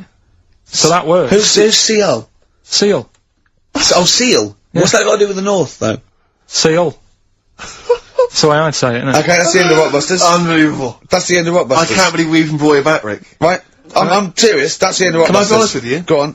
I'd love to hear some adverts now instead of that. Well, so would I. Adverts are better than that. I'm just saying, Laura. Doesn't matter. Laura's the Fine. one with... Well done, Laura. Right? She only got two, but we'll give her that. Yeah, just play the ads. I'm actually looking forward to the ads. Really looking forward to it. I hope there's a Black Rebel Motorcycle Club. We're all in love on XFM 104.9. Sorry about, Rockbusters. That's the end of it. Definitely.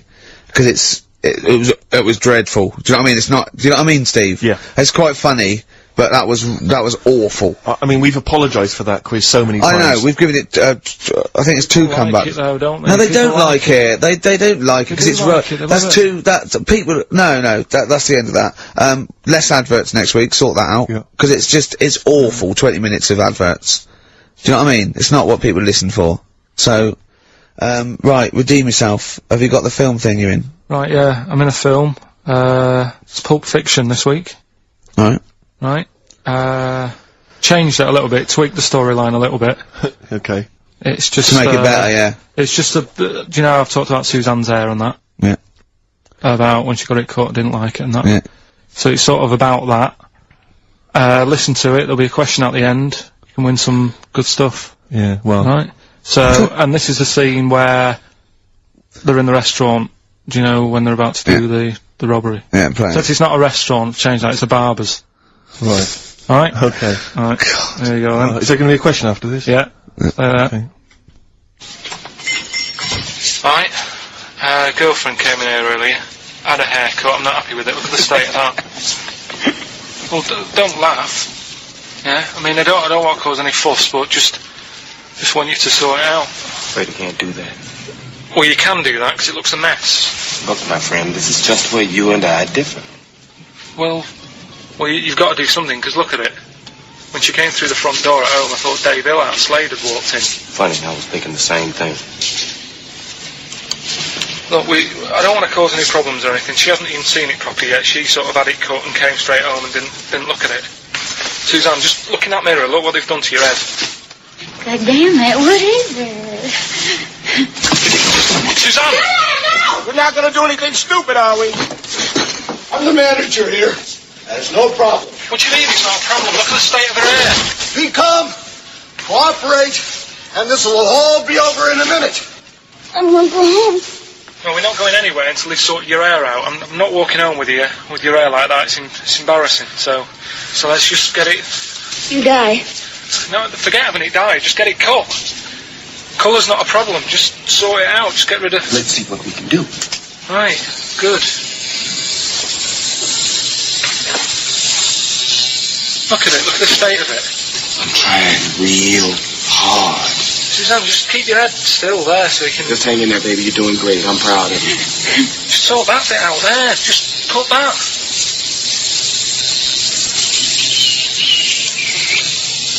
My barber says I've got the hair of a Chinaman. Have you heard that before?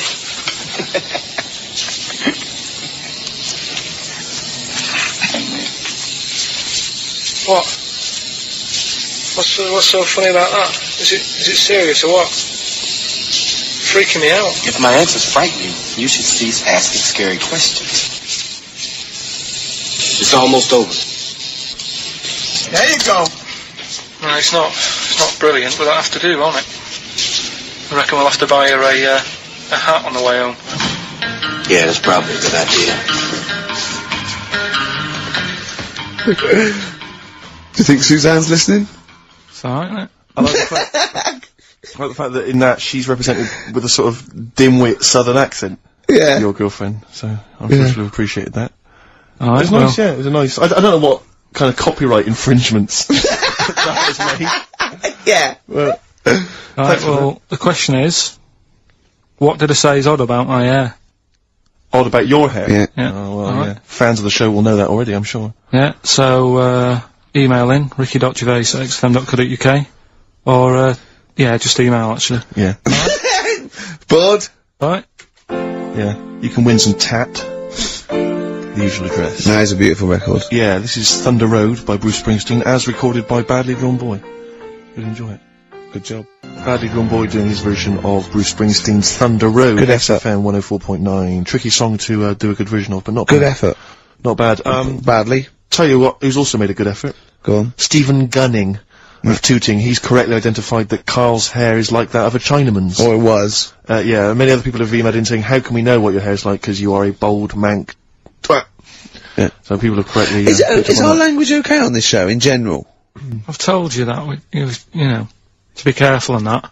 Yeah, why don't you try putting some effort into it, as you get Mondays off for this 2 hours? You come up with Rockbuster clue that no one can get because it was impossible, it wasn't even a clue. Oh, yeah. I've got your headlines. I've done Pulp Fiction, right? I taught you about that fella, the builder fella, and his eyes and that. You don't even know what you're talking about. You don't even know what you've taught me. It's sort of like you borrow information. It's like one of those things that, you know, what are those things called, write once, read many. You can just pass it on, and it's yeah, one of those CDs you can just play once. Well, it struck me that is you and information.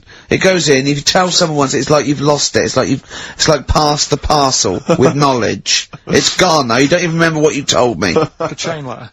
What? You mean chain letter, don't you? Shut up. It struck me when we were listening to his phone call to you at the very beginning of the show. I don't know if you might have missed that, but basically it was a message that Karl left for Ricky. But about halfway through that message, there was the feeling, I don't know if you noticed, but like the words started to fall apart. It was like he wasn't going to make it. Every time Karl opens his mouth, it's the equivalent of walking across one of those rickety bridges in Indiana Jones. That you might not make it to the other side. I know, yeah. Oh, look at him. Anyway, we've had a few laughs and we've had a few insults. Yeah, but, so we'll try and honestly, I'll try and sort out something else as opposed to Rockbusters next week. Less adverts, I think. Ideally. What else? Oh, better chat, better music, better presenters. No, come on. We got rid of Monkey News. What's it? Oh, is there no Monkey News? No, it's gone on this week. Don't talk, there must be some Monkey News. It's not like it's real news. You tell us stories about chimps from the 18th century. It's not, don't give me nothing happened this week. You just didn't look at the internet. Did look. And there's no news. Nothing happened. There was one little bit of Monkey News about, how you can now buy tea that's been picked by little chimps because it tastes good. Right. That's what they're saying. Right. Why does it taste good? What do they do to it? I don't know. It just annoyed me. Is it those chimps from the PG Tips Act? Well, that's the annoying Are thing. they dressed up, having funny conversations? But like that's the thing. Everyone made a fuss about, you know, that's cruel making them pick a piano up. Yeah. If I was a chimp, I know what job I'd prefer. Sure. Do you know what I mean? Doing removals rather than standing in a field picking tea and that. Yeah. I love the fact that he probably thought that was a documentary. Yeah. He thought it was a trailer for a Channel 4 programme. Alright, we'll be back next week. I've got a little treat for them. Right, that winner of the DVD, watch the behind-the-scenes footage, because you see Karl's little round head. So they're enjoying that. Who won that, by the way? We've given that away, haven't we? Yeah, we forget who it was. It's gone. Oh. Don't bother watching the rest of the stand-up, though. It's a bit poor. Leave you with 50 Cent outfit. Fiddy, I called him Fiddy. I called him Fiddy Cent. Back next week. Fiddy. Don't steal our son. Please, lads. Thrills. On XFM 104.9, I'm Ricky Gervais. with me, Steve Merchant and Karl Pilkington. Yeah. Little Carly Pilkington, little baldy mank, whinging little twat. How are you? Yeah, alright, yeah. What are you doing? Happy? Feeling a bit happier today? You look as full of spunk, as they say in America.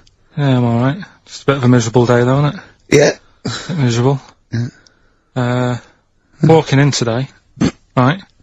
Do you know I walked through, like, the, sort of the gay district of London and that? Right. You don't walk, you mince, don't you? I'm just walking through on the way to work, and I'm always interested in their little shops and stuff that they have, right? Loads of... Their little shops. That's no ashamed of. If you want to go in and buy something, go in and buy something. I'm just having a look at, looking in the windows and stuff. Little postcard just near the entrance. Yeah. That's meant to tease people in, to make people go, that sounds good, I'll nip in, right? Little postcard. Free butt plugs with every sale. That's great. How did we get from 5p off milk to free butt plugs with every sale? Wow. What society come to? Well, it's because we're liberated, Rick. Yeah. You know, it's an open What society. did you buy to get them? You didn't buy... No, I didn't, but what's the purpose? What, of the poster or of butt plugs? Butt plugs, because I really, honestly... You shove them up your arse, don't you? Whoa, slow down, bum. Shove them up your bum. Yeah. But when? Is that just like when you're doing whatever, doing stuff around the house, or...? I think it's not to keep things out. Is it like you would use a plug in the sink to keep, the water in the sink? Oh, if you're not gay. Get that, oh yeah, no, I know what you mean, yeah. I don't know. No entry. What is it? I mean, I don't understand what I don't know. I assume it either feels good or are they... well, I've got to be careful here. Or are they sort of like breaking it in? Right, yeah. Do you know what I mean? Like it's like a shoehorn.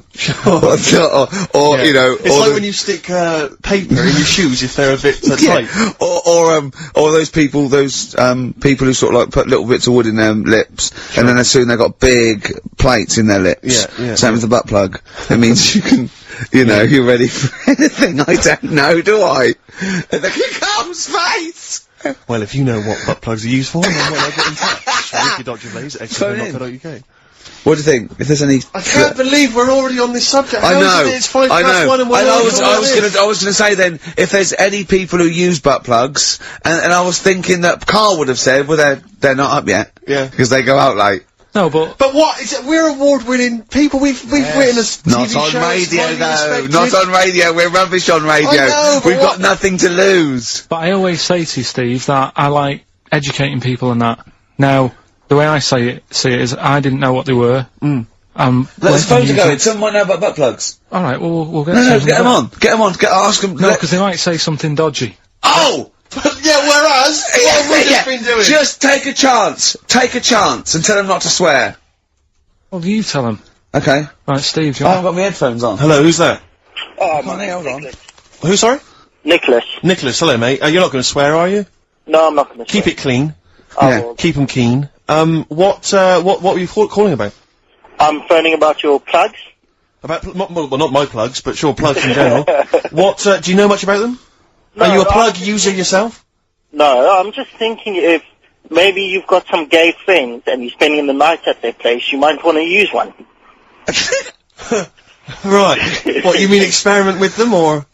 No, so you can make sure they're not going to do anything while you're asleep. Could I suggest, just lock the door? I mean, that is easier to me. Can I make a bigger suggestion? That's probably the most homophobic thing we've had said on the show today. Thanks very much for your call. Right, okay, good. Well, that's why we shouldn't put people on the line. Just, without checking first. I think Karl's made a good point. That's the calibre of listener we've got. God Gave Rock and Roll to Ya by Kiss on XFM 104.9, Ricky Gervais, Steve Merchant. I'm bloody glad he did, Steve. Thank you, I am. Cheers. Karl Pilkington's with us as well. He's learnt some stuff while the song's been on. He's had a couple of calls, one from a bloke, one from a woman who worked in a sex shop, and you learnt quite a lot. I could see your eyes widening. What have you learnt then about butt plugs? I haven't really learnt anything. I still don't understand Yes, you have. No, but the woman was just saying, it spices things up a bit. Yeah. Well, what do you need to do that for? The end result is always the same, I think. So why complicate it? Do you know what I mean? Are you with me, though? These people who say, they do stuff all night, it's like, what's the point? That's why I like short stories and that. Oh, brilliant. So. Excellent. I wish people could see what he looks like when he's talking about it. Oh, in fact, he's in Heat next week, Steve. Right. Yeah, they put a picture of him. They could do the grab off the DVD, and he's behind the scenes, and he's got his little picture in Heat, and he hates it, don't you? Well, I'm a bit annoyed because I didn't want it in. Why are you worried? Just don't want people knowing what you look I look like and that. Why? Were you on the DVD? Yeah, but it's to public domain. Anyone can take it off there and put it on the paper now. But that's extras on a DVD, and I'm just thinking not that many people. If they watch it, they won't take it in, stuff like that. What are you worried about then? Just there's like me brother and sister and stuff who I don't see anymore. If they know what I look like now, they might. What do you mean if they know what you look like now? They've just got to imagine little Karl Pilkington with no hair. No, I've changed quite a lot because I work hard, don't I? So I've aged quite badly. And I'm just thinking if they... You used to have the hair of a Chinaman, But sorry, why is it a problem for your brother and sister to see you and to... Because I don't see them anymore, do I? And they'll come out of the woodwork now. What? They're after your millions? No, so they're sitting at home, they're looking at Heat, and there goes Karl Pilkington, oh, Karl's my brother, my brother, oh, maybe I'll go and see him. I don't want the hassle. But they could find out where you are What's the hassle then? It's just hassle of having friends and family and that. You mean this, don't you? Yeah, it's, you know that I'm not into having But mates if and either that. your brother or your sister came to your door, would you not welcome them in and give them a cup of tea? Do you know what? He bumped into his sister, right, after about 7 years, in a car park somewhere, right? And she went, oh, I've got a picture of my new kid, do you want to see it? He went, not really, all kids look the same. And she went off in half. Unbelievable. Yeah, but that's the problem though, isn't it? She hasn't seen me for years and years. That's the way I am. I'm not like being rude or anything, I'm just... says what comes in my head. Oh, don't give me that. Don't do that. I'm not rude. It's what comes in me head. That's a rubbish excuse. Not know rude. me, know my ways. Yeah.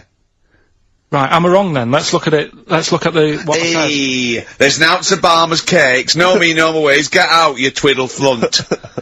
What is that? What sort of philosophy is that? Know me, I'm rude and take it or leave I'm not being rude. You are being rude! What, saying that all babies look the same? It's your nephew! You didn't even bother to have a look. You could have been courteous and had a look at the picture. If it was a first, I'd say fair enough, but she's got loads of kids. Oh, fair enough.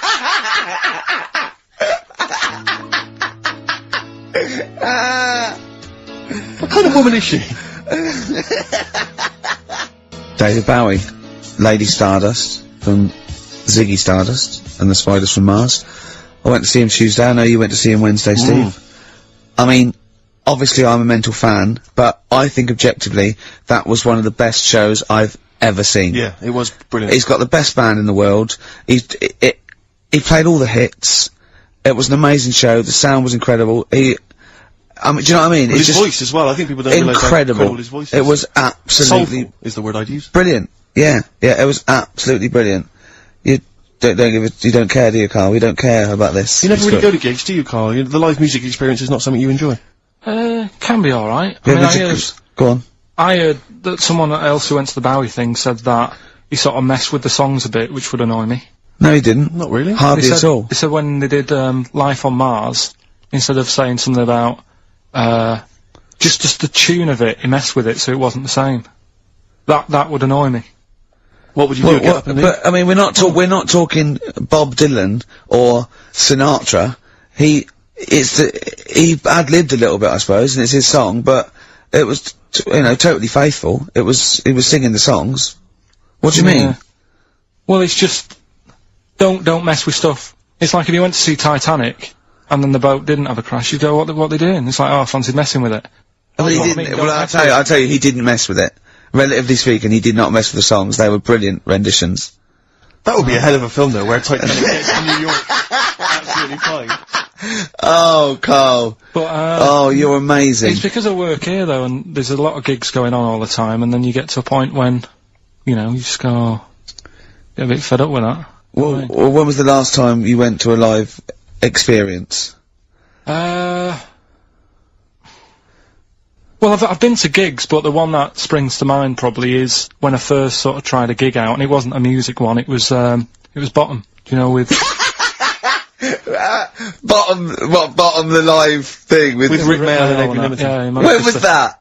Years ago, because it was in Manchester in about, I don't know, 87, 88 or something. And, I was set up for like a blind date. Right, this, a mate of mine sort of set me up to see this What, girl. so you said, let's go to Bottom? Well, I didn't tell her, I just said, meet us at the Apollo. I bet she was over the 8 moon, wasn't she? o'clock, Met her there, I said, right. there you Romantic? Going to see some middle-aged men run round in pants. Brilliant. go. Well, it's good, it's one of them things that afterwards you've got something to talk about, haven't you, and stuff. Yeah. So And was it a good gig? Yeah, it was alright, sort of bought some April fruits and that at the start of the night. Yeah. I think she liked that. And then we watched Bottom. Then afterwards had a bit of a chat. And then, You didn't see her again, I take it?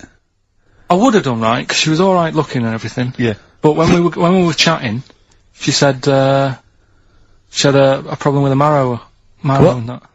She what? She had a problem with a marrow. She had a problem with her marrow? Yeah. You mean her bone marrow? Yeah. Oh! I thought you meant she had one stuck up her fanny. No, just a... Thanks for that, Rick. That's an image I can't get out of my head. No, I wondered what. I always think a marrow. I think it's a marrow. Her marrow. And is that serious, that? I just was put off it, because I thought... If you Well, I think it's more serious than a problem with a marrow. Yeah. I mean... with a marrow and that. It's an idea if you're bored with butt I plugs. love it! I love it! Everything he says is like someone from Kes. It was just that thing, You didn't want to go out with a girl who might be ill in some way. well, yeah, I thought, what's the point in spending time with her, spending money on her and stuff, and then she's gonna die on me? Oh! No, but seriously, God! no, but I'm just, see, this is what annoys me. Oh, You asked me to be honest, but I'm just saying, what's the point in me getting upset and stuff? No, but it's not it was the one thing he said, what's the point in spending money on her if she's gonna die anyway?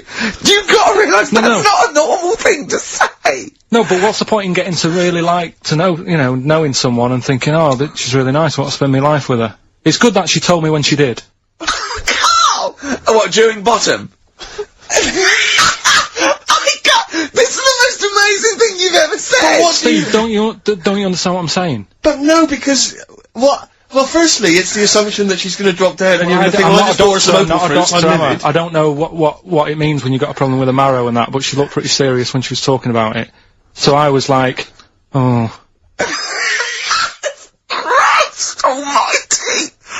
I don't understand what's so bad about it. Play a record! I'll tell you. I'll explain to her during the break. Play a record. Libertines? Yeah. If you're morally objectionable, why not email ricky.gervais@xfm.co.uk. It's okay, he's an idiot. True. Modest Chambers, Kings of Leon on XFM 104.9. I'm Ricky Gervais with me, Steve Merchant and Karl Pilkington. Steve, Yes. I want to talk to you. I think it was, might have been Wednesday night. I was in the pub. Phone goes. Karl goes, you watching that thing about parasites?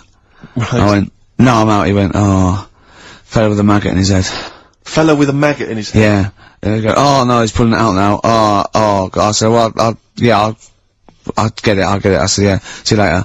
About 5 minutes later, I get a message on my phone. Beep, beep. I look at it. It just says, oh no, there's a fella with his fish up his cock now. There's a fellow with a fish up his cock? Yeah. Right. Okay. Want to explain that, Karl? Is it one of those little ones that swim up if you're having a slash in the Amazon? Yeah. Yeah. That's weird, isn't it? But it was still, like, stuff like that. It started off with, What does the fish do when it gets in there? just sits there. Why? Well, what else can it do? No, but why does it go up there? Dunno, I didn't listen to that bit.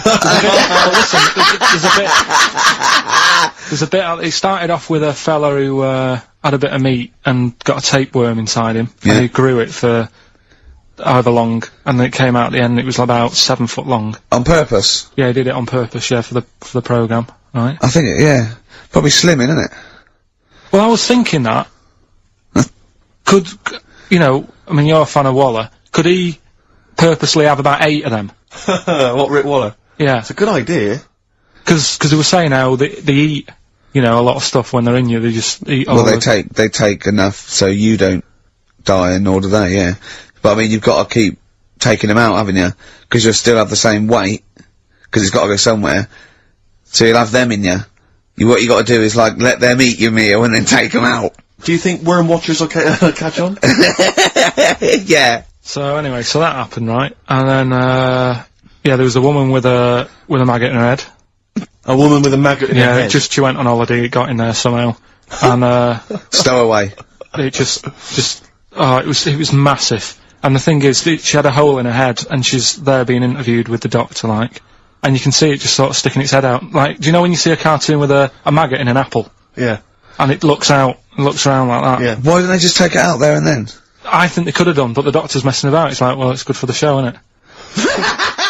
And they left it in there. Right, that's libelous. Well... That is libelous. But I found it weird, why not just grab it? Because there must be a reason. There must be one of those medical reasons that you don't really know about, Karl. Right. And another bit, this was the best one, right? Grab it! Right, there's this fella, and he was on his bike, right, Yeah. cycling to work or whatever, and, he sort of sees this thing in the corner of his eye. Right? Literally in the corner of his eye? Or, you mean he saw He just said he saw in his peripheral He vision? saw Okay, something yeah. and thought, what's that? Yeah. So he thought, oh, doesn't matter, whatever. And he stops off at a cafe, right, Yeah. get a little scone, a tea or whatever, and he goes in there, and he's sat down, and the waiter comes over, he says, yeah, what do you want? He says, I'll have a scone and a tea. He goes, alright then. So he goes to get it, comes back, as he puts the tea and the scone down, his face is like, what is that, right, like a look of frightenedness on his face, right, drops the tea and legs it. So the fella's going, what? So he legs it after the bloke and goes, what? And he says, oh, something came out of your nose. That was massive. Sorry, something came out of the guy it's all serving. true, because people would have watched it, so don't start saying it Sorry, didn't but hang on, happen. I just need to clarify. The guy on the I bike... don't believe he ran away. Wait a I minute. don't believe he legged it. I don't believe he had a look of frightenedness on his face, and I don't believe he said something massive came out your nose. and I don't even believe he had a cup of tea and a scone. These are the things that I think are embellished. But who had something coming out of his nose? Was it the guy serving the scone? The one who was on the bike who ordered the scone. Yeah, but what was came out it? of his nose. Yeah, what was it? Came out of his nose. Right, so he goes home, and he thinks, I've got to sort this out, because it's not good and that, so he's But what? No, it was out of his nose. So you mean it poked out of his nose? It didn't come out. It just said hello and then it... It was like the maggot in the head. Yeah, he just yeah. popped his head out, had a look around and went back in. Why did the bloke drop the tea and run? Well, it's weird, isn't it? Alright, so he goes home. He goes home and he goes, oh, God, you know. So he sits in front of the mirror, and he's sat there waiting. This thing comes out, again, sort of looks round, goes back in again, so he goes, oh. No scones. Right? So he goes, I've got to sort this out. He goes to the doctor's, says to the doctor, I've got something up my nose, it just keeps coming out and having a look round, going back in. Didn't say that. So the doctor's like, oh, I haven't heard of that before. Right? Didn't say that. So sat there. It does it again. The doctor looks, you know, frightened again. Runs away? Yeah. He's got a look of frightenedness. He had a look of medical frightenedness. Yeah. He dropped his stethoscope and legged it. No, he said, I know what it was. So what? So you got a leech up your nose. He had a leech about that long. What's radio? Well, how long's that? 4 inches. 4 inches coming out of his nose. Next time it stuck its head out, he grabbed it, pulled it out. That's horrible though, isn't it? Isn't it? Can I just remind people, just let people know, when Karl was saying it was about that long, and Ricky said 4 inches, he was using his fingers. Oh yeah, he didn't have his... No. There's nothing else The there. feather out, no. So he had a leech up his nose. How did he get a leech up his nose? Don't know, again, I'm not that bothered about that bit. It's just all the footage and stuff. Oh, play a record. Brilliant programme. Yeah. It's just the same, he just sees that, he gets fast, he doesn't read on. His education is just sound bites and self-embellishment in his own head. Yeah. Well, It's so, like, 'cause he gets all his news from Ananova and he just reads the headline. Yeah. Oh. And he just doesn't bother reading it. But you know, he considers that education.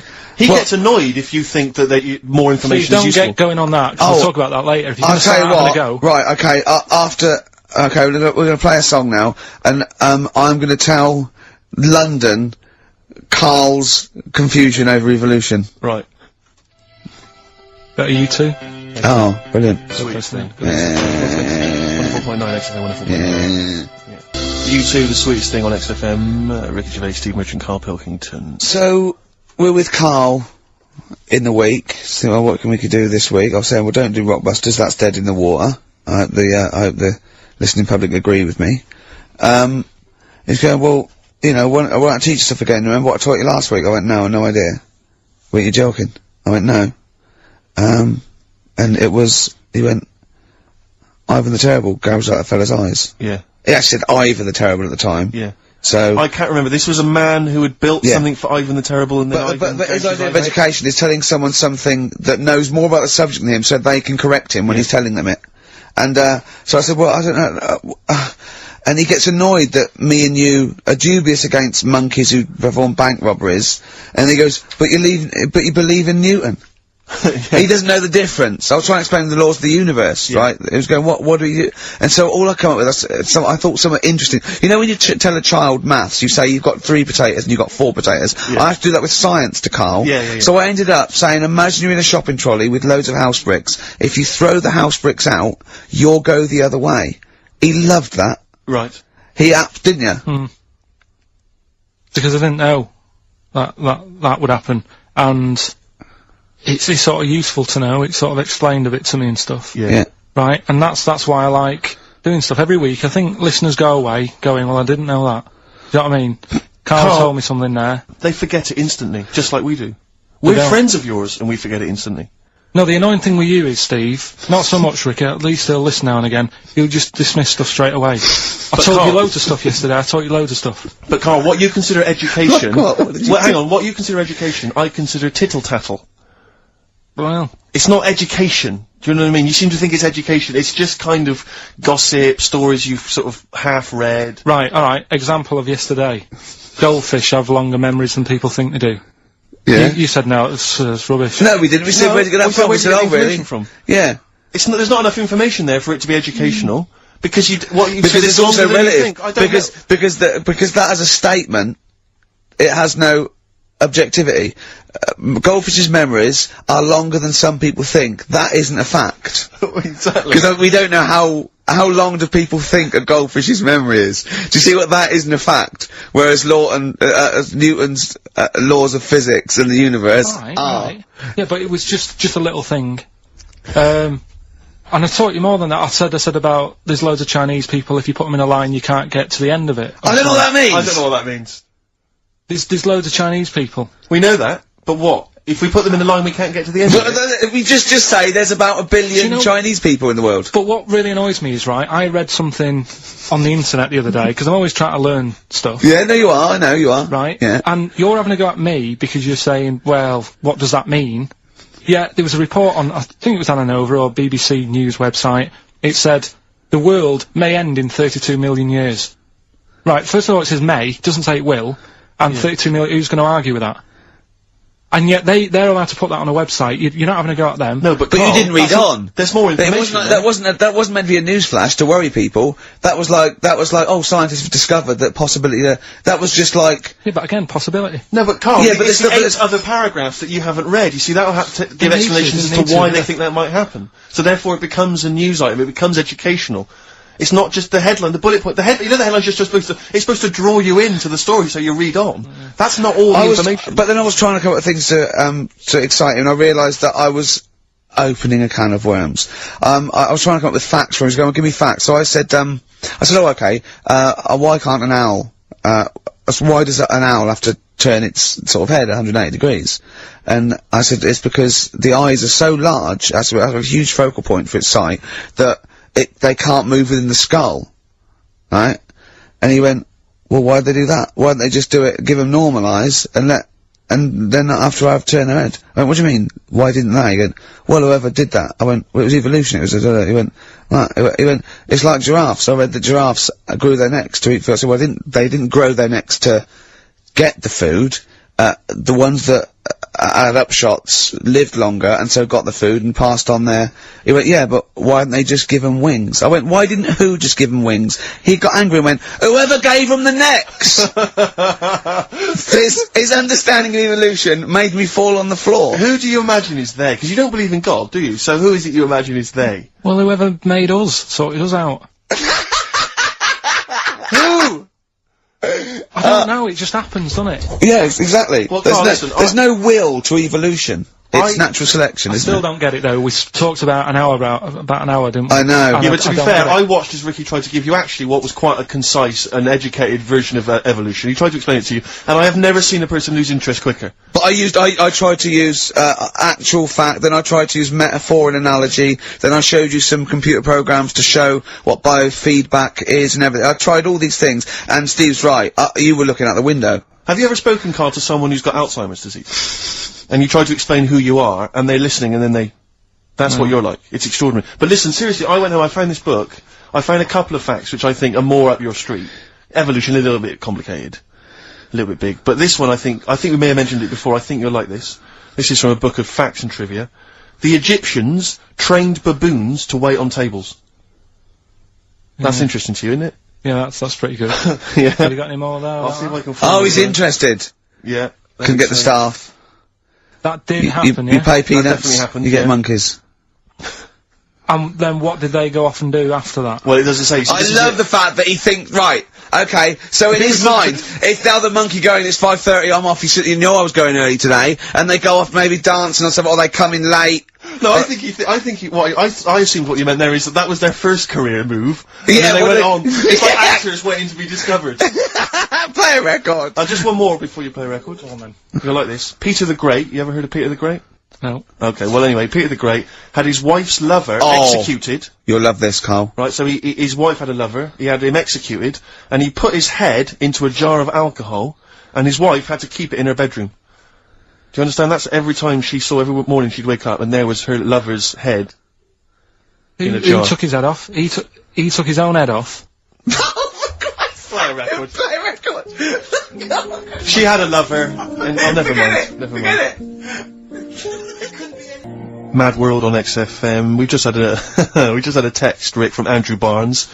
He says he watched the same documentary, it would appear, as Karl did in the week. And he says here, just to clarify, the leech nose man got it up there when drinking from a muddy stream. And he goes on, one can only imagine the frightenedness he experienced. Oh, Karl. Explain to him once more what happened with Peter the Great. Alright, so we've got Peter the Great. Yeah. Okay. And his wife had a lover. That's another man. Another man. Not Peter the Great. She was having an affair with someone else. Right. And Peter the Great, he found out about that. Okay? Yeah. So he sliced off this bloke's head, he killed him, he executed him. Right. You with me so far? The fella who Oh, Jesus. She was seeing for a bit. Yeah, there's only two fellas involved. There's two people involved. One's Peter the Great, the other one's not. Right. The guy that's not Peter the Great. Derek the Terrible. Derek the Rubbish. Yeah. Right? He's having an affair with Peter the Great's missus. So Peter the Great slices off his head, puts it inside a jar of alcohol to preserve it, and puts it in his wife's bedroom. So every morning she wakes up, she sees her dead lover's head. You'd have thought he wouldn't have wanted to remember, wouldn't you? Oh. Best bury the head so she don't remember. Well, it was a reminder so as not to put it about. And did it work? Oh, I don't know! I love that. Again, that to me is an amazing thing to do. And you go, did it work? I mean, you've got quite an interesting mind, actually. I mean, you are, in some ways, really, really bright and intelligent. I love the way you think. You're one of the cleverest blokes in some ways that I know. No, it says I've got common sense. Well, yeah. And that's more important than knowing about, But it's like you follow the subplot, which is quite an interesting thing, do you know what I mean? It's like, you tell you a story, you'll always pick up on something that I didn't even think was an important bit.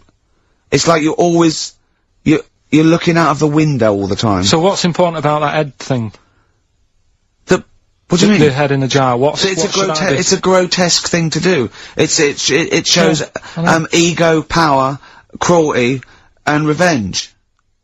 Although I think it probably did work because he is called Peter the Great. Yeah. So you'd assume he got it right. Yeah. I don't see how you can query that. That's the sort of facts you give us. You see now, you're on the other side of the fence, and you've got questions, just like we've always got questions. No, but in Karl's thing, it would have been, turns out, some weird happened, right, and he was still alive. And so she was still having sex with Body, and his head was watching. And Peter the Great didn't even know. See how he's perked up? I understand what you're saying. Now, I've learned some other stuff, so I'll see if I can, you know, educate you a bit before 3. But I want to know, see what, I'll tell you what education I want. I want to know what sort of things I can buy this weekend. Butt plugs? No. Have you got any adverts? Oh, yeah. It's My Life, No Doubt on XFM, their version of the Talk Love it. song. Love it. You've enjoyed that, Rick? Yeah, on XFM 104.9. Right, Karl. This is where he shines. This is where Karl gets, this is what Karl gets Mondays off for. Yeah. Okay, Karl, what is it? You want to explain this? It's the bit when, I'm in a film, and, sort of edit me into it so I'm like an actor in a major film. Yeah. We've done Kes, we've done One Flew Over the Cuckoo's Nest, Shining, stuff like that. This week, it's A Few Good Men. Brilliant film, brilliant film. With, Jack Nicholson and that. Yeah. So you listen to this, and, will we give the question later on?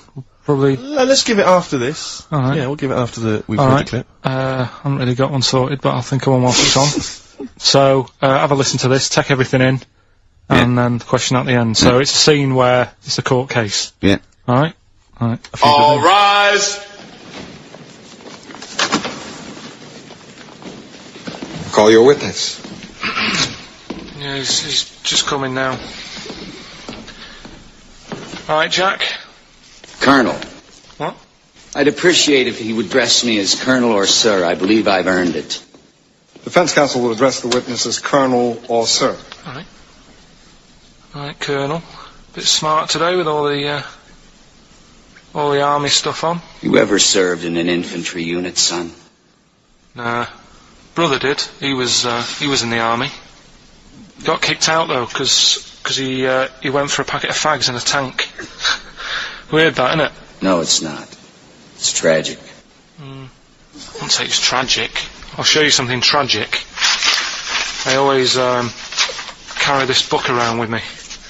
I always show it to people. It's got like the top 50 weird people in the world in it, right? It's all sorts of weird stuff in it. Look at this one here. It's a fella, right? He's got 2 heads. And the weird thing is, right, is the top 50 weird people in the world. He's at number 50, he's got 2 heads. Right? Makes you wonder what's going to be at number 1, doesn't it? Are these really the questions that I was called here to answer? No, but look at it. Imagine if you were his mate. You wouldn't get a word in edgeways, would you? If you Maybe he didn't have any friends.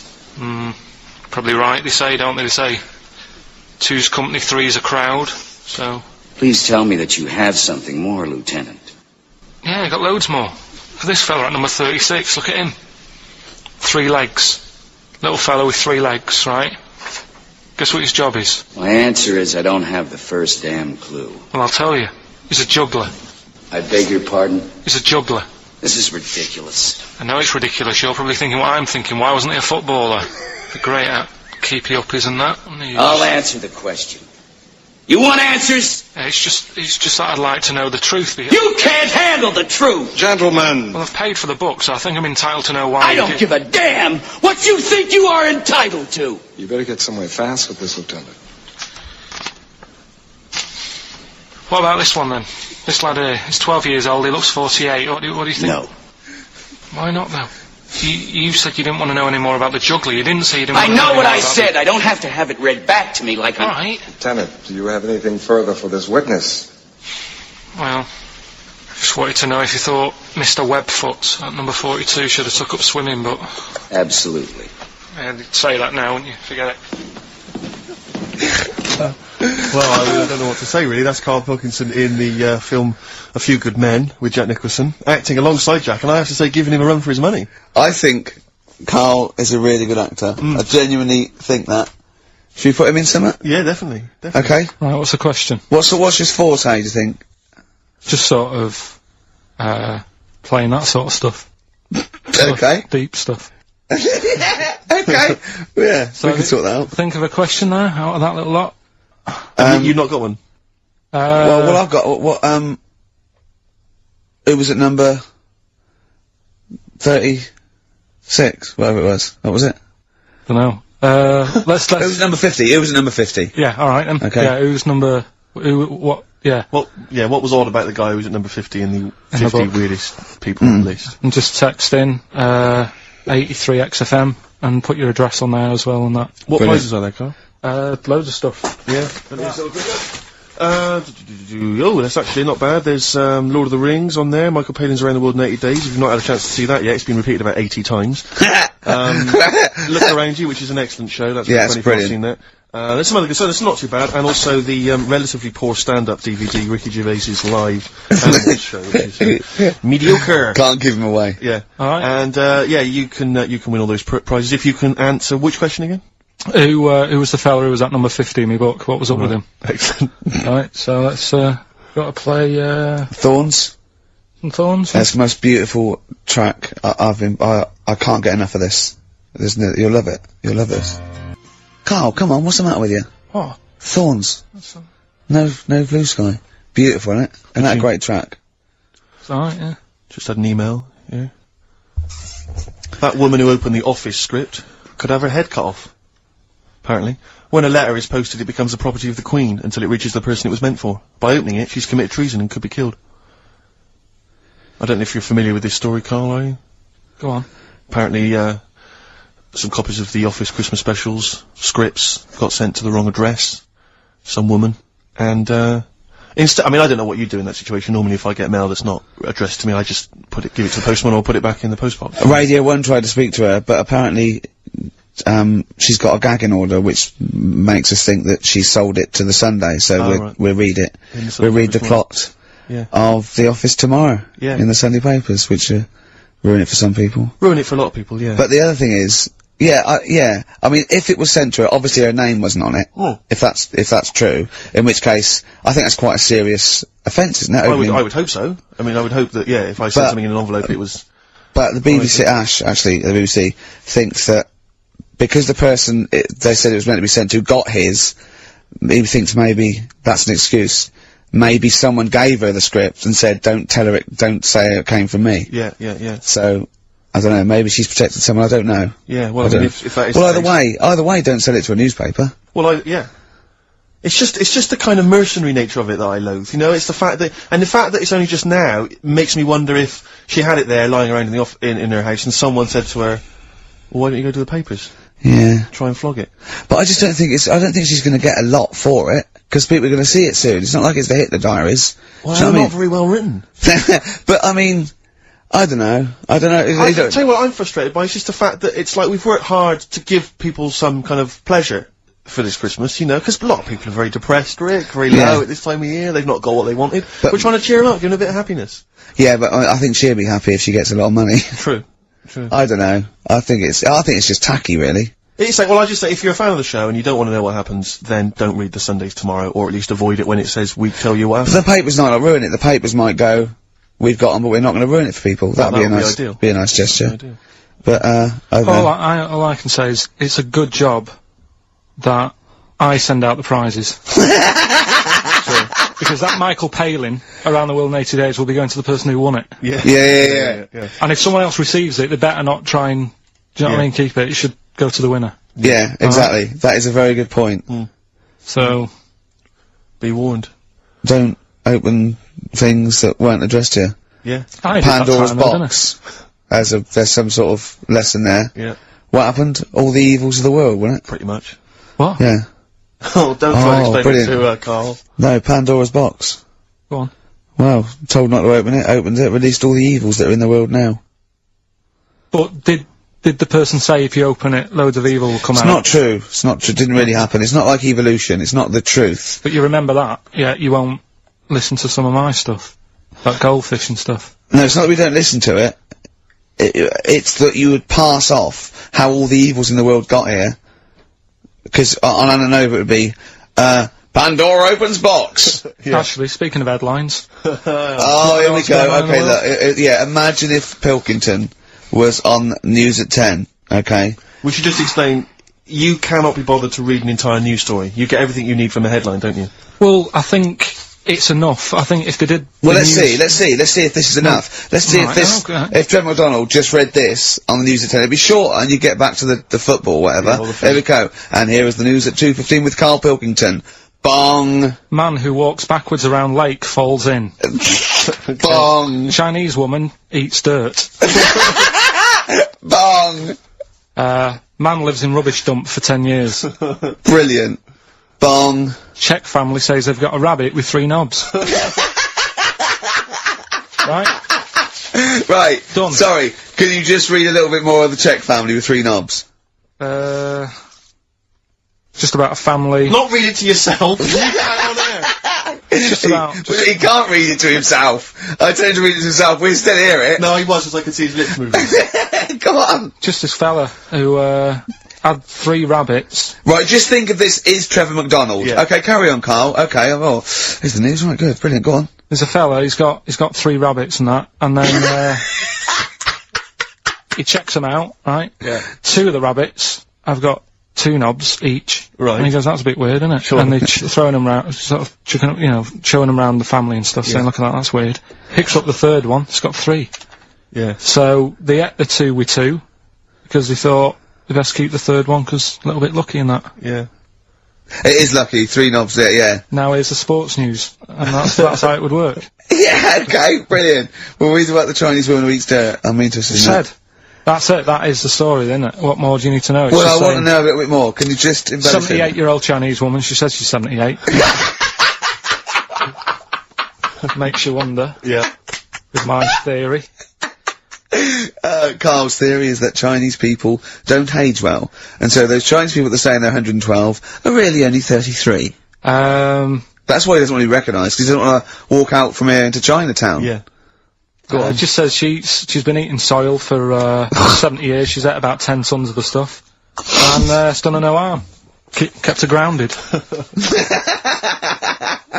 It's probably alright for you, isn't it? Till it passes through, doesn't it? Yeah. Well, they say, don't they, if you're having a kid, let it play in soil and that, because, Well, that's to get it immune, yeah, to get, yeah.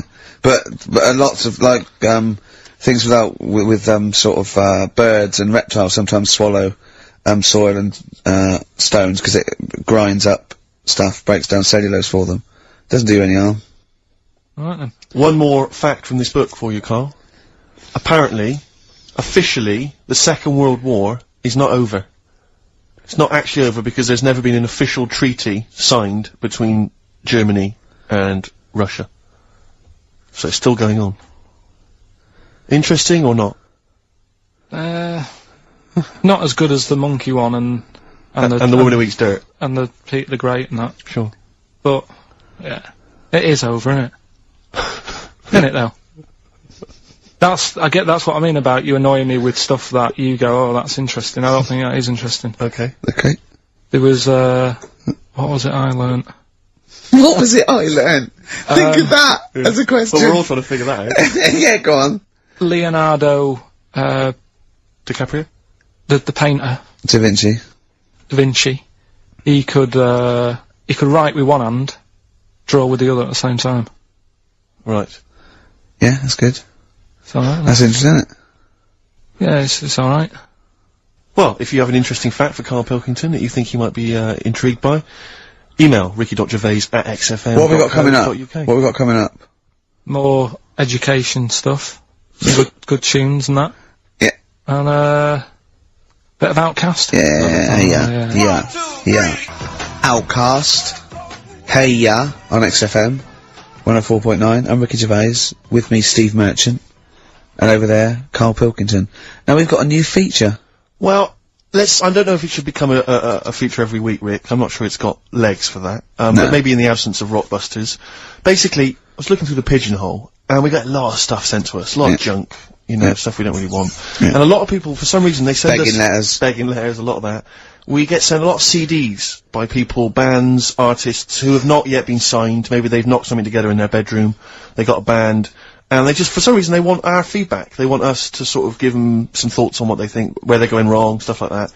And I just thought, I was having a clear out, and I thought, why not just, give them a little chance, Yeah. Just throw them a bone, Rick. Honest critique? Honest critique of some of the artists that sent us stuff. Okay, go on these are then. bands that have not been, they've not got a record contract. This is exciting. Okay, name the 3 bands Well, first. we'll go through them individually, and I'll hear a little snatch, and then I'll get your opinions, both from you, Rick. I know you've been in the music business, you've got a good general knowledge of music, you've got good taste. Big time, and big also time. Karl Pilkington's views as well. Yeah.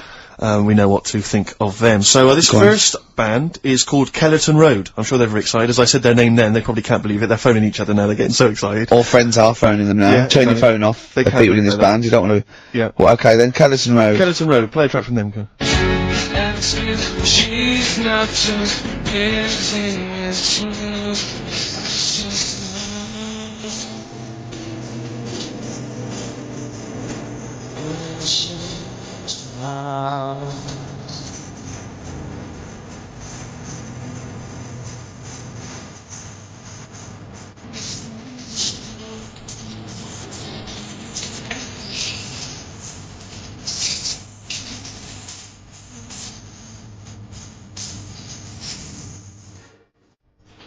So that's Kellerton Road. I think that's a track called Secretly. And looking on the back here, there's 6 of them in the band. They all pretty much look the same. They've got the long hair, the usual sort of look. What do you make of them, Rick? Alright. Yeah? Quite like that? Yeah. I mean, a bit generic. The chorus was a little bit simplistic. But I like good production, good Reminds you of musicianship. something maybe like the Thrills, that sort of thing? Yeah. I mean, yeah, good. Jukebox or junk box? What's a junk box? It's just, I'm just trying to make it sound snappy. Jukebox or junk box? Don't. Because you haven't got it. Don't ever. Stick to what you're good at. Okay. What, being sexy? It's just sort of watching Doctor Who and stuff. You like that, don't you? Yeah, I love it. Okay then, right, what's the next one? So, well, let's just ask Karl Pilkington's opinion. Karl, what were your thoughts? Yeah, it's alright. Yeah? Yeah. That's it, is it? Yep. Is that why you're no longer right for the enemy? Go on. So what's this next one you've got for us then, Karl? Toffee. Toffee? It's called Born Depressed. Oh dear. Brilliant. Is it about you?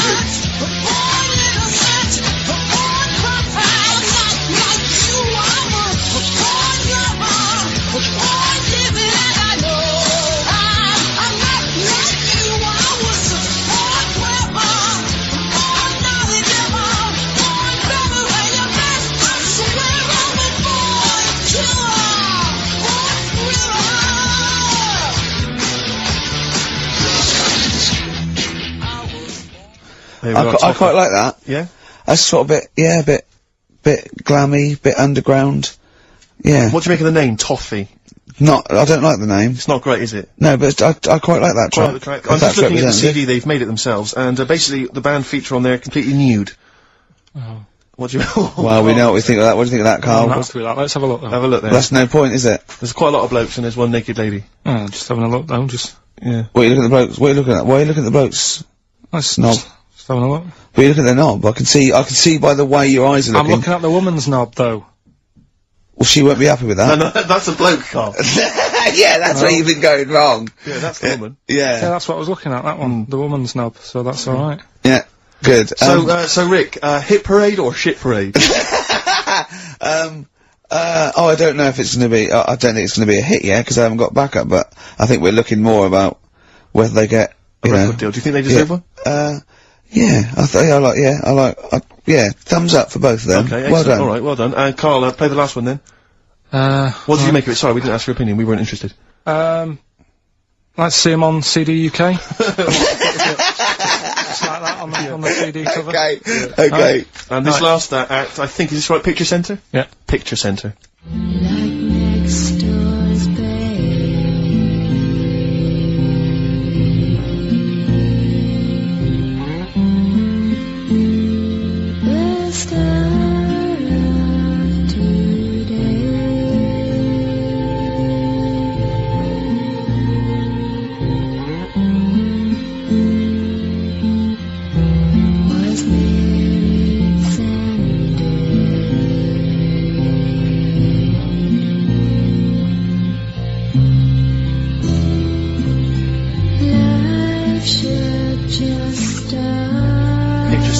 My favourite. You like that? Yeah, that's my favourite out of all of them. Good, there's a bit of Amy Mann in there. Mm-hmm. A little bit Cocteau Twins. Yeah. No, really good. I really like, really good, really intriguing that. Karl Pilkington? Yeah, it's alright. If you didn't like it, what would you say? It's weird though, isn't it, music? No, do you know what I mean? It's like, it depends what you're doing. Do you know what I mean? That's alright. If you're just having a game of crib or whatever, it's just on in the background. That's the thing with music. I don't think you can sort of slag any of it off.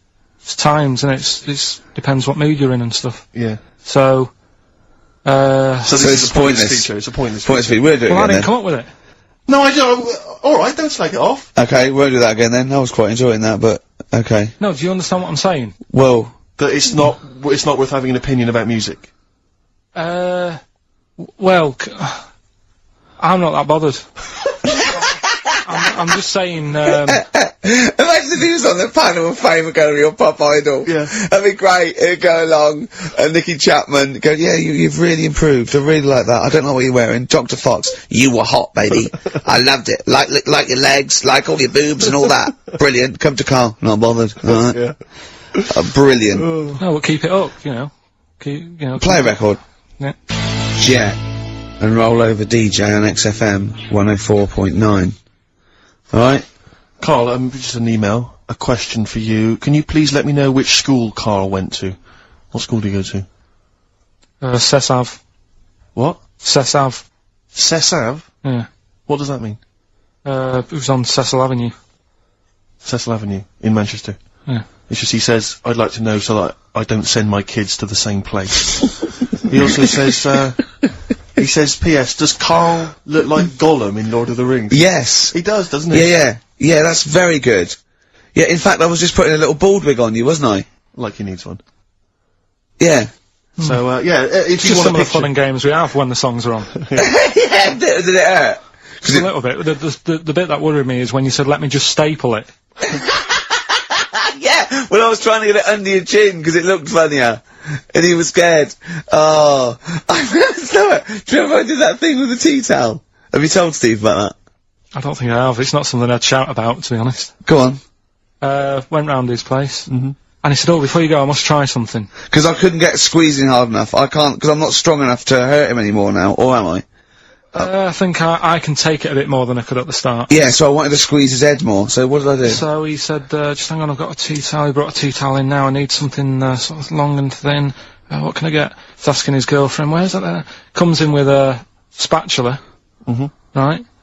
He puts the tea towel on my head, and manages to sort of put the spatula in and turn it round so that the tea towel is tightening on my head. Yeah.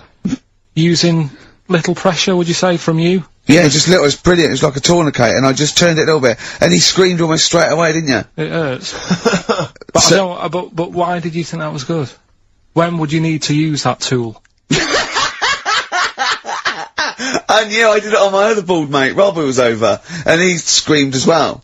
Cause he just put a tea towel round, like a little, bandana, just stick the wooden spoon down the back, just turn it, and it's even half a turn, isn't it? And it really... Hopefully children listening will be trying that on their phones. No, they won't. Don't try that at home. I've got another fact for you, Karl. Might be of interest to you, just the final one. The ancient Babylonians had What? Can I just stop you there? What's a Babylonian? My head's gonna burst! What do you mean, what's a Babylonian? I've never heard of one. No, well, work out, what's an Evertonian? Someone who supports Everton? Well, or from? From Liverpool. Yeah, so what's a Babylonian? It's from Baba. Yeah, well anyway, some people from Baba, ancient Baba, they didn't have very many doctors in those days, alright? Because they felt that illnesses should be left to the wisdom of the public, right? So if you were sick, okay, you were placed in the city centre, right? And then a passerby... Outside Baba. Outside Baba. And, a passerby who had suffered from the same ailment, or who had seen it treated in the past, they would pass by, they would give them advice on how to be cured. Do you understand? So there'd be no doctor, it's just people passing by would see, they'd say, what's wrong with you?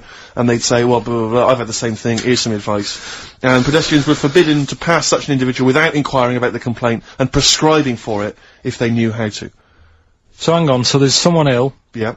It's outside the town hall. Yeah. People walk past, go, what's up with you? They go, oh, my foot hurts, and they go, you've got to do this to get rid of that. Yeah. And were they ever right? Well, what do you mean? Were they ever right? Well, how do we know? What are you telling me? What? What have you just told me? What am I meant to take from that? You just said strangers sort of say, you've got that wrong with you. I think he's sulking. I don't think he's ever going to take anything we tell him again because we don't. No, but I don't like the fact understand that he goes, monkeys can do armed robberies, and we go, no, they can't. I don't understand what the problem is. But how is that different from telling me that a Chinese woman ate dirt? How is that not the same sort of thing? Because that's weird. Someone sat in Trafalgar Square going, I've got a headache and I go take some Nurofen, isn't shocking. I'm not a doctor, I've given a bit of advice.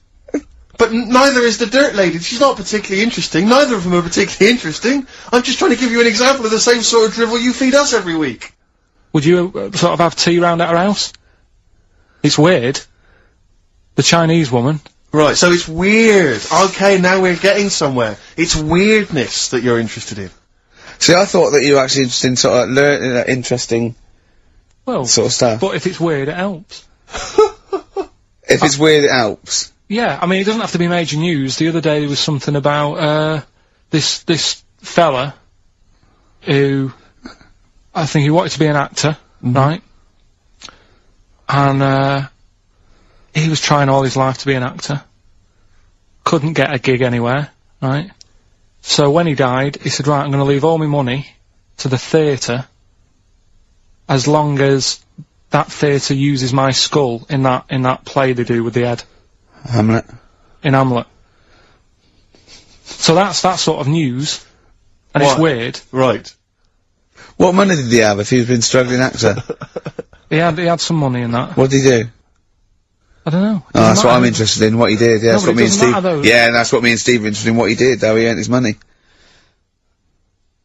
So, because you were going to educate us this week with some interesting facts. Oh, yeah, come on then. Is that it, or have you got more? Well, that's weird. But that's not educational. You didn't give me his name, you didn't give me when, you didn't give me what No, theatre. but also to take from it. Do you know what I mean? If people listening and go, well, I'm a bit like that. It's like if you've got to be dead and have your skull on stage, that isn't a job for you. That's what I'm saying. If it takes that much, give it up, do something else. Right? What else have I taught you?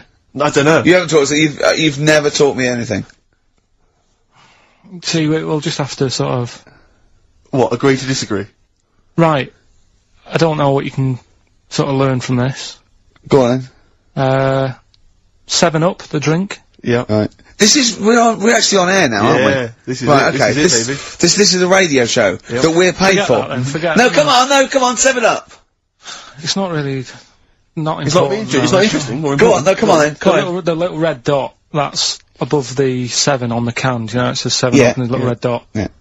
That red dot's there because the creator of it, was an albino, and he had red eyes. And he had that little thing there as his little trademark. Is that true? It's true. That's quite interesting. Right then. So that's what I'm saying. It's not that important, but it's interesting. If it's true, that's interesting. It isn't, it's true and it's interesting. Okay, that's good. You know, Coke used to contain, real cocaine? So Well, they used to be medicines, didn't they? tonics, yeah. No, they were medicines. I read that, tomato ketchup and Coca-Cola started off as medicines. Probably not a medicine, probably more of a tonic, because it's probably a pick-me-up, wasn't it? If I had Coke in it and caffeine and sugar, and same as ketchup, probably lots of vitamin C and lots of sugar, it was probably more of a tonic. It wasn't really a medicine. They didn't say, cancer, have this on your chips. It's an HP. Wasn't a medicine, it was... Well, it was, kind of. Alright, okay, let's agree to disagree on that particular one. Okay, alright, yeah.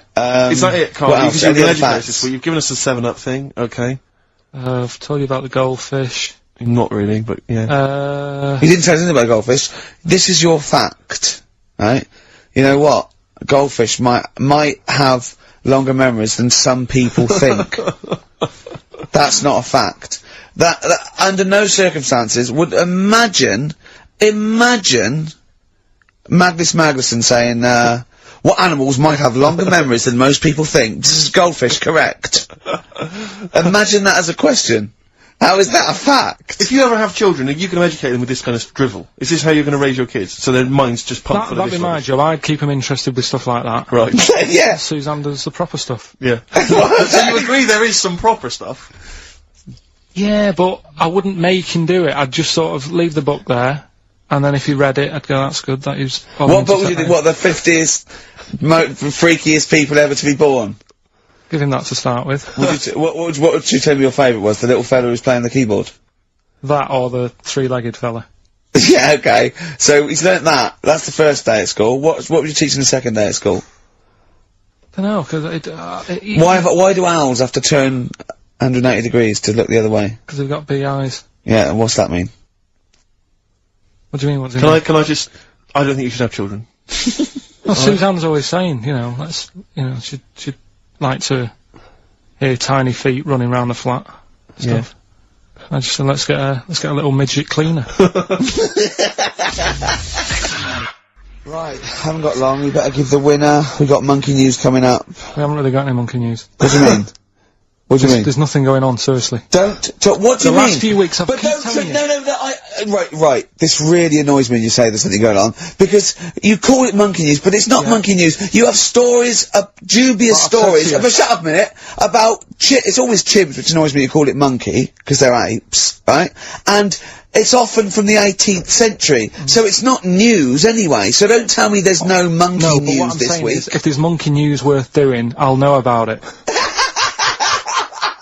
And there isn't anything, so let's leave it. Right, okay, you are going to give me some monkey news, right, I'm telling you, you are going to give me some monkey news, or we're not leaving. Right, well, my mum sent me some.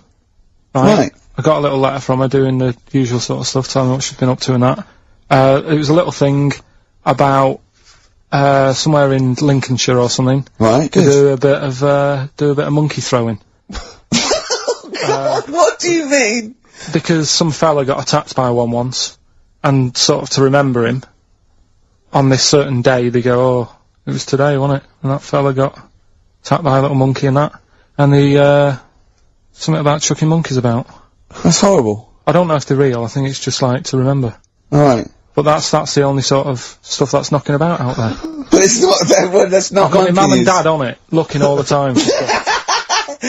There must be more monkey news than that. There isn't nothing I mean, there's bits and pieces. There was a bit about Donna Eyre, how when she has a kid, she's gonna let a gorilla look after it for a week or something. But apart from that, it's dead out there. Well, I don't know what that means. She's, well, that's it. Apparently, well, it's not true. She's not gonna let a gorilla look after a child. No, it is. Apparently a fella works with them or something. And, this is rubbish! It's not rubbish. How can she let a gorilla look after a baby for a week? Well, forget it. Sorry, have you ever heard her speak? Can I just give you a little fact here? Someone's emailed in for you, Carl. They've sent an interesting fact for you. I think you're going to be interested in this. Don't read it on the email. Let me read it for you. I think you'll be excited. An interesting fact from Karl. That's from Toby. He says, Attila the Hun punished some fella who annoyed him by cutting off his arms and legs. You'll love this. And stitching his arms back where his legs should be. And vice versa. Look at his face. Look at a little smile that's just cracked on his lips. That is the kind of fact you've been waiting for all day, isn't it? So go on, again, so... Attila the Hun, right, some guy didn't like, he cut off his arms and his legs, and he stitched his legs on where his arms should be, and his arms where his legs should be. Look at him looking at his body, trying to picture it. Yeah. I'll let it sink in for a little while, then I'll ruin it for him. Karl, what are you thinking? I'm just picturing it. Right, he would have died. It would have been tokenistic. There's no way that person could have lived through it.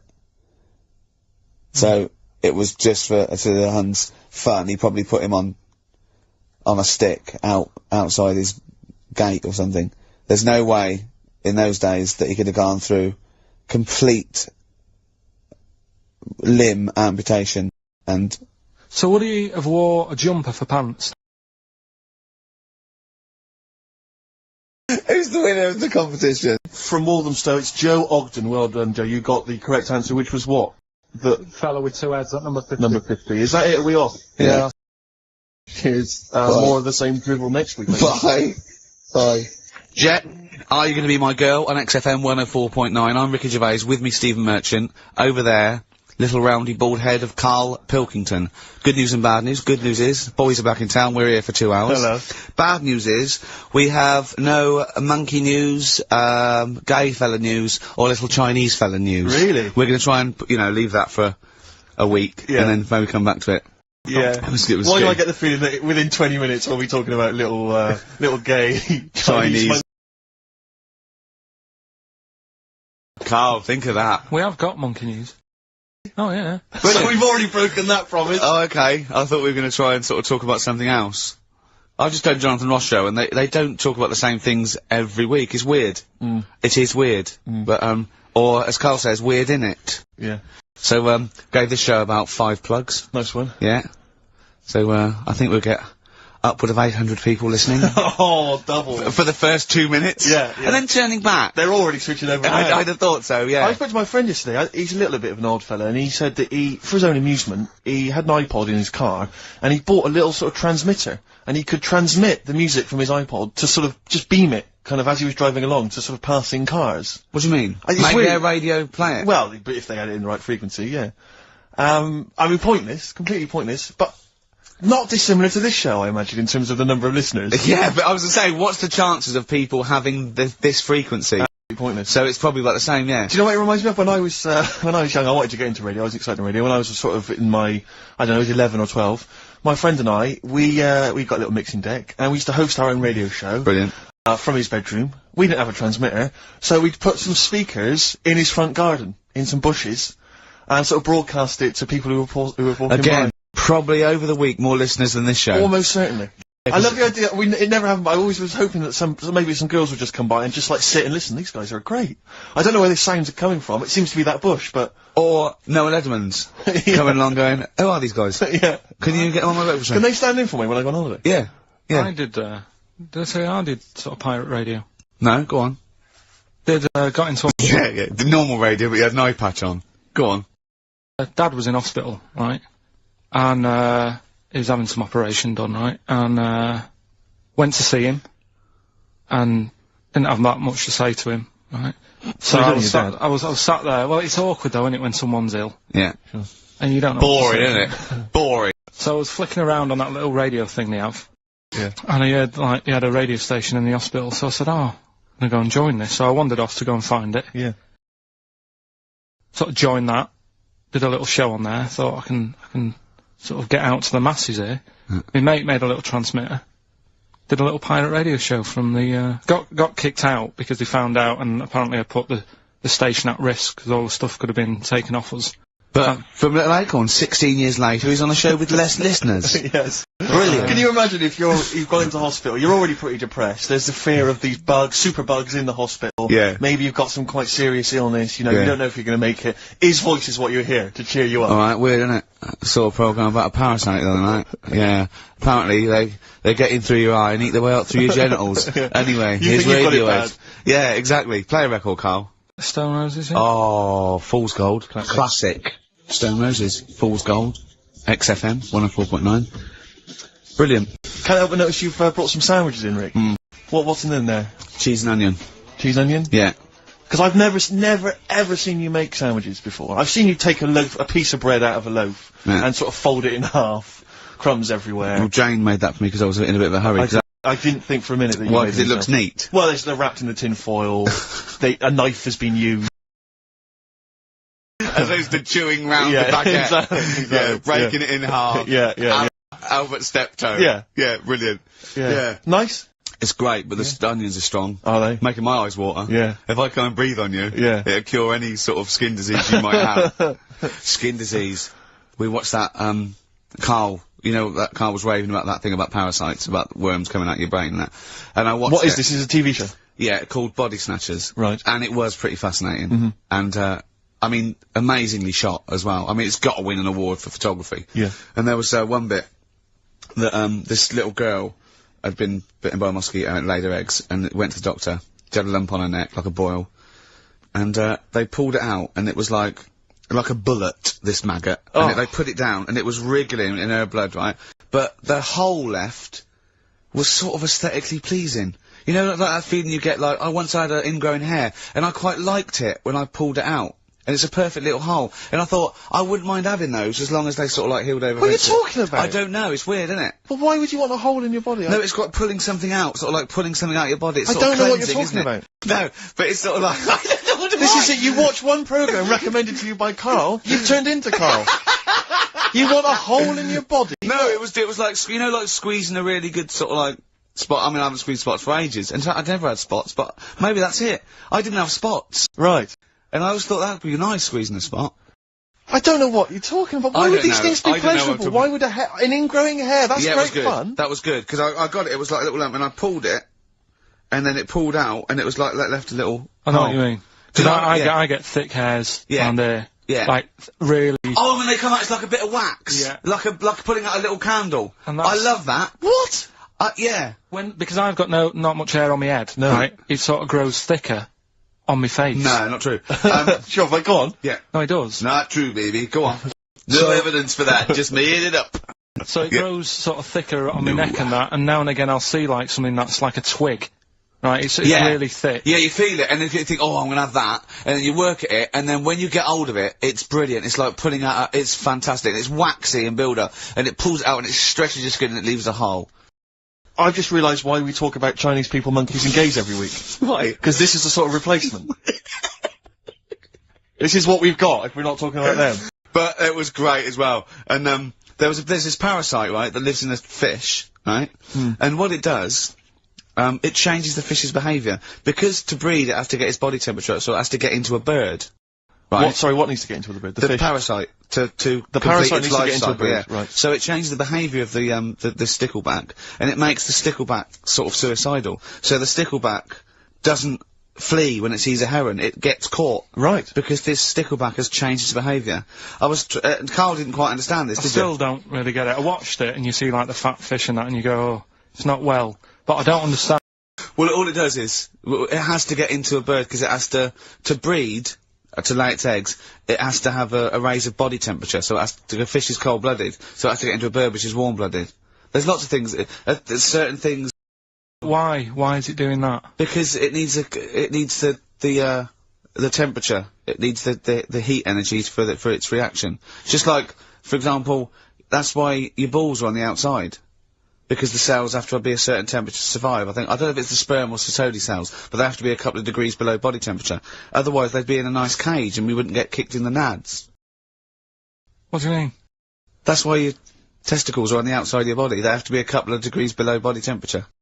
Yeah, but that isn't why they're there. You see, this is like the chat we had last week about the giraffe having a long neck. What do you mean? They're there because that's where they happen to be. They didn't go, right. Well, that's what evolution is. It's a selection process. It's not a will. The balls didn't say, look, I'm too hot, let's get us outside, let's get outside of here! Alright, hang on a minute then. What? So a little man monkey, right? Theirs are in the same place as ours. Yeah. But they're walking around naked, so it could be anywhere. They could be, like, on the back. It doesn't matter where they are. They call it, well, they could be on the back, yeah. So why aren't they? This is a completely different... Steve! You started it! I wash my hands of the whole affair. We're not only back to balls, but we're back to monkey balls. Yes. In one thing from about parasites, we're back to monkey ball news. Yeah. How do we get back to chimp testicle news? Alright then, so this worm's in a fish. Yeah. It's like a little platyhelminth. I think it's some sort of... But what I mean is, why are they about? What do you mean? Why? But why haven't they died out? Because they're very successful. Yeah. What do you mean, yeah? What do you mean, yeah? Tell me the brain event that made you say yeah in that 1 second gap. Because in a way I don't get it, and if I think about it too much, it hurts a bit.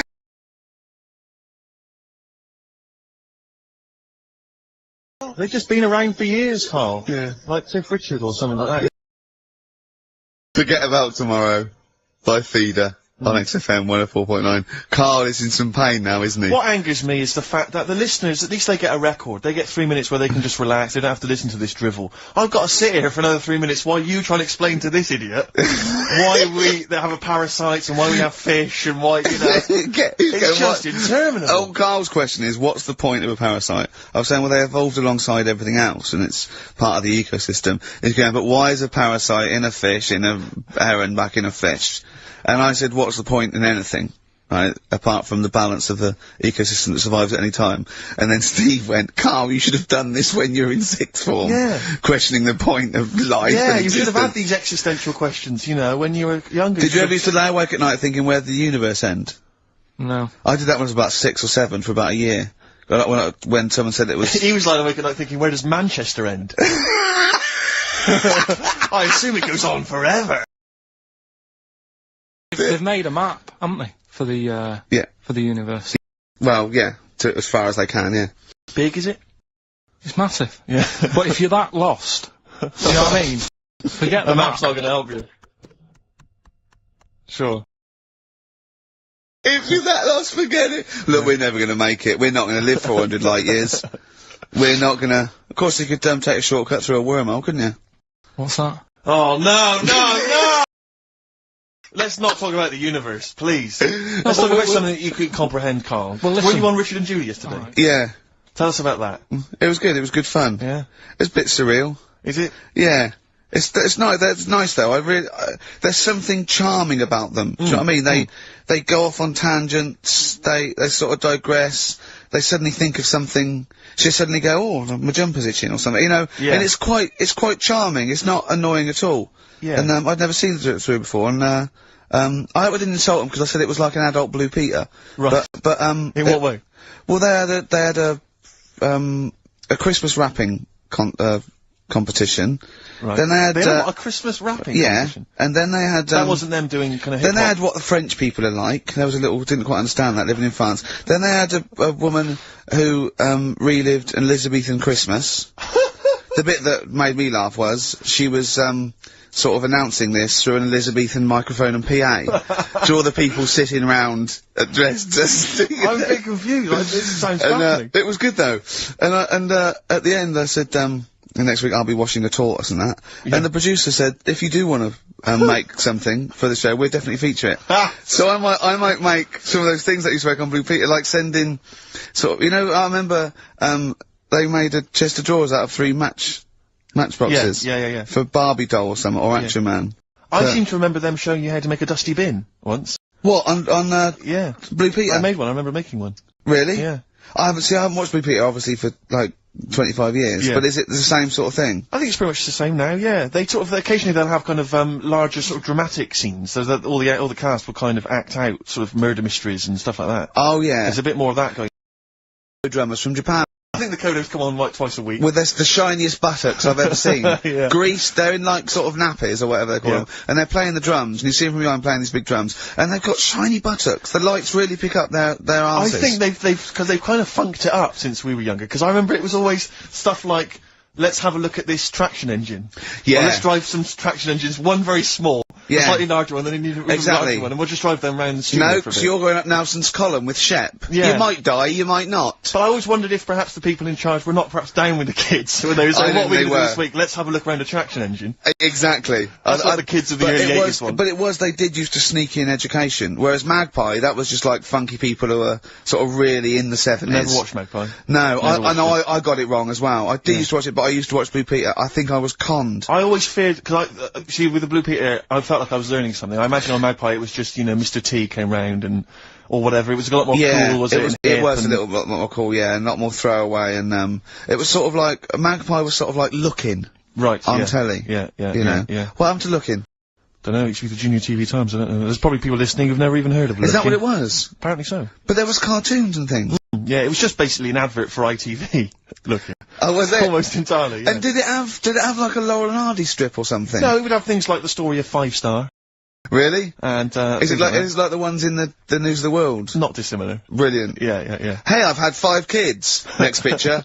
Bought one of them a guitar. Yeah. Next one. We're at number 7. Yeah. Brilliant. Next week, Tina Turner. I love the fact that 5 Star is still touring. There's only 3 of them now. Really? They're still called 5 Star. Really? Yeah, I thought there was 4 Boney M's at one point. Tribute acts, that each one of them had a... And then there was a 5th, who was someone who wasn't the original member of one of the Boney M's, who set up a splinter group. It was ridiculous. Yeah. I don't know how many there are now. I was thinking, what we should do on this show as well, is have a doctor. Right, just sit in the corner. Worried about your health? No, just so when Karl says, why are your bollocks there? The doctor can now go, well, let's ask doctor. Right. And he goes, they're there because I know. And we need a vet as well. Is Dr. Spock's available? we need a doctor, probably a vet. Some sort of vet, or a naturalist would be good. And what else? Oh, and a physicist or something, or an astronomer. What do you think, Karl? I'd love that. Would you really? Yeah. Is there any doctors listening? Of course there are, as if a doctor would listen to this. If you are a doctor, I want a qualified doctor. I don't mean someone who's in their 2nd year at medical school. We're not interested in that. Right, a qualified doctor, a GP, or any specialist, and you maybe want to contribute regularly, give us a call. Yeah. We'll even give you a special phone line and stuff. Yeah, yeah. Not for now, though. We're going to get a lot of mentalists, aren't I we? would adopt a nom de plume, an alternative, identity, because your patients are going to flee if they find out you listen to this. Exactly. tribe. What's the phone number, Karl? Well, they might as well just email in with the number. That's because you don't like answering the phone. No, I just think it's a better way of doing it. Okay, how can they prove they are a doctor? Just, Go on, Karl. something to do with... Go on. Go on. Something to do with... What thing could they say that we'd say, well, he's definitely a doctor, or we wouldn't know that? Think of something. Doctor, so... We're on the radio, Karl! When we No. ask you a question, you've got to speak! I know, I'm just thinking, I don't know how you'd know, because you never ask them, do you? If you need their help, you don't think of going, no, before you do this, do you know what you're doing? but saying that, right? Go on! Go on! Talking about this the other day. Yeah. Oh, what was it now?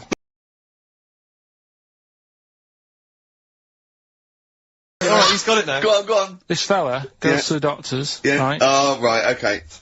Right, if this isn't any way apocryphal, stupid, illogical, impossible, right, you are never, ever speaking again on radio. So make sure this is at least possible. I'll tell you what, I'll even give you improbable, but possible. So if anything that breaks the laws of the universe, or logic, okay, that's all you have to avoid. On you go. Right, so this fella, right, he goes to the doctors because he's got earache. Right. Okay, if a chimp's living in his brain...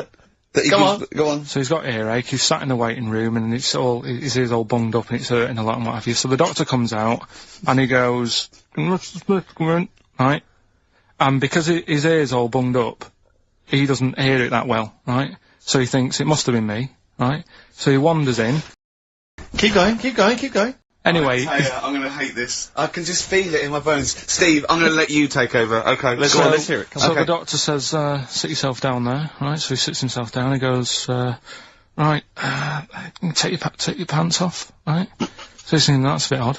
Anyway, he heard that though. He apparently he took his tackle off. The doctor, like, did some operation. What, there in the waiting room? No, in his office. In his office, yeah. What? Wait, so he removed what? His genitals? Yeah. In his office? Why, Karl? Why, Karl? Because he hadn't called him in. Oh, he calling the bloke who wanted his testicles taken off, and he didn't do it. What? So the doctor went out and said, Mr. Jones, who's here to whip off your cock and balls, just here and now, right? Bloke comes in, didn't it? It must have been me. So the bloke we wanted his balls taken off didn't say, oh, I think he said me. So he didn't interrupt then. So the bloke goes in, he starts taking his testicles off, and he doesn't say, I'm here for me ears. It's a new single from Snow Patrol and Run. That's brilliant, isn't it? It's good stuff. On XFM 104.9. Rick. Go on. I'm about to say 3 little words to you that I've never said to anyone before. Go on. Karl is right. On what, though? From Reuters, someone's emailed in, a Brazilian man who went to a clinic to have an aching ear checked ended up having a vasectomy after mistakenly believing that the doctor had called his name.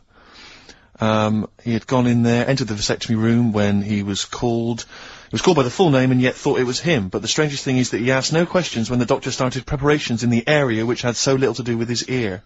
He later explained that he thought it was an ear inflammation that had got down to his testicles. And, the fellas came off. Extraordinary. Right. I'm stunned. Amazing, isn't it? But there's lots of things that keep coming true with Karl's nonsense. There's a programme on next week. The boy who gave birth to his twin. Oh. And he's there, he's like pregnant with his thing, isn't it? How long ago did we do that? Yeah, you discussed that years ago. When I talked about it, it was a baby who had a baby. Now it's a boy who's like a grown man and that. It's took them ages to sort that out. I did it in one link one Saturday. With the full story. Right? Keeps happening. We've done like Donald McIntyre's thing, right? He's been ripping us off. I did Cheap as Chimps. Yeah. He's been doing it. No, he hasn't. He has. He's done some programme about how much it costs to get a monkey and that. Right. What else have we done? He believes this! Yeah. There's loads of stuff we've done like that. You had the maggot coming out of the head? I laughed at you, yeah. Didn't in the programme, didn't see him wrapping the head in bacon, but, I mean, the principle's there. Bob Holness has ripped off Rockbusters. Yeah, and he ripped you off years ago. Yeah. He's been ripping you off for years, which is even more annoying. Yeah. So, yeah.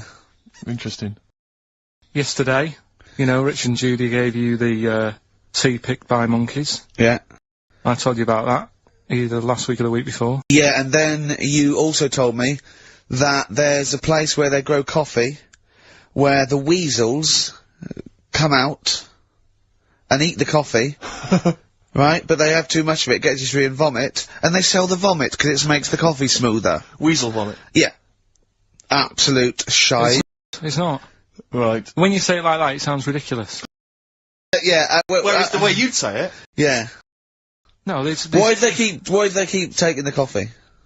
Probably addicted to it. You get addicted to it, don't you? Caffeine and that. Yeah. Why do they stick it up then? Do they have too much? They're tired, they can't sleep. They sort of... So they get ill, it eventually wears them down, they're sick, and then they sell it. I showed those there's people saying monkey news all the time for Karl, and I showed him one earlier, which said there's a new monkey hospital that's been opened. Yeah. Karl, now, that's for the treatment of monkeys, But he immediately thought it was run by monkeys in white coat. Did he really? Yes, and he was disappointed because it wasn't. He was assuming there'd be little janitors, is that what you said? Yeah, little janitors mopping up. Carl! Little chimps with the ECG machines or whatever they're called. Yeah, exactly. Brilliant. He was almost angry. Yeah. Disappointed with it. And what's this about Donna Eyre giving her baby to a gorilla for a week? It happened. No, it didn't happen. She had a baby, they went on the honeymoon, they left it to a little gorilla to look after. Absolutely, don't talk, oh God. People online now, so they can have a look at Anna Nova. Do you want to give some stuff away? Do some, He believes it, and that's it! But the more these things sort of like pop up come true, the more worrying it is. The more worrying it is for everyone. Imagine if Donna Eyre had left her baby to a gorilla. It's it's libelous. You saying that? It's libelous. It's not, well, someone will send it in a bit, and then you'll feel daft again. So I'm not even worrying about it. Okay. Right, you've got some rubbish to give away, did you say? Yeah, we've got some stuff to give away, DVDs, stuff like that. Well, let's play a record, let's do the Any VHSs? Any films on VHS? Yeah, a couple of them in there. For $4.99? Yeah. Supergrass. Yeah, excellent. What is the competition, incidentally? Doing songs of phrase. Oh. Supergrass, late in the day on XFM 104.9. There's too much to get through here, Rick. Go on. There's too many things we've got systematically. Am I going to eat my words? Well, before that, you know, we get emails all the time, they're coming through all the way through the show, and I open them, and a lot of them, because, you know, everyone's contributing, it's brilliant, but we can't really absorb everything, there's too much coming through. So I tend to open them quickly, I have a look, see if there's anything we can sort of make sense of, and close them again. Sometimes Karl looks at the emails as I'm opening them. One opened just a minute ago. You saw his face? His face, yeah, what was it? His face was just stunned. He was just absolutely dumbfounded. It was like he'd just seen something extraordinary, right? And you closed it quickly. I did close it quickly. I'll tell you why, right? Always got to bear in mind how Karl's mind works. All he saw was the name of the band that this email was promoting. So all he saw, all Karl saw, and you can imagine how excited he was all he saw was Half Man, Half Biscuit.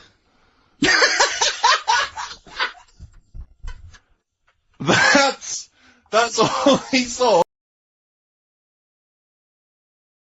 I've never seen anyone so excited! Oh, God! It was actually just plugging the popular joke novelty band. How you heard of them, then? Imagine how excited he was. That is fantastic. Man, Half Biscuit! Brilliant! Mr. Garibaldi! Oh, Half Man, Half Biscuit. That is genius. Oh, amazing. I just saw it, and when you closed it again. Yeah, but the thing is, if he hadn't have told you that, and he'd have erased it, next week you'd be saying, about what they've done in scientists, they've cloned a man with a biscuit. He's got currants for eyes. Never go swimming. What? Never go swimming. Anyway, just to, I don't know what the world's coming to, but, someone sent us a link to, one of the web news pages. Go on. The headline, Donna Eyre to hand her baby over to a gorilla. Well, it's not. It's not gonna be what he thinks. Listen. Donna Eyre and her zoo owner boyfriend, Damien Aspinall, intend to place their baby daughter in the care of a gorilla. The couple plan to put Freya, who was born in September, in the gorilla enclosure at the zoo near Canterbury. They will then let her be carried off by the female of the group. Neither parent has any qualms about letting their daughter be taken off, despite 5 keepers being killed by animals at Howlett's and his sister's park since 1980. I don't understand. What do you mean? Well, that's it. That's the news. It's a newborn baby, and they're going to put it in a gorilla. But I mean, well, he said, "Why would I not trust them? I know them. I grew up with them. They're my friends." Yeah, but I'm not saying that they're aggressive, but it might roll over on it or something. I don't know. Take it up with the with them. I mean, Donna Ayre's not the brightest spark in the box. No, but I don't think her husband is. I don't think, you know, that would she'd endanger.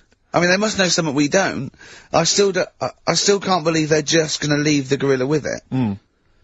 But why would you though? But why would you? Even if it says, well, it's cheaper than a babysitter. Well, I don't know. Well, how cheap is a gorilla babysitter? Karl knows, because there's probably some sort of organisation. Right, are we, competition then, come on then, what is it? Oh. Songs of Phrase. Remind us of this? We got the film one coming up later as well. Oh. But Songs of Phrase is the one where I take a popular phrase from the show. Well, no, it's not a popular phrase from the show, it's sometimes something you said once. Oh. There's this airy Chinese kid. Yeah. And I get all different bits of songs, so, you know, I make up that sentence, and you have to email in with the artist that you hear. Well, what's the popular phrase then? What's this popular phrase that's sweeping the nation? It's what we talked about last week. Go on. My girlfriend had a problem with a marrow. Right. Yeah. Alright. Okay. She wasn't your girlfriend? Yeah, but I couldn't find... Okay. Blind date or whatever. Mm-hmm. So, so seven artists it's taken to make up this. Me girlfriend had a problem with her marrow. Well, that's at least 8, so... Well, maybe not. I think I've managed it in 7. Yeah, the names of the artists. Yeah, get a pen and paper, make a note. What artists are you hearing here?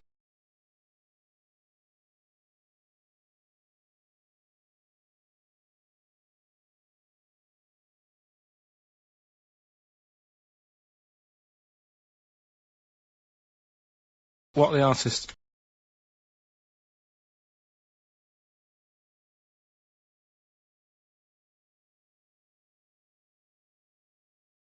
My girlfriend had a problem with her marrow. We want the names of the artists. What can we win, Karl? Can I just recap that story? Girl can't run a blind date. But when he found out that this girl had some sort of bone marrow problem, he said he didn't want to see her anymore. What's the point in getting to know someone that's going to die? Yeah. So that's what you're dealing with. That is what you're dealing with Karl Pilkington. Would you buy a car with a Duff engine? It's a fair point. Ricky.Gervais at xfm.co.uk. Don't steal our son. The Thrills on XFM 104.9. I'm Ricky Gervais, with me Steve Merchant. Over there, Karl Pilkington. The man who believes anything. I think it might be a condition due to his little round head. Mm-hmm. It's sort of like, it might be a new condition that we can call cranial sphericity. And because it presses on his lobes, and the only sort of upshot of that is he's normal everywhere, but he believes everything he reads or sees on Anna Nova. Alright? Talking of which, Rick, I don't really follow the news. No. It's mainly boring, innit? Wars and stuff. Yeah. But I don't know. Well, yeah. Well, it is a war. It's all this nonsense before and after. When it's a war, it's, you know, it's in the middle of the war, you can watch it on telly. True. You get results. True, you know what I mean? Like, do you know what I mean? Yeah. Like a test match or something. But it's all this rubbish before and after. This drags on. This recent war seemed, I thought, just generally, it was better presented than the previous one. Because I remember the first Gulf War, it was often during the night, and disappointing. Yeah, because I think the American had rights to it, like the Tyson fight, so we had to get it at 2 in the morning, exactly. Which is annoying. They had it, you know, their prime time in that. And a lot of it was in black and white, wasn't it? So, this time there seemed a lot more colourful stuff. Yeah, it's much better coverage. I think there should have been awards. Yeah, well, I'd like for to see it. awards, So, like Channel 4 one for cricket. Yeah, I mean, a few times as well, I was quite pleased to see they actually had footage of the bombs exploding. Yeah. No, good, well done. Generally, you know, good on you. Well done. Good on you. Yeah, I don't know if costs a lot though, doesn't it? Isn't it costly? War's a lot more. When you got something like, you know, a Jimmy Carr game show, which probably costs about £100. Yeah. Like, half an hour war. It's almost as expensive as like Terminator 3 or something. Yeah. But I mean, you know. But then, you know. You got a variety. Exactly. Sorry, Steve, you were talking, mate. I just wanted to make sure you were aware that the World Elephant Polo Championships have taken place. I did get it. I You're think aware they of that? mentioned it on. Yeah, we won, didn't we? England won. Yeah. My question is, where have they been practicing? I don't know. Do you remember ever at school anyone ever saying to you, are you interested in playing polo? Do you reckon it was 5 blokes in pith helmets kept sneaking into a whipsnade? Possibly. What are you doing, lads? We're practicing. Get down. Yeah. Get off them elephants. Yeah. I didn't even know we had a team. I can't believe it. no, But it's like Johnny Wilkinson and the rugby lads, they're gonna get MBEs, all sorts. The elephant boys, the elephant polo boys, nothing. Nothing. I haven't seen the But sun you know, talking like to them. be fair, it's not like horse polo where I don't think there's a stick long enough. I think the elephants kick it, don't they? I think you might be right. I think they're not allowed to use their tusks. They burst it, weren't they? Mm. Oh! Start again. Raheem! Yeah. What do you mean the elephants kick it? Alright, I've opened a can of worms here. You know, normal polo on a horse, they have like, mallets. Yeah, they whack 'em, right? But I think it's, obviously they're too high up. I think, I might be wrong, but I'm pretty sure they just train the elephant to kick it. So why are people something about? Why not just let them have a kick about without... Imagine that! And why does horse racing have to have a jockey? Won't they just let the horses go, oh, yeah, okay, lads, no cheating, on your marks, get set, go. You know, get back here. Get back here. Brilliant. Why do you think? I tell you what, I'm gonna be like a teacher now. Why do you think?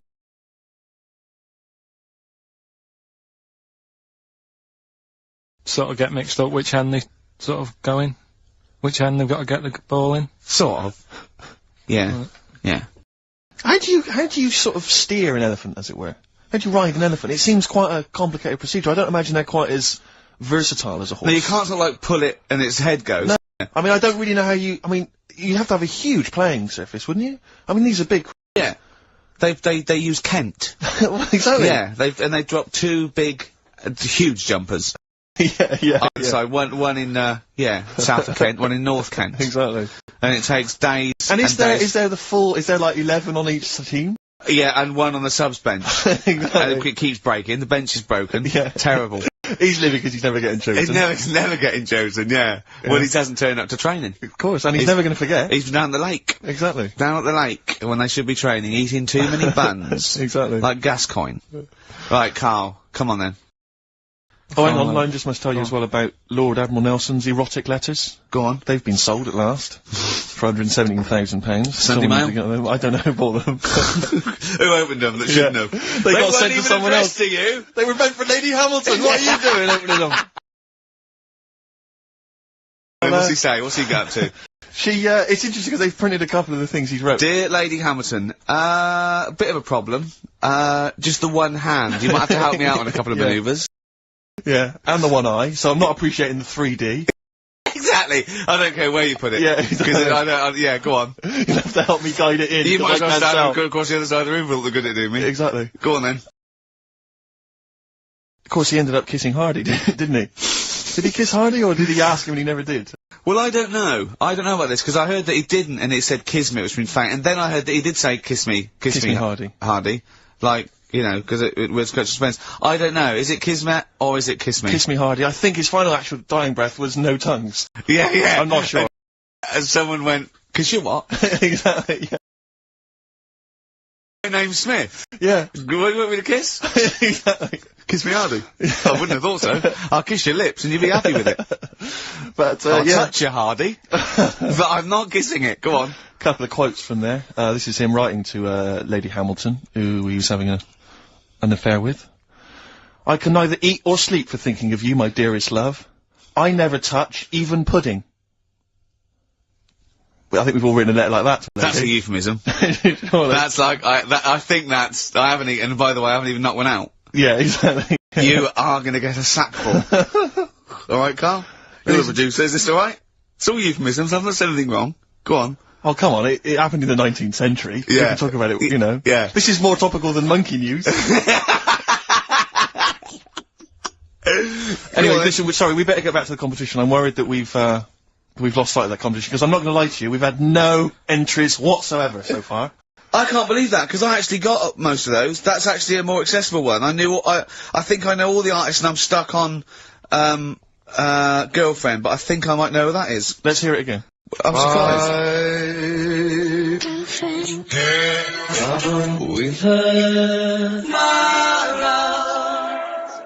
And I think that's a pretty accessible one. An accessible quiz? Yeah, so no one's... Is the email up or no one's listening? No, well, I think there's a little bit of that. But, I think we've accidentally closed down the texting. Oh. So if you're texting in... This don't is bother with that. rubbish. It really is awful, isn't it? Yeah. Just play it again, hang on a minute.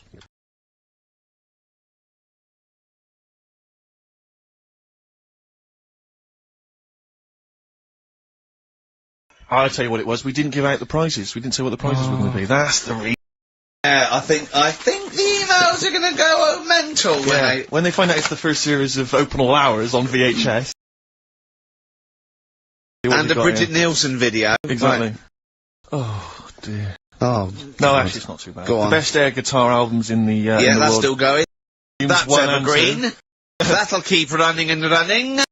Some kind of anniversary box set of a Doctor Who episode with a small model car. What's that, baby? I'm Alan Partridge Series 2, that's worth having, obviously, and Porridge Series 3. Okay, good. I've not watched all of them on UK Gold, then.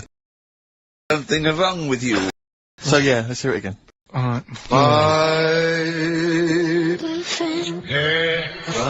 With her, Just name the artist, that's all we want, just the artist. Ricky.Gervais at xfm.co.uk. Play record. Right, Adams? Yeah. Yeah, oh, this is absolutely fantastic. His version of Wonderwall, if you've not heard it yet, you'll be loving it. You'll be loving this. Radiohead, Fake Plastic Trees on XFM 104.9. Mm-hmm. Someone just emailed in and said, just want to know what you think of that cover of Wonderwall. We told you. We said it was great. Yeah. Listen. But they must have been listening to hear... the song. Yeah. Extraordinary. Although maybe they just turn off... when we start talking. Yeah. That would make sense. That would make sense. I mean, it would make sense in a sort of preserving of sanity type way as well. Objectively, Rick, if you were listening at home, if you didn't know us and you were listening to the show, would you listen to it? Would you bother? I know that's a hard thing to get your head round. It's difficult to say, isn't it? I've no idea. I've no idea what people coming to this for the first time think. I mean, I love you like a brother, but I get sick of you. Yeah.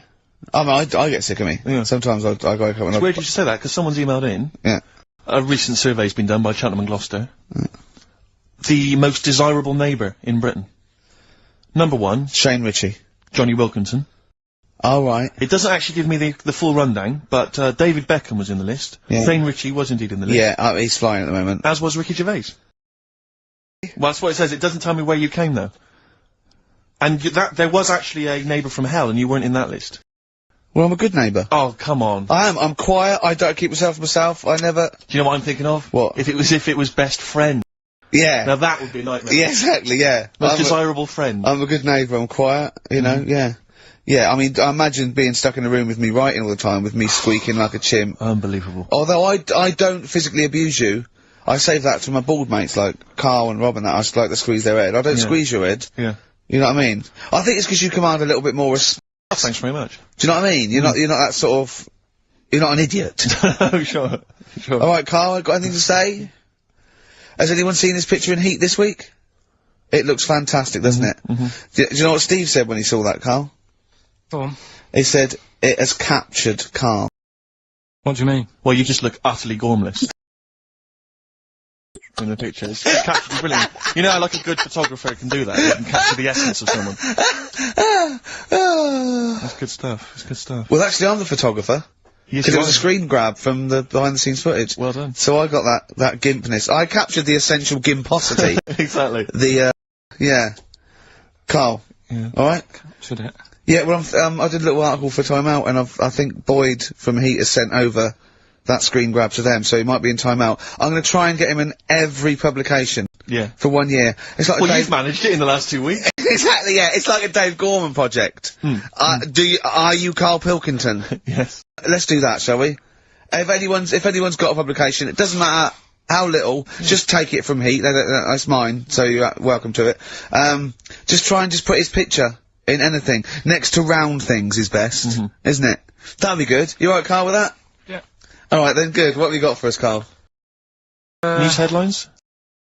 There hasn't sort of been that much going on. Sure. Sort of headline-wise, you know. Sure. 'Cause I look for good headlines and that, don't I? That sort of get you interested, like the... Well, then when you're interested, you don't read on. No, I did.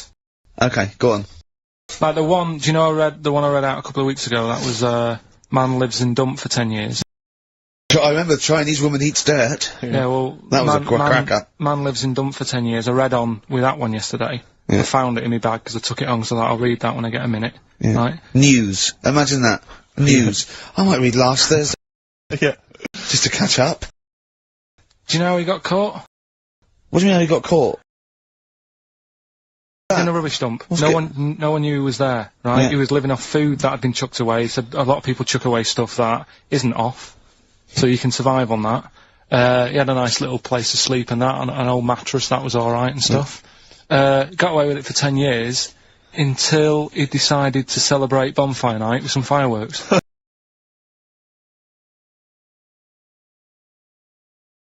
Well, he's happy that the gunpowder plot was foiled, and the Guy Fawkes was beheaded, thus saving our system of government.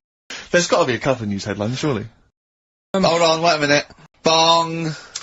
Pierce penis man off the hook. Bong. Man changed his name to Bubba Bubba Bubba Bubba. Bong. Dwarf to live in a glass box. Dwarf to live in a glass box? Yeah, it's meant to be art or something. It's not though, is it? What? Meant to be art? Why is, whose idea is this? Is art, or is someone hired a dwarf to live in their box? It's just a box, and he can even leave when he wants, apparently. He can, like, go, I'm hungry, I'm going for a walk.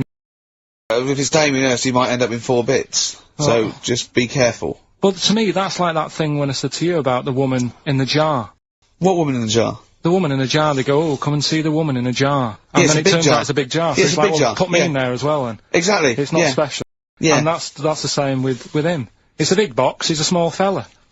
What's good about that? What do you want to do, though? To compress matter? But hang on, it's not a world record-breaking attempt, it's supposed to be art. No, what's art about that? Well, I don't know.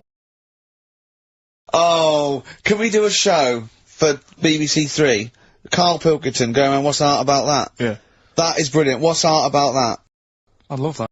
Would you? I'd love that. Me and Steve are going to do a thing called Is Art Rubbish? Where we go around and we chat about it. Yeah. But we can hand that over to you if you want to do that. If anyone from BBC 3 is listening, Karl Pilkington, what's art about that? Alright? Weird, isn't it? And what would you go around like Sensation and things like that, and Saatchi, and going... Dali and that. You put a sheep in formaldehyde, what's art about that? Our butcher does it. Alright, weird, isn't it? What do you make of Dali and the melting clocks, all that stuff? Talked about it, haven't we? I told you, yeah, told you. What do you think of that? He sort of milked the idea a bit. Right. Because everything had a melting clock on it. It was like he had a bit of success with it once, and then he just ruined it. Do you know what I mean? It's like... It's like you with the monkeys. Like Status Quo? Yeah, yeah. Sure. What's your favourite artist? Don't say Lowry. Lowry is my Why is Lowry your favourite artist? Captures life, doesn't he? Going on and in that. stick form. I know you're a big fan of Where's Wally as well, aren't you? You've never found him, have you? You've never found him yet. No, Carl, that's not Wally, that's a stain on the table. You've come off the book again. Anyway. Listen, are we doing what's in a bit? What? What? We don't know what you're talking about. Play a record. What? Yeah, we'll be doing what's it? Yeah, what's it? Coming up after the break. The film thing. The film thing. Oh, idiot. Libertines Don't Look Back Into the Sun on XFM 104.9. I'm Ricky Gervais with me, Steve Merchant and Karl Pilkington. Karl, have we got the results? Yeah. Go on then, what are they? Songs of phrase. Okay, so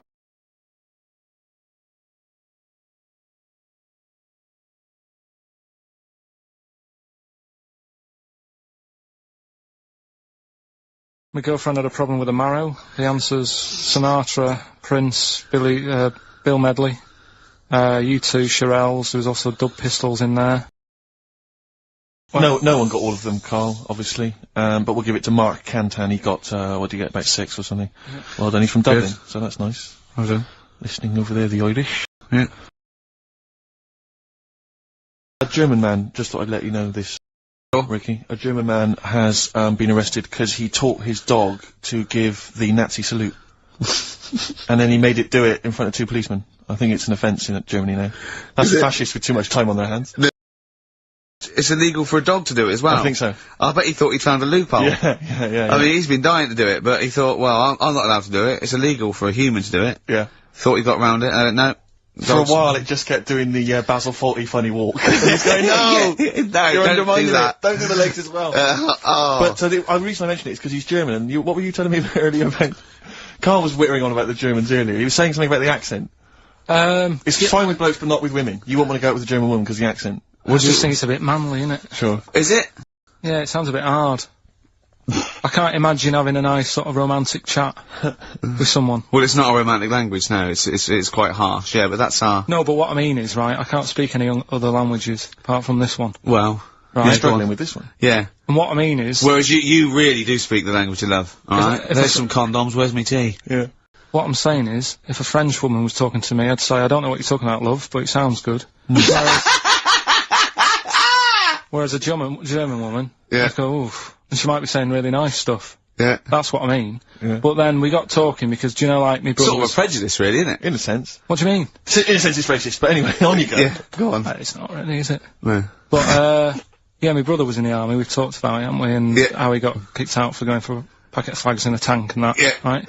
But he was, when he was in the army, he was based in Germany for a bit. And, he used to be one for sort of, you know, picking up the ladies and that. He always had, you know, new girlfriends and stuff. He's a Pilkington. Used to get through loads of them. Yeah. Well, I didn't. I wasn't that bad. But well, no, because you had things like you had trouble with your marrow and that. No, you might die. I'm not interested. Yeah, but no matter what he did, do you know what I mean? When he was a bus driver, he was one of them who always had a woman stood at the front with him and sort of, you know, having a chat and stuff. Sure. And, he sort of got kicked out of that and stuff. But, when he was bus driver, did he own the bus or did he just take it to get a packet of fags? So, he's in Germany. He's in Germany, and the army people say to him, now, we know what you like, Pilkington, right? Das Pilker. Don't be meeting up with any German women. Fraulines. Leave the Fraulines alone. Not allowed to go out with German women. Because apparently they get you and then they beat you up and that. What, the German women? Yeah. Why? Go on. Dunno, they just said because they don't like, English army man. English army people and that. Why? The English is your first language, isn't it? Are you speaking German now? I can't tell. Don't get out with the Germans, go beat you up and that, don't like English army man. What worries me, Rick, is we've got the face, the body language and things to try and interpret this gobbledygook. The listeners, they just got yeah, no, yeah. It must be just ridiculous for a listener. Right, just do the competition. What was that anecdote about? Don't go out with German women, they'll beat you up. I'm just saying, if you're in the army, if you're about to join the army and you think, it'll be great, I'm going to meet loads of women over in Germany, it's not going to happen. Wise words there, wise words. So this station in public service. Excellent, okay. Right, can we just play a song and then do the film? No, just do the film thing now. Oh no, let's play a song. Oh, what are we playing? Bit of Bragg. Billy Bragg, yeah. Excellent. What's this called? Called The Saturday Boy, Karl. Billy Bragg, The Sunday Boy on XFM 104.9. Ricky's laughing because he's just thrown something at Karl. It made him jump. Yeah, that's worked well. Here are the prizes for the film quiz thing, which I think is what it's called. Brilliant. People will be loving this. It's Trance Anthems, 2003.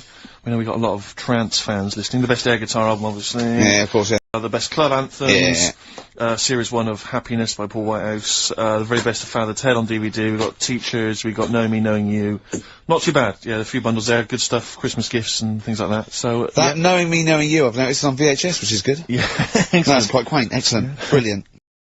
Alright. Yeah, so explain the conceit of this? It's when, you know, we sort of dig out a film that I've been in. Mm-hmm. And, this is... Don't know if I'll tell you what film is, because that might be the question, thinking about it. Because there isn't that much going on in the clip. I think we need to know what the film is. Do you? Yeah. Alright, it's Rain Man. Okay. Why is he called Rain Man? Is that going to be the question? Yeah, I know the answer, Karl, don't worry. Don't look at me like that. I do. Oh, well done, yeah, you should watch the film, yeah, you should. Right, so it's you, Karl, in the film Rain Man. Yeah, it's the bit when, Tom Cruise, is in the doctors with the ill man. Alright. There we go. You ready? Well, I'm not a psychiatrist, but I do know that his brain doesn't work like other people. Wait, I am sat here. Don't go talking about me like I'm some sort of div kid. Got a good brain. Works well. It stores all sorts of information and stuff, doesn't it, Tom? He remembers things, little things sometimes. Well, don't say it like that, little things, as if it's stuff that isn't important. Are you good with numbers?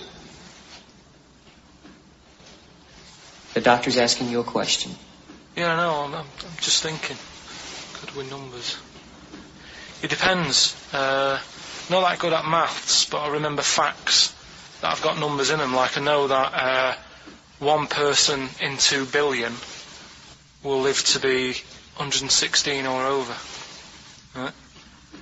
Weird thing is a lot of them are Chinese, so, you know, sort of makes you wonder if they're lying. I'm afraid I don't understand what you're talking about. What do you mean you don't understand? It's not... Alright, here's an easier one for you then.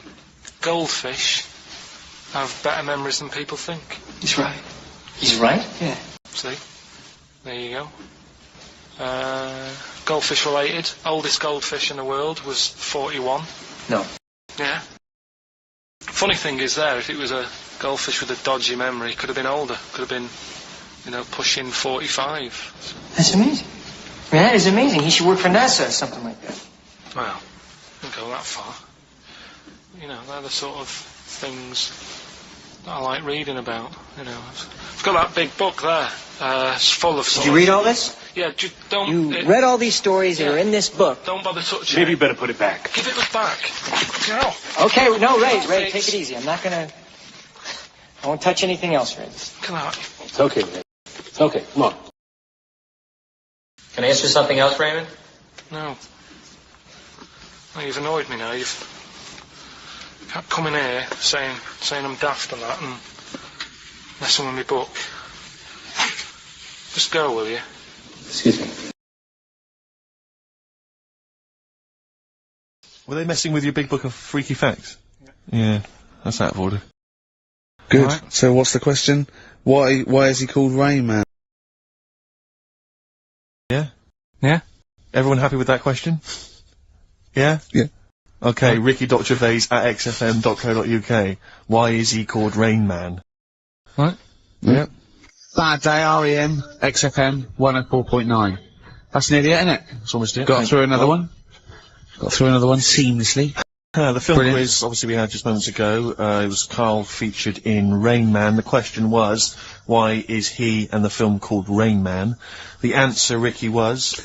Well, Tom Cruise's character, when he was little, couldn't say Raymond, and he used to call him Rain Man. Okay.